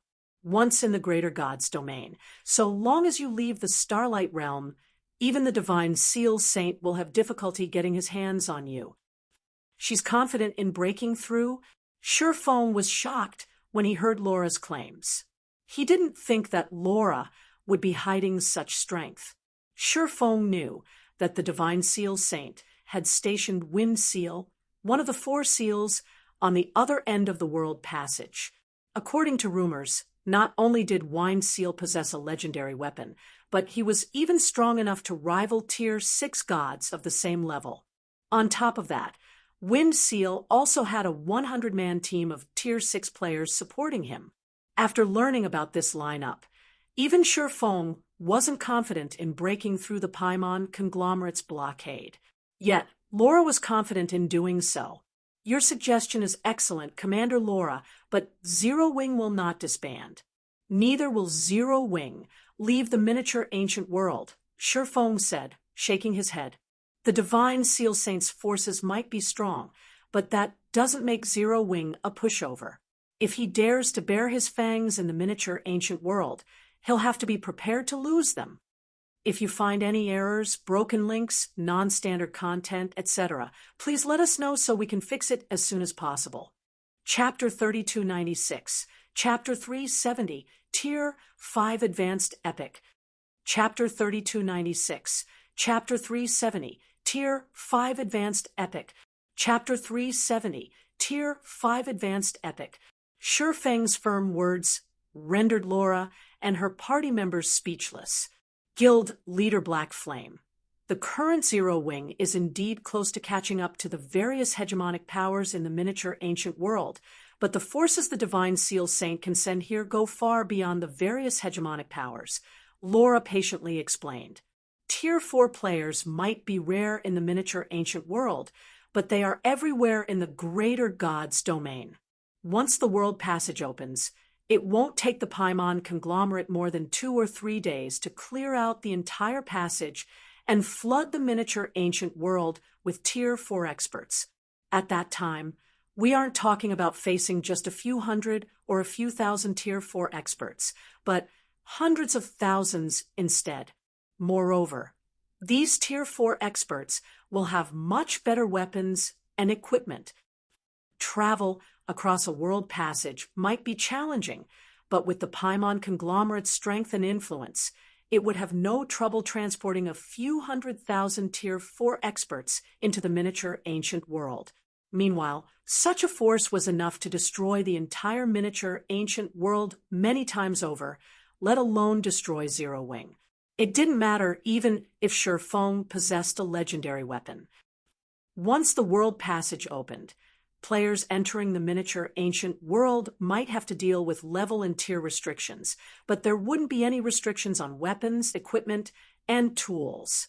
It might be hard to come by legendary weapons and equipment in the current miniature ancient world, but there were plenty in the greater God's domain.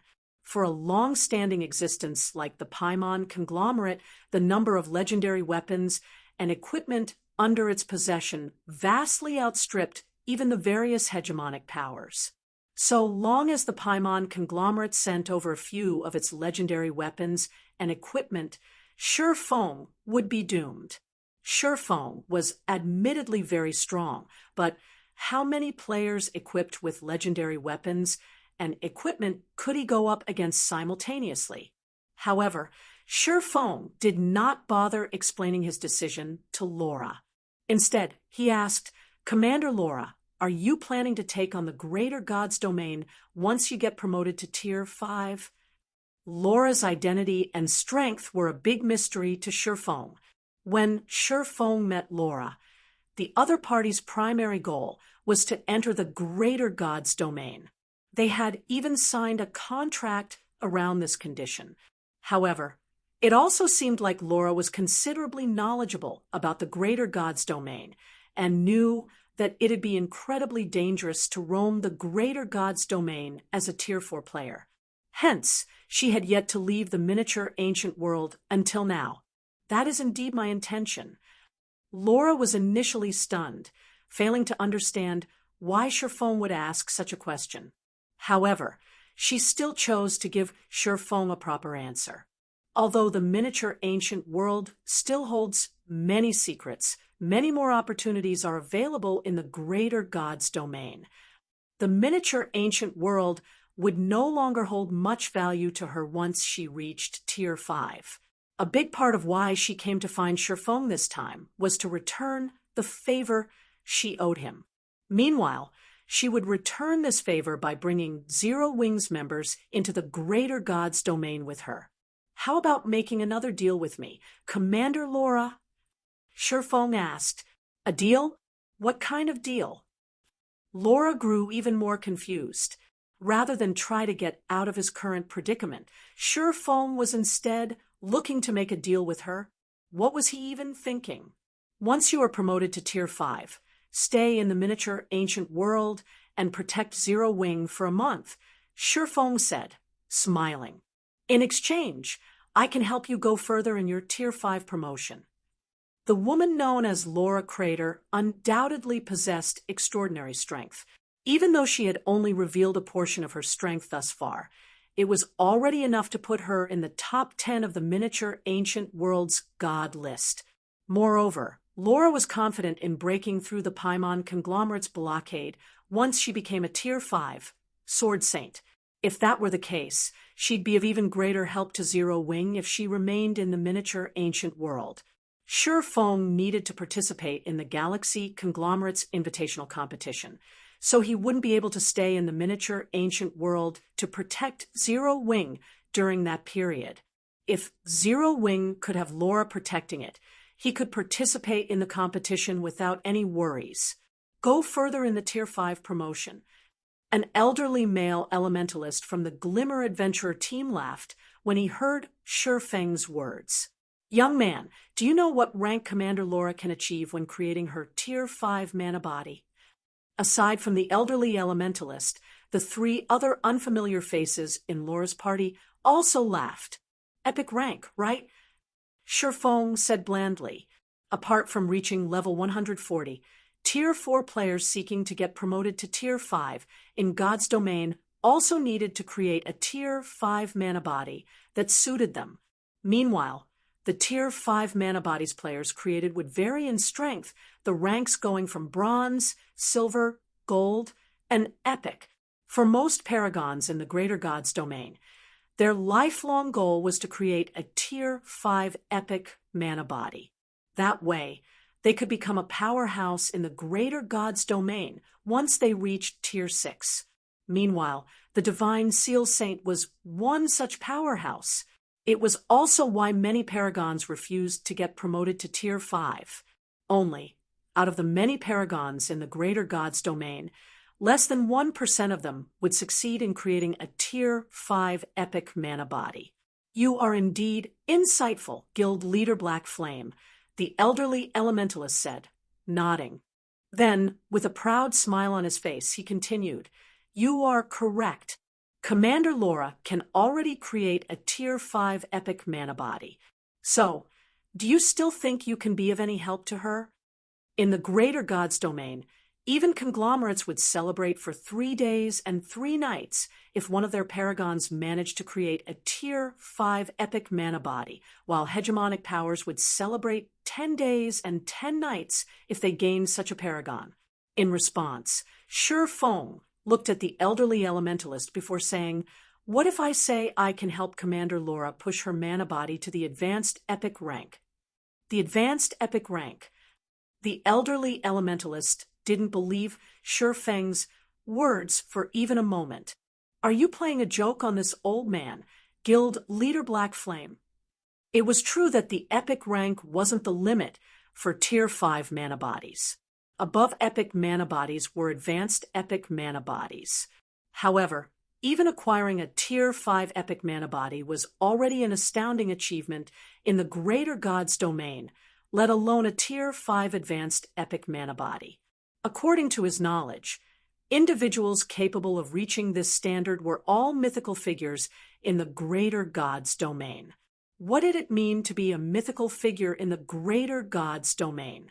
It meant that every one of these individuals was qualified to antagonize Apex powers. If you find any errors, broken links, non-standard content, etc., please let us know so we can fix it as soon as possible. Chapter 3297, Chapter 371, Legendary Reward. Chapter 3297. Chapter 371, Legendary Reward. Chapter 371, Legendary Reward. Blood Rabbit Hotel, VIP Lounge. This time, the elderly elementalist wasn't the only one who doubted Shi Feng's words. Even Laura couldn't believe what Shi Feng had just said. Guild Leader Black Flame. It is nigh impossible for me to create an advanced epic mana body, Laura said, shaking her head. Just creating an epic mana body is already my limit. The difficulty of creating an advanced version is several times greater. If there really exists a way that can help me create an advanced epic mana body, I wouldn't have chosen to get promoted to Tier 5 now. Which is why I said it is a transaction, Shi Feng calmly said to Laura. I will help you create an advanced epic mana body. In return, you will help me protect Zero Wing for a month.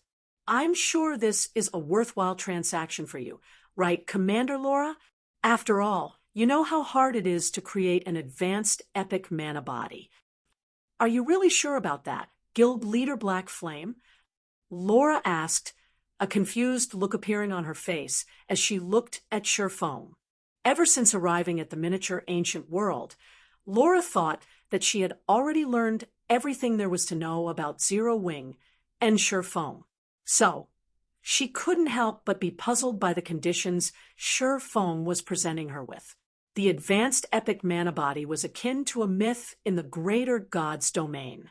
It was something even conglomerates and apex powers could only hope and pray to obtain. Yet, Shifeng spoke as if attaining it wasn't a challenge. Instead, it was only a matter of whether he wanted to or not. If Shifeng truly did have a way to help others achieve an advanced epic mana body, any paragon in the greater god's domain wouldn't hesitate to work for Shifeng for even a decade, let alone a month. Of course. Shifeng smiled and nodded. We can even sign a god's domain contract on it. If you fail to create an advanced epic mana body, you won't have to protect Zero Wing in the miniature ancient world.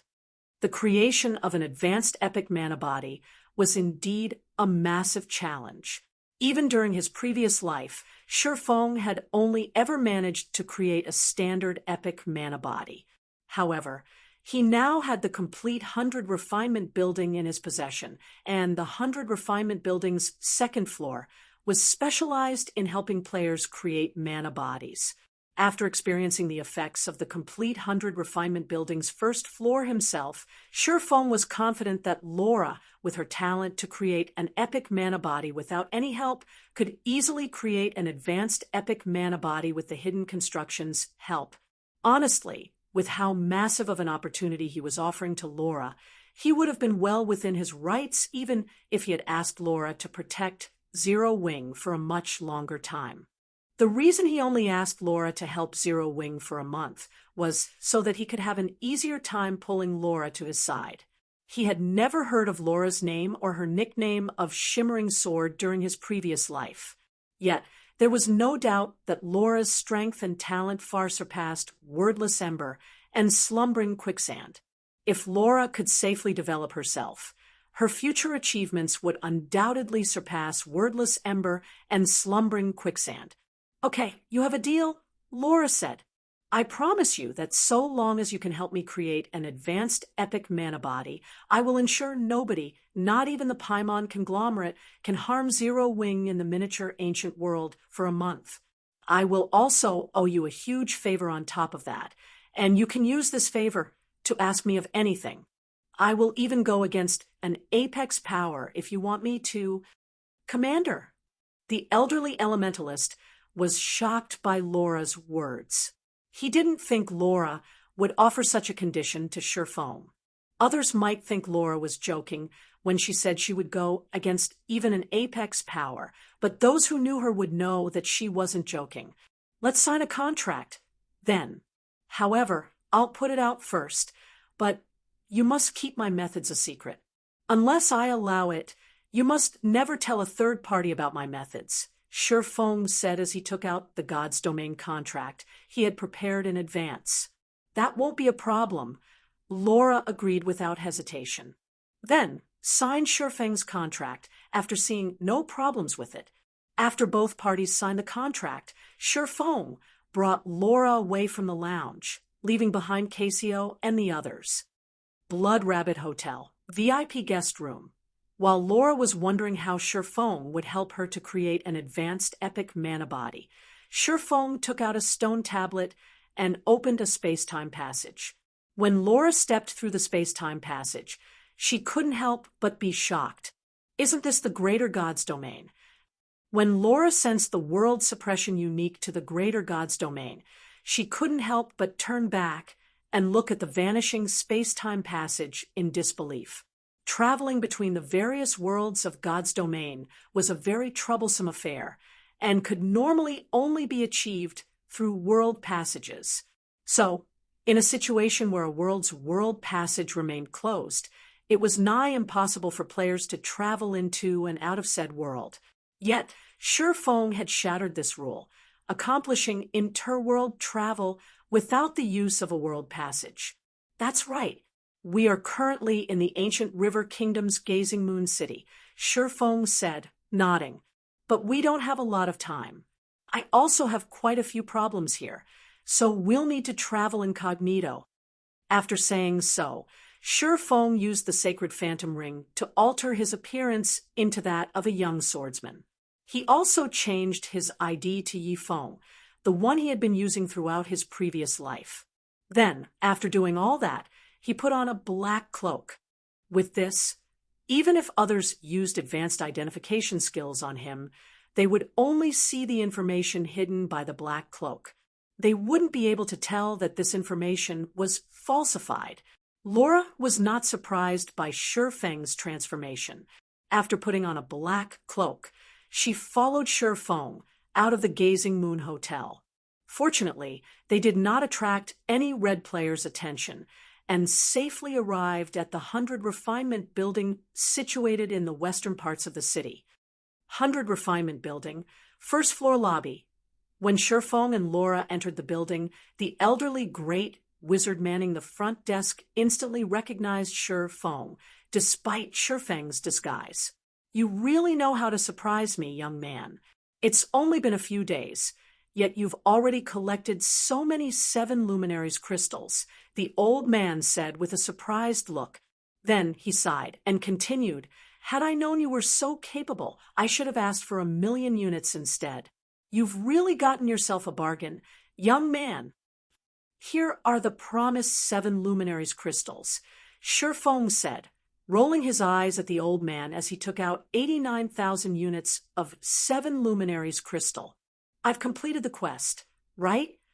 It should be known that 100,000 units of 7 luminaries crystal were not a small amount. If he didn't get lucky and acquire Daira's wealth, he would have needed to expend a lot of effort to gather the required crystals. Fine." After accepting the 7 luminaries crystals, the great wizard sighed again and said, "Your quest is complete. All of this 100 Refinement Building now belongs to you." After saying so, the elderly great wizard passed a crystalline key to Shifeng before vanishing without a trace. Immediately afterward, Shifeng received a series of system notifications. "System, congratulations. You have completed the legendary quest 100 Refinement Mana Body, rewarding Demon God's Key, 10 levels, and 30 free legacy skill points. System, you will have to pay a monthly management fee of 10,000 units of 7 luminaries crystal for the 100 Refinement Building. If you fail to make payment for 3 consecutive months, Gazing Moon City will repossess all authority over the 100 Refinement Building. System, you have activated the second phase of the legendary Quest 100 Refinement Mana Body. Quest content: create a Tier 5 legendary mana body within 50 days. Rewards unknown. Penalties unknown. If you find any errors, broken links, non-standard content, etc., please let us know so we can fix it as soon as possible.